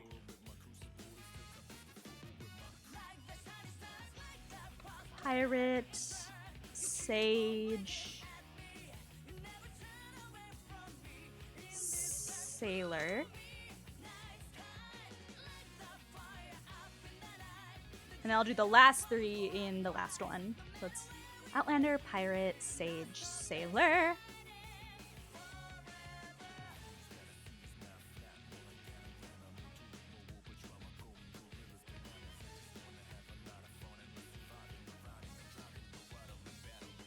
This D&D session open to others. Unfortunately, this is for my pre-existing campaigns, which are just my local friends. I would love to at some point host a D&D campaign like through our Discord, though. I think that would be a ton of fun. Even just, I have a ton of one-shot collections that I got from... I backed a lot of like D&D Kickstarters because I have a problem. And I got a really, really cool collection of a bunch of pre-written one-shots on there that are extremely cool and unique. And I think it'd be fun for us to run some of those, like, in the Discord. I don't know when yet, so this isn't, like, you know, immediately. But I think we should plan to do that at some point, if we have enough people who are interested.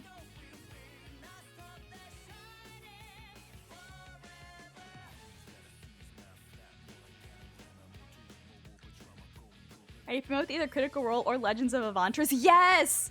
I am a big fan of Critical Role, and I keep getting, like, shorts from Legends of Avantris. I haven't actually watched their campaign yet.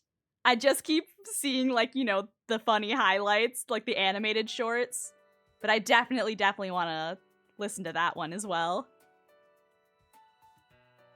I'm behind in Critical Role right now, though, so I'm trying to catch up in that first before I start anything else.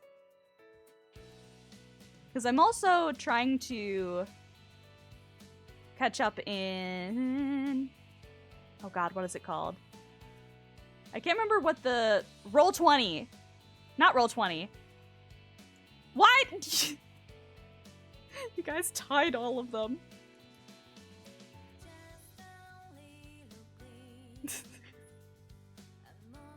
There's only one vote for each, though. Dimension 20, thank you, yes.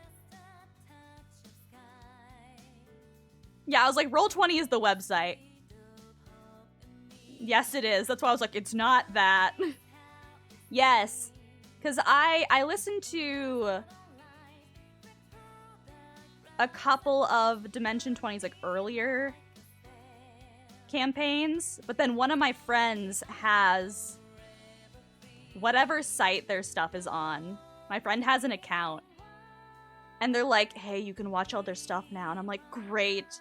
Because I really liked Fantasy High and I wanna watch all of it. And I know they have a bunch of other fun campaigns too. Alright, last one.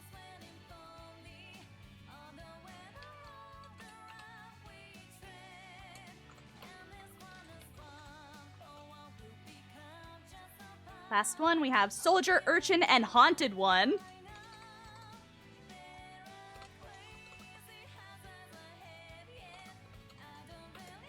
What background do you want for our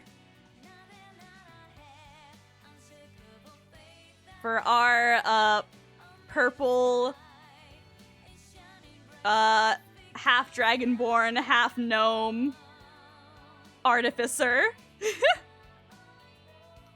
You want the I need the haunted one? You're gonna make our little guy experience the horrors?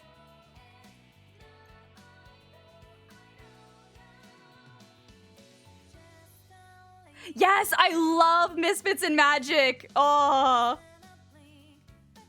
Damn, everyone wants to put this character in a goddamn situation. Literally torture an artist. Not horror Barney, no! Wait, that would actually be a cool concept. Is they're like so afraid of something, like the horror's getting them, that they're inventing all this stuff because there's like, there must be some way to save me. Wait, that's actually a really good motivation. That's actually sick. Like, this horror, like, dogs my every step. There has to be something I can make that will... that will save me from this. That will let me know peace. Like, will let me experience peace again. Holy shit. Y'all.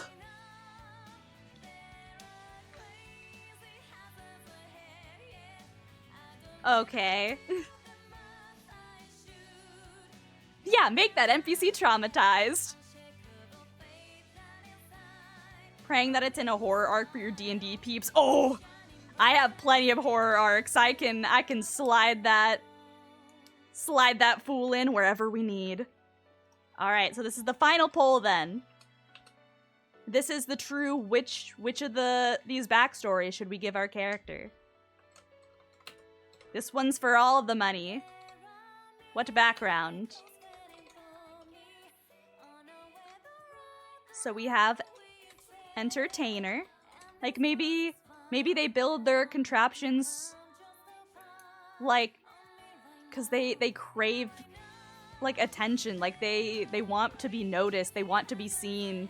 They want, or maybe they're entertaining because they want to make the world a brighter place, and this is how they can do it. Like, this is how they can build joy, or maybe it's a selfish reason, like you know, there's a bunch of different ways you can take that. Then there's the guild artisan one, or guild merchant, where it's like they built these connections from the ground up. They've gone from nothing to being a household name. They are the creator of these gadgets. No one before them has done it, like, kind of thing. And then we have the haunted one.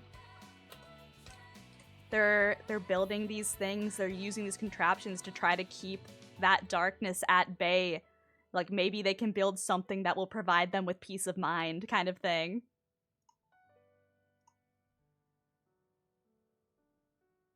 There you go. What's the name of this NPC? Chat's character. We have not named them yet. In fact, we haven't even gendered them yet. I keep saying little guy, but I mean that gender neutrally. We technically have not decided what gender our character is yet, let alone a name. Oh my god, they could just be Ghostbuster. Chat view! Chat, am I cooked? Chat's worth. Please keep them coming. Please keep these coming. This is amazing. Oh. Can we get some ideas for what factions there are? Honestly, because my party members have not delved a ton into like commerce and things like that, factions haven't really been a thing I have delved into too much in my campaigns yet, so it'd be something that I would have to newly really create. But that just means that we have like all this wiggle room, like there's no restraints. We could make it whatever we want.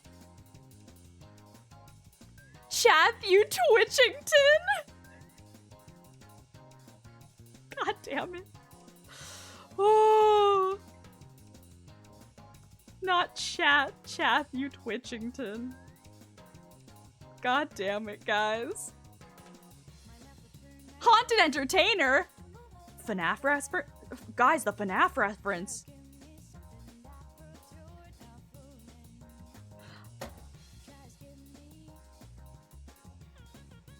Okay, actually, this goes hard as hell. Wait, Entertainer Haunted one. Alright. No, okay, so I'm gonna use... I'll use proficiencies that work for both. Holy shit. Backstory.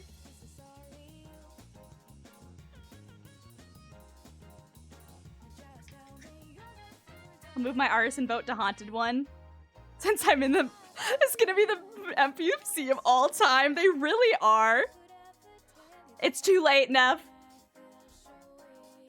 Yeah, they're like, if I'm surrounded by people all the time, by like laughing faces all the time, or however they're entertaining, then maybe that's like, you know, helping keep the horrors at bay. Holy shit. All right.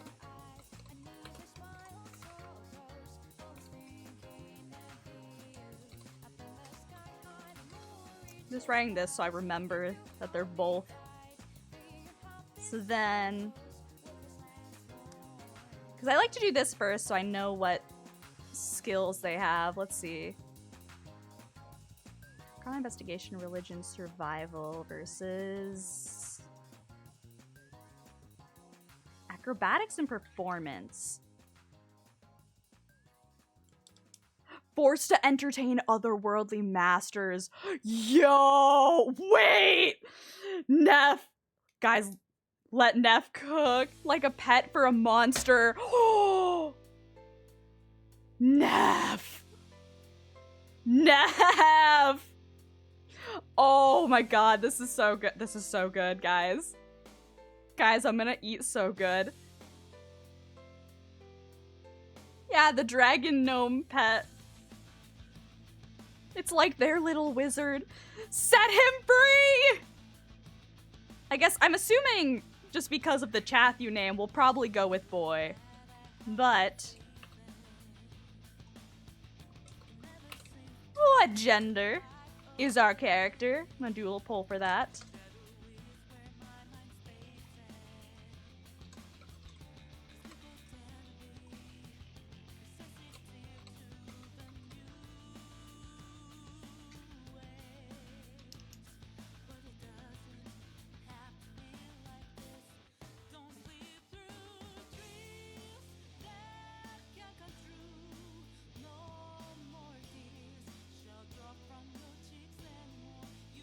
I'm just doing male, female, and non-binary. If non-binary wins, we can get into specifics. But for now...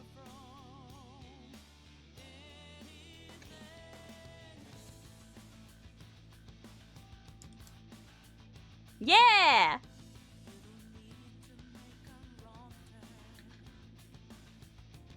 Have we already decided on a name? I mean, no. But Chathy was really funny. We can find other pun names though.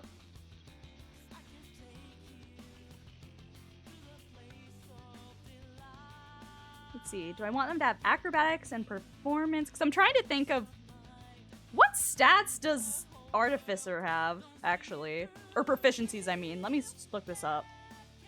Artificer proficiencies.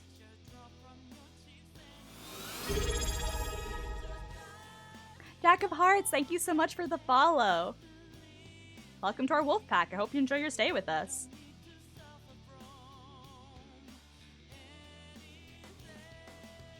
So Artificer has... They can have Arcana, History, Investigation, Medicine, Nature, Perception, or Sleight of Hand. Okay. Which I think Haunted one has pretty similar... Yeah, Arcana, Investigation are similar, so they can get that from their class. So I think I'm gonna go with the Entertainer backstory just to get the performance proficiency on here.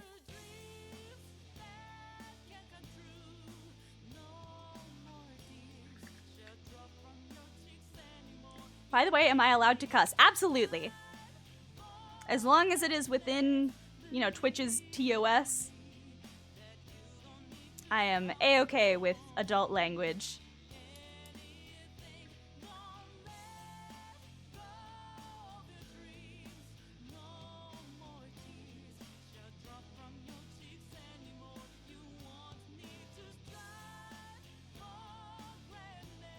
This is so... Y'all, we are building the most beautiful character. This is so fun. And now we really need to think of names.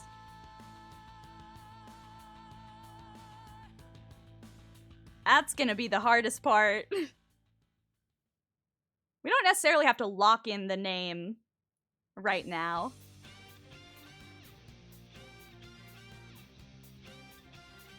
But, you know, something to think about.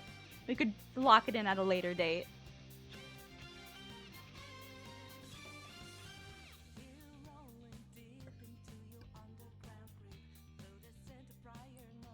Any ideas yet for what horrific thing he is / was a pet to?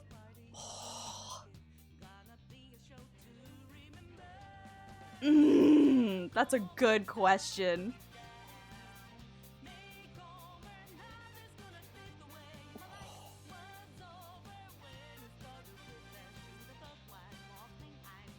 Oh, there's so much. I did not expect this to go this way, so I'm like, oh.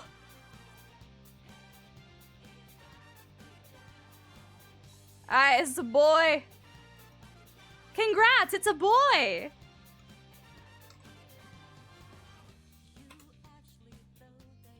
We have a baby boy.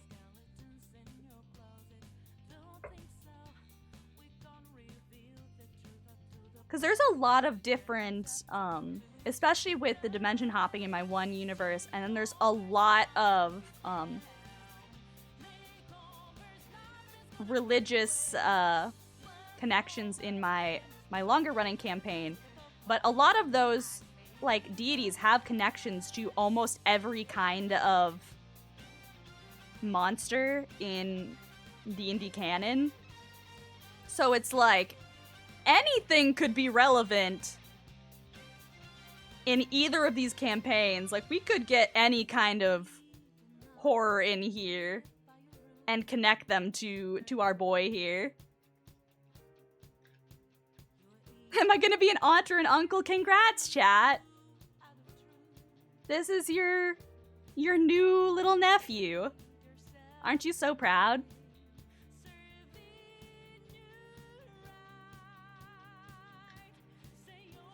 I guess because everything else here is like stats, which I will fudge based on where in the story I will include them. So that's not something we're gonna do on stream because that's purely dependent on when in the campaigns I will end up including this character, which I don't know yet. So I think the only other thing we can do at this moment, or poll-wise, we can think of like what, like Ace was asking earlier, like what kind of aesthetic do they have? Like what's their vibe? What if the monster that our lad has to entertain is like a crowd of monsters that represents chat? Bro! Ace, your brain! Ace, your mind. Oh, I will absolutely let you guys know when Tathu gets his spot in the limelight. Holy shit. Wait, actually, do you know what would be really good with this character? Is that this crowd of monsters, that could be why, like, his haunted thing, is that he's basically always being watched. Like fourth wall watched by, like, a crowd. Like, everything he does has an audience. And he's, like, aware of this. And so he just, like, fourth wall breaks all the time. But not, like, fourth wall, like, in the game. Like, he doesn't realize he's in, like, you know, D&D, but he realizes that they have an audience. And so he comments, chat, am I cooked? Like, kind of shit. Yeah, like Truman Show kind of shit. So, like, the party would think he's, like, talking to himself, but he's, like, talking to this perpetual audience that's always watching him. Like, he's literally never alone. Bro. Yeah, cameras in every direction kind of thing. That would be so good. Dark cloak with concealed steampunk gauntlet. Ooh. I thought there's so... Here, let me do...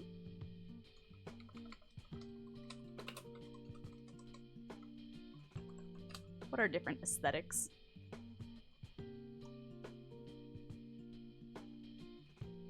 I'm just reading shit we got. Because,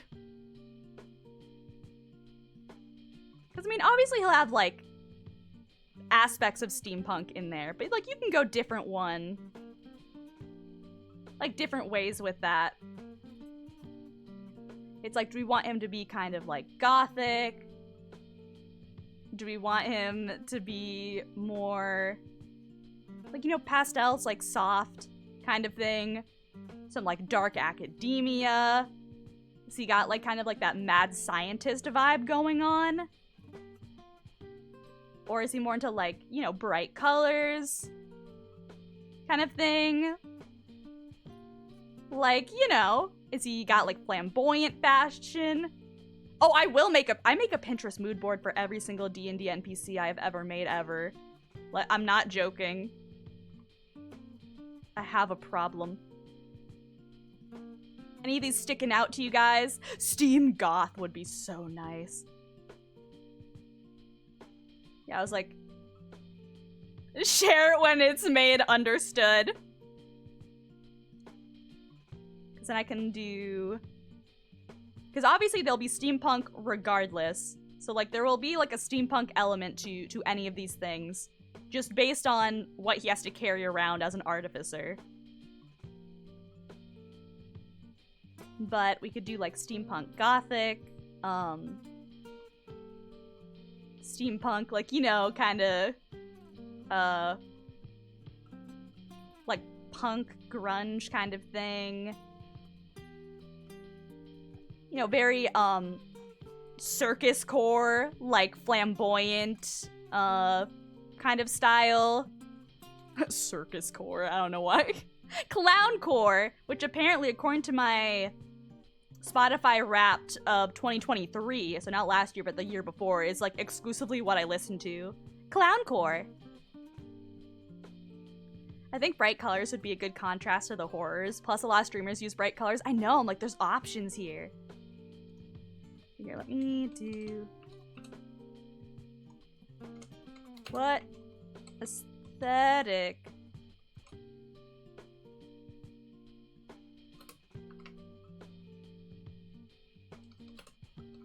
All include some steampunk elements.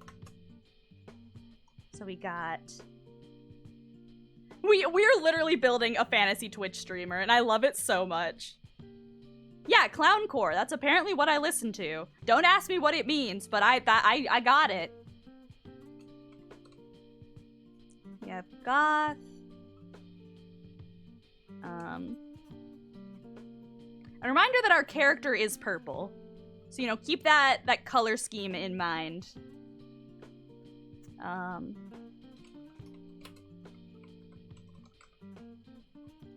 Let's see.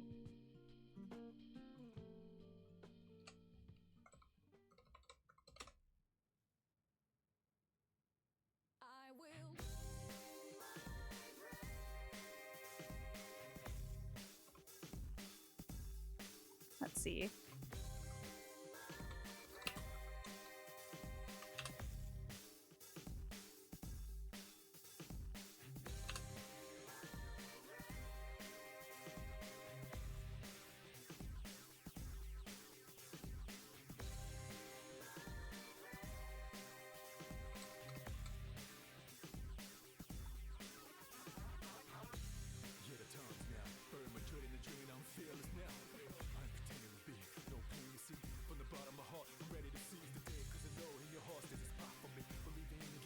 I was like, what are some other aesthetics? Gotta look.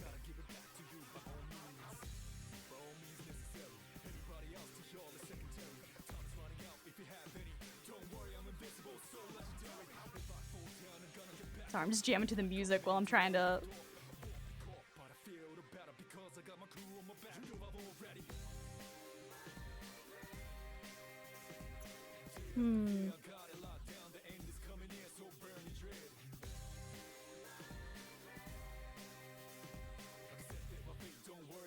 What's the term? It's not like cottagecore, but it's where they wear like a ton of layers.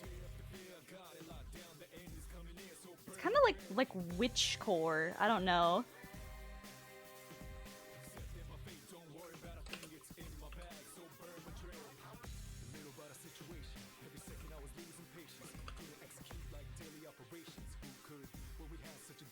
Is it actually just witchcore? No, there's like something else.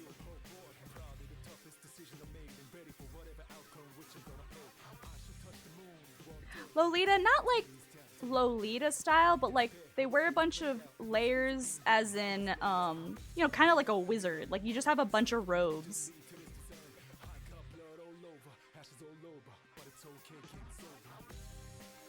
It's almost like apocalypse. Oh, is it apocalypse core?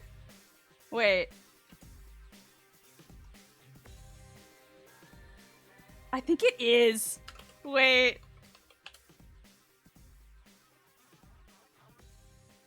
It's apocalypse core fashion. Amazing. Amazing.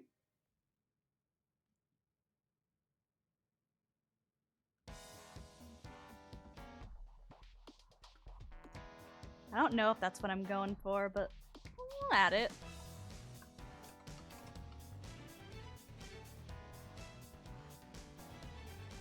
Yeah, so like post-war steampunk kind of thing, yeah.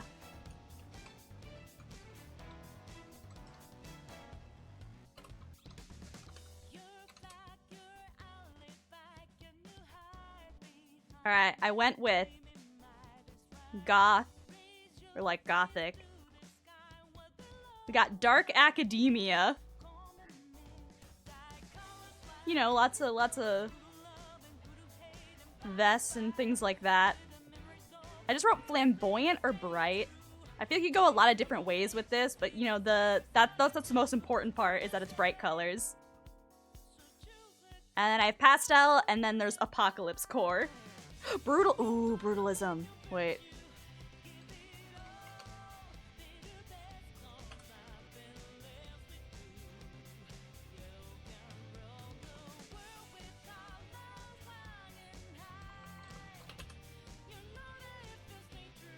Yeah, I feel like brutalism is I feel like brutalism and apocalypse core for like in terms of clothing are like the same.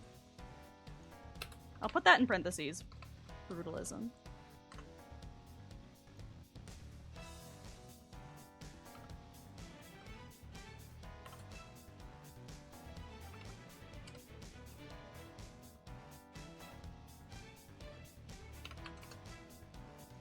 Okay.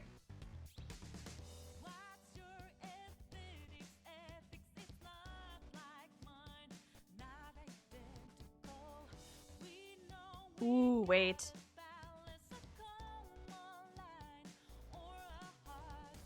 Is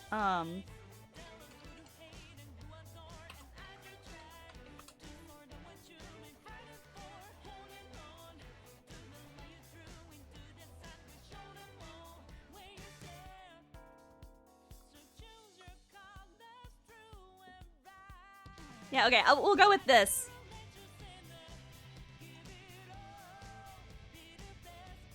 Vote on the vibe.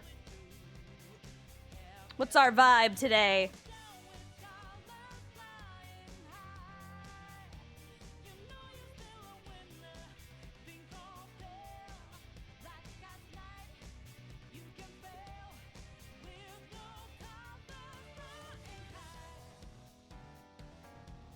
We got gothic, dark academia, flamboyant or bright, pastel, or apocalypse core, like slash brutalism kind of stuff.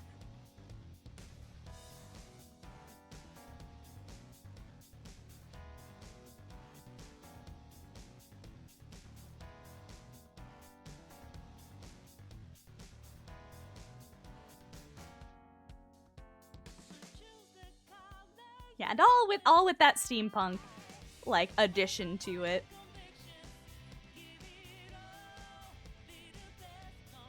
Oh my gosh, it is almost midnight. I keep saying like, oh, I didn't expect this to happen. Like, I shoulda damn well knew. I know how long I can yap about Dungeons and Dragons. What am I talking about? I didn't know. Sure I didn't. Sure we didn't. Yeah, when the Cooks Yap session went too hard, it really did.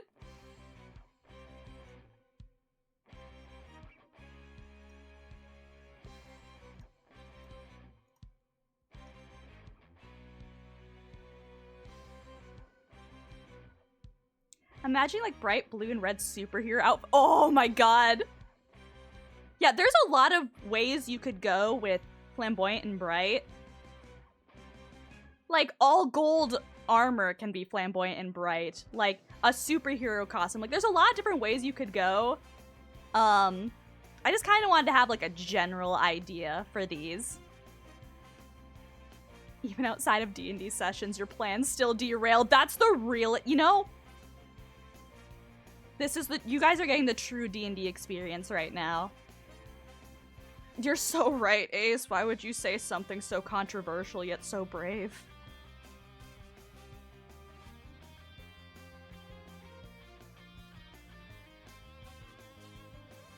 Would flamboyant bright fit under high fantasy vibes? Oh, absolutely. We have some very flamboyant and bright colored characters in high fantasy. Because they got magic. They can make whatever colors they want. Hell, you could use prestidigitation to always be covered in floating sparkles. Like, that's an ability you have in D&D. The world is your oyster. You can put fairy fire on yourself if you want to. It'll give everyone advantage against you with melee attacks, but you know. Or most attacks. Actually, I think it's all attacks. But don't worry about it. I want my tiny little lad to be way more into the dragon theme than warranted. Like a red cloak just has a giant blue dragon. Oh my god, like the hood of the cloak is like painted like a dragon's head. Insane. All right, so let me add the color, physical characteristics. I guess just notes? I guess it's just notes. Wings painted on the back. Oh.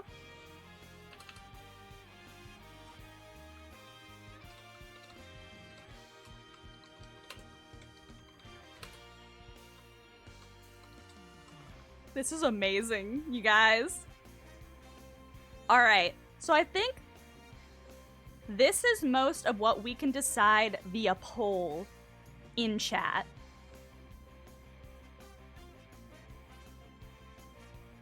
So we've got the bones of this character. And now we just have to build on it. However, you know, to make sure it hits right, you know, that we're not being too hasty, we gotta take some time to sit on these things. Things like our character's name, and then more decisive stuff about their appearance. So, anytime from this point forward, in like chats for any of my other streams, or just in the Discord, if you guys think of a good name for our character, we like shout it out, and if people like it, we will exalt one of the names for them. Until then, I will try to hunt down like a pick crew or something that people can attempt to design this character with, so we can, you know, try to get a better understanding of vaguely what they look like. Doesn't have to be exact, but you know, just a sense. What's the gnomish word for dragon or lightning? It's actually a good question.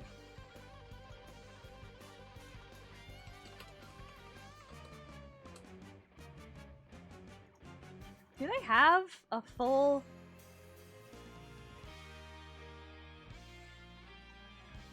gnome dictionary? Let's see. They don't have many official words. Yeah, there aren't many official gnome words. There's a lot of official draconic words, though. I know it's silly, but can Chathu be No, I am considering Chathu a genuine submission. I do appreciate it. Let's see.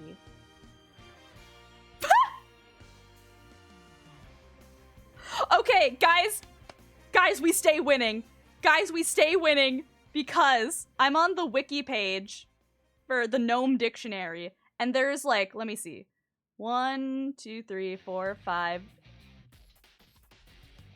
6. Okay, let me, not counting the like weird phrases in here. We have 1, 2, 3, 4, 5, 6, 7, 8, 9, 10, 11, 12. There are 12 words. 12 whole words in the official canon gnomish dictionary, like in D&D. And one of those words is homosexual, and another one is transgender. We're winning. Guys, we stay, the alphabet mafia stays winning. I fucking love this.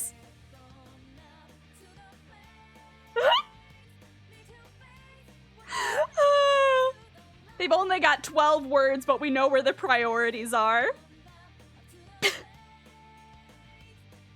Ooh, Tarrant is the draconic word for gnome. Ooh! You can name him Terry. Oh, you could do some really cool stuff with that. Like, take the root of it and then make it like a full name, like Tarian.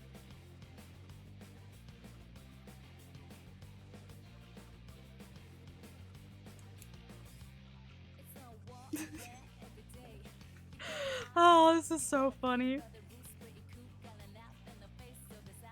So yeah, that is one thing to think about. Oh my god, I've lost stuff. There we go. And then also, I will, look for the pick crew. But this is basically what we got for now. We have our half dragonborn, half gnome character. So basically a gnome-sized dragonborn who will probably live a bit longer than your average dragonborn. You know, unless something bad happens to them before old age takes them, which would never happen in D&D. That's crazy. But anyway, they are an artificer who is an entertainer for the beings that haunt them. He is a man, and he is purple. He has purple scales. Yeah, Dragonborn, Gnome, Purple Lightning, Breath, Artificer, Haunted, Entertainer, Male, Flamboyant, Bright Colors. Yes! Have to head bed now, but good luck with rest stream. We will be wrapping up soon, but have a good night, Val. I also need to go to bed. So yeah, that is what we have made. Thank you guys. I love this character. I actually can think of some really cool stuff I can use this NPC with.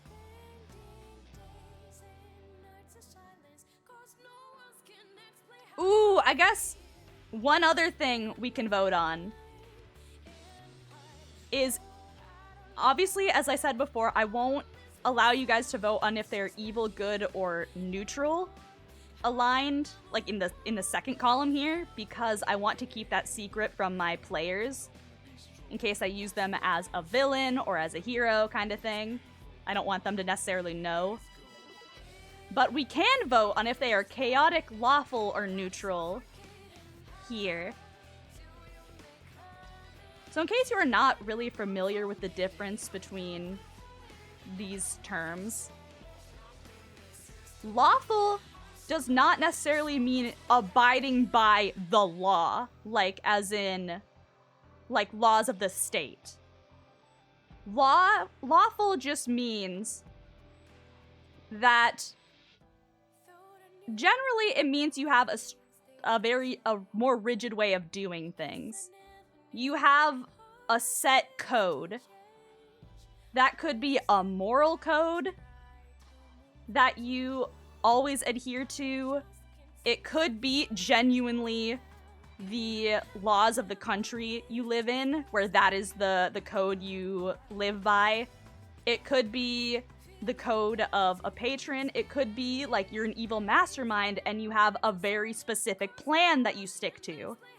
Like, it just means that you are more rigid in the way you go about things. You're more meticulous. You prefer to things to, I guess you prefer to follow a more specific path.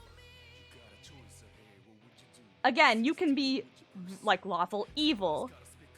Like, you are, you know, a criminal who has a very specific way you want to do stuff.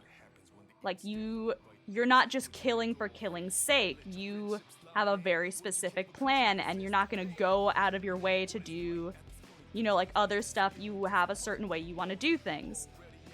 Or even you could be lawful evil and be like an evil politician, where everything you do is to further your own agenda, but you do it all within the bounds of literal, like, a country's laws. Whereas chaotic is the opposite. It is like you do things based on the moment. A tinkering lightning dragon performer pet, that's chaotic, right? No, you can be very, like, you can be a really silly character who is lawful. It's more about your psyche than necessarily, like, your personality. That's the best way to explain alignment, in my opinion. It's more on, like, how your mind works than, like, your personality. Like, you can be really silly, but when you have to make a decision, you have, like, a rigid way of doing it. Whereas like chaotic can be like spur of the moment, or sometimes you would do something one way and the next time you do it in a totally different, unrelated way. Like the best way is like, you know, with chaotic evil, it's you want something and you don't care at all like how you achieve it. It doesn't necessarily mean like, oh, you plan or you don't plan, but that is one way you can be chaotic versus lawful, is like someone who's lawful plans things out and someone who's chaotic does not. And then neutral is just you're in between the two. Like sometimes you perform in a way that is consistent, but every so often maybe you do something that is counterintuitive to how you acted before. Like you're not very strongly one or the other. Alignment is a lot less strict than people believe it to be in D&D, I think. Like, you don't have to be chaotic every time and lawful every time to be considered chaotic or lawful. It's just, like, what you naturally tend to lean towards. Like, if you are most often chaotic, you'd be chaotic. If you are most often lawful, you'd be lawful. If you really don't go one way or the other, or you maybe only slightly lean one way or the other, you'd be neutral. I hope that made sense.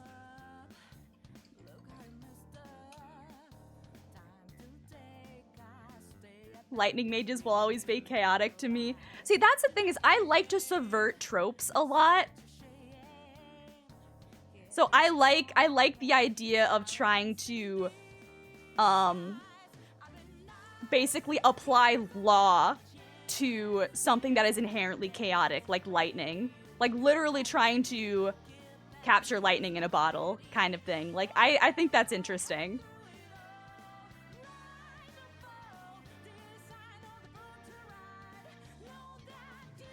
But that's what I mean, is there's no wrong answer here.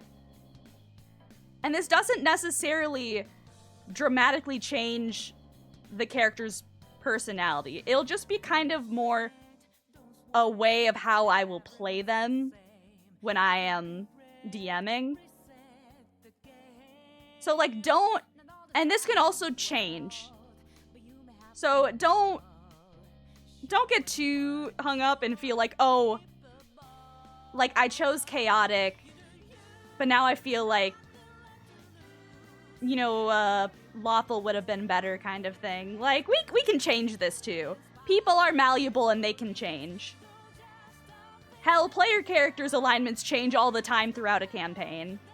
It's great. We love it. We love to see it. We love the malleability of the human condition.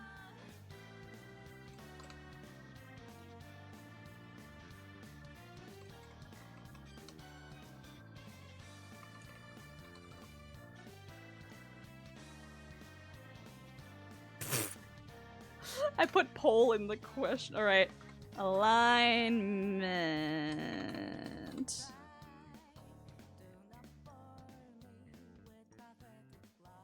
There we go. Yeah, but again, with like lightning mages, like, yeah, they could be like really chaotic. Like, you could be like, they like basically are just as free as lightning kind of thing. Like, you can go either way. Like, I love that shit. Like, I like exploring people. It's so fun. So, like, there's no wrong answer here.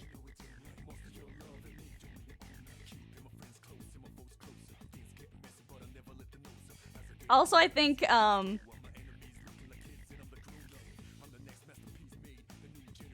I do agree that in general, chaotic does, like, entertainer does lean itself more towards chaotic.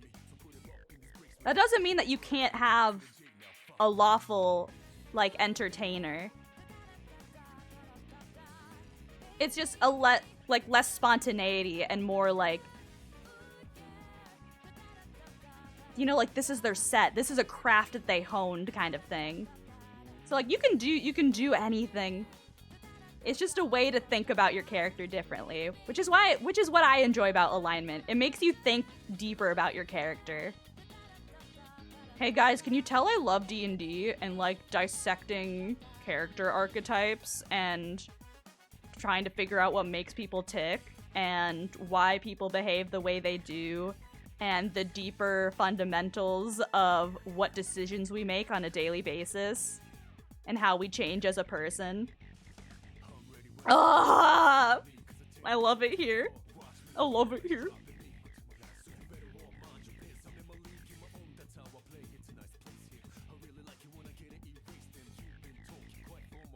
We are the same.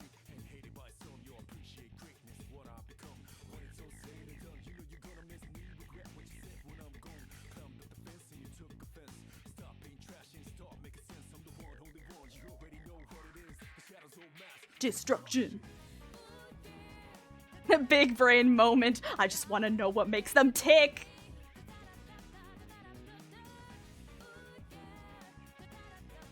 Son of One, welcome in, welcome in. I hope you're doing well.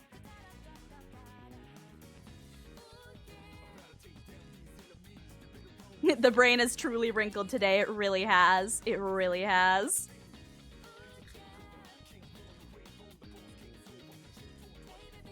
Ooh, okay, we did neutral. I feel like neutral is really good for this character, especially because they're like an artificer. Like, you know, they're an artificer who's also an entertainer. I feel like, you know, they can go either way between lawful or chaotic. So I think that you get a lot of leeway with that one. Again, I'm just hitting neutral because I don't want my players to know what morality alignment this character has.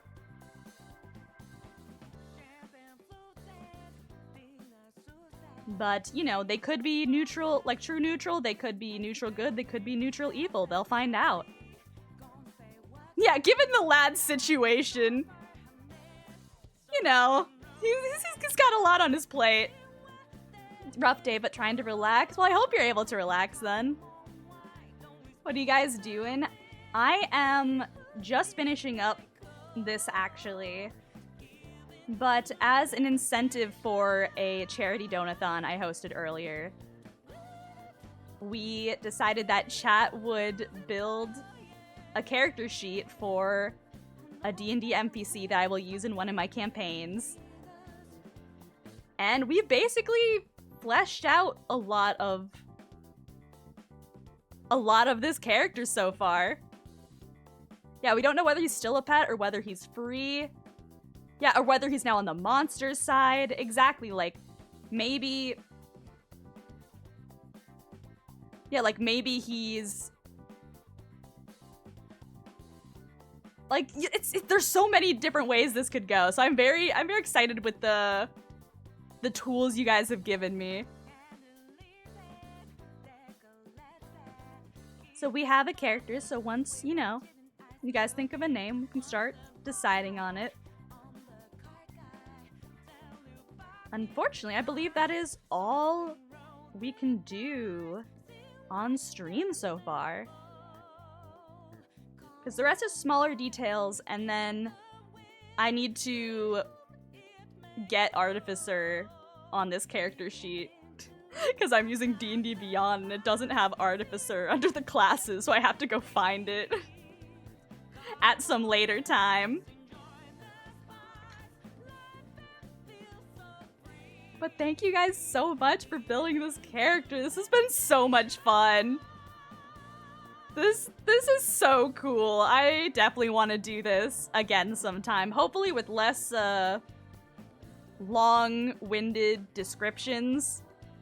Hopefully I will be more brief. Yeah, could make him a villain and do the real monster is the man. Because he wasn't kept by real ones, but tortured and performed. Oh, that's so real! Yeah, now we just need the mood board so we can really start cooking. Exactly. Exactly. All right, so that wraps up D&D. So I'm gonna go over to our chatting screen.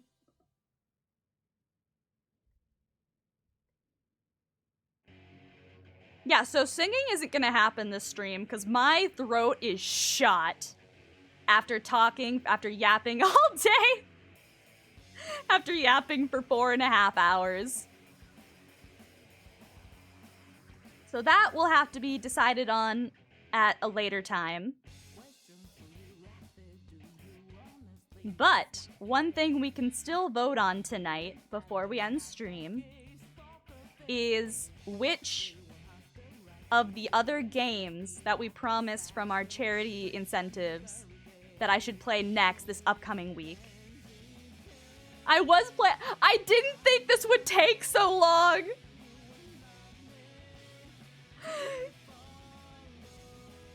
Cause I'm stupid and I forgot that I would have to explain every class and every race. And also I'm a very long-winded person, so I can't just be like, these are elves, you know what elves are. No, I have to be like, this is the backstory of elves, and this is how they're different from other elves. Like, every time I underestimate how much I yap.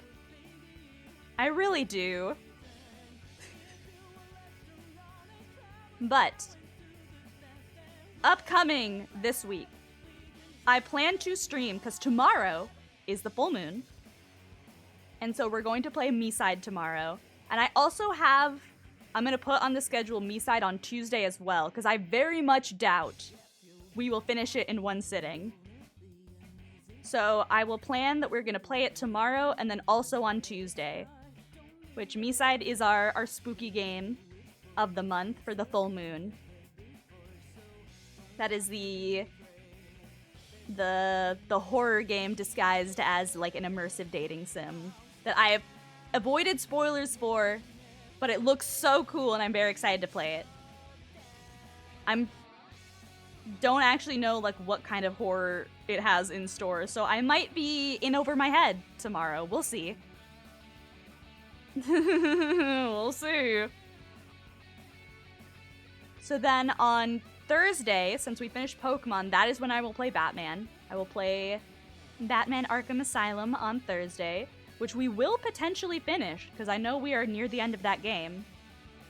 And then on the weekend, I was planning on playing one more of the games that I promised you all that I would stream. Which, thus far, the 3 other games that I've told you all I would stream at some point as incentives were Ranked Overwatch, which I'm gonna ask y'all if I can change that to Ranked Marvel Rivals, because that's like all I've played recently. I mean, Marvel Rivals is all I've played recently, and I think that would go better.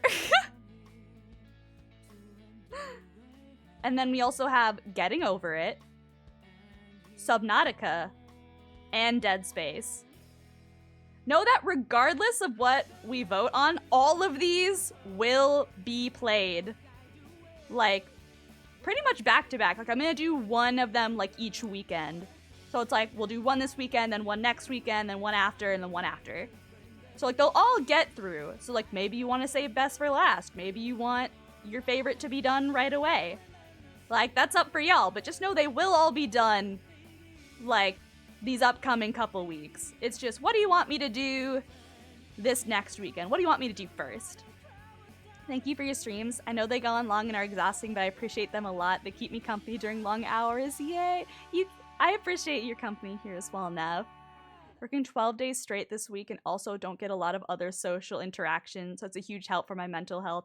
That's honestly a big reason of why I started streaming, was when I was working full-time, I very rarely would be energetic enough after I got off work to, like, go out or talk to people. So That's like 90% of the reason I got into streaming was so I could socialize even when I was too tired to like go out and meet people kind of thing. So I'm glad that you guys are getting, you know, a similar thing out of it that I am. I'm glad that we're all having a good time here. Let me do the hydrate redeems that you guys have told me to do. I will finish this water, because goddamn my throat.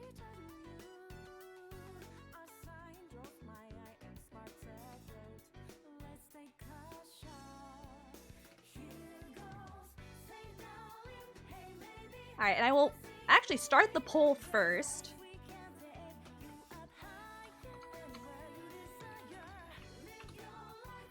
And then I will do the stretch redeems while the poll is being voted on. That's what game should I stream first?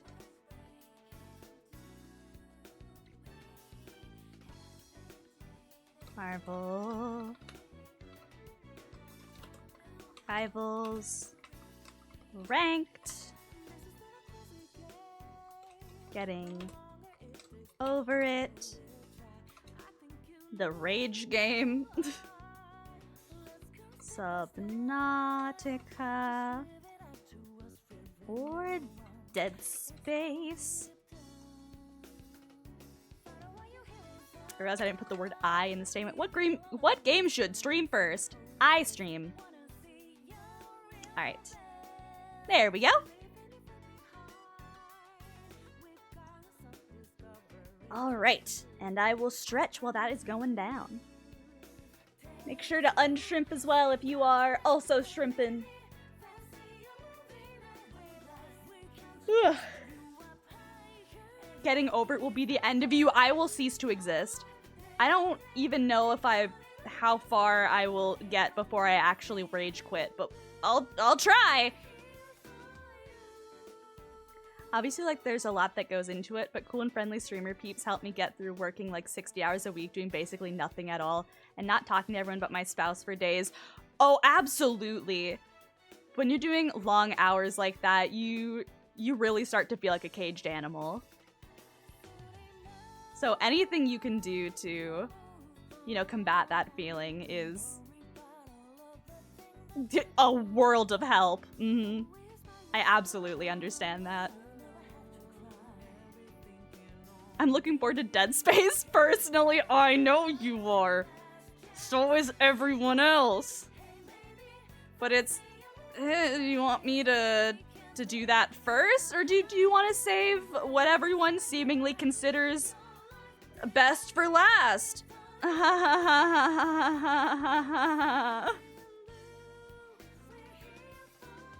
Your wrist might hurt a lot by the end, too, of getting over it. Oh, no. Yeah, I actually don't know what the controls are like in getting over it. Is it just, like, using the mouse? I might have a bad time. It's okay, that's what my, my copper fit gamer gloves are for. Support those wrists. I'm also here for Marble Rivals Comp. Mia, is that because you would also like to join me? Would you like to be here literally for Marble Rivals Comp? Please. Please, because solo queue would be so painful. It made my wrist cramp when I tried it. Oh, Ace, you tried it? Godspeed, soldier. Maybe.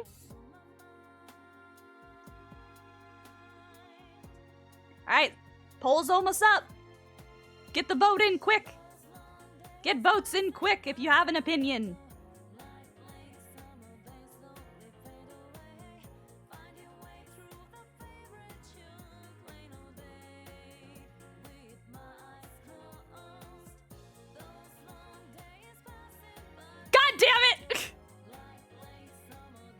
Alright, so these two tied, so I guess I'll make a poll on Discord between those two.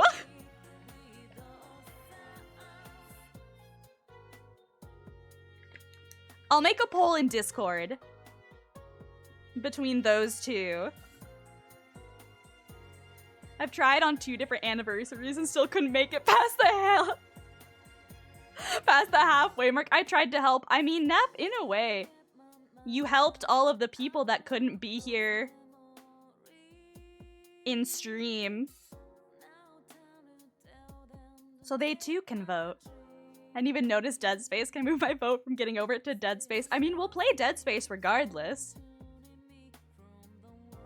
It just might be at a later date, you know? And by later date, I mean in like a week or 2.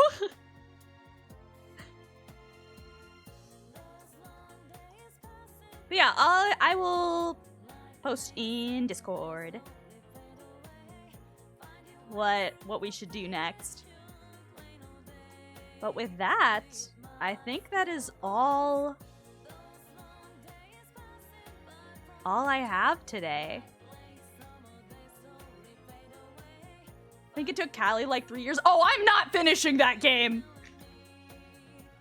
God, no! There is not a single universe where I could ever finish Dead Space. Maybe in like 10 years from now, if I'm a different person, I will finish I could and will finish Dead Space. Oh, getting over it. Oh God, that's worse. That's so much worse. Will make you finish Dead Space. No. No. No, you won't. No, you won't.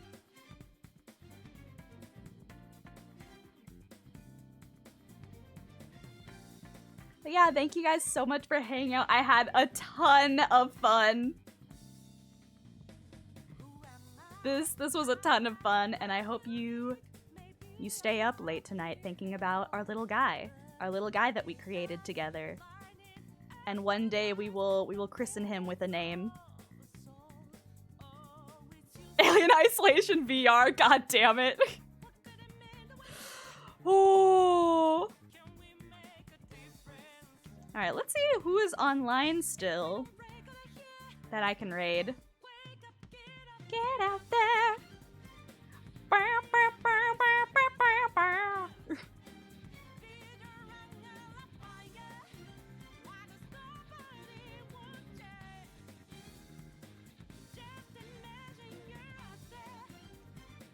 Okay, it looks like Rise Online. Crisis Chorus is online playing Legend of Heroes Trails from Zero, which is a cool RPG game. I have not played it personally yet, but it looks really cool. So, you know, if you enjoyed cooking up some high fantasy with our D&D brainstorming today, experience someone else's high fantasy story and watch some of Trails from Zero, or Trails from Zero. Let me get that started.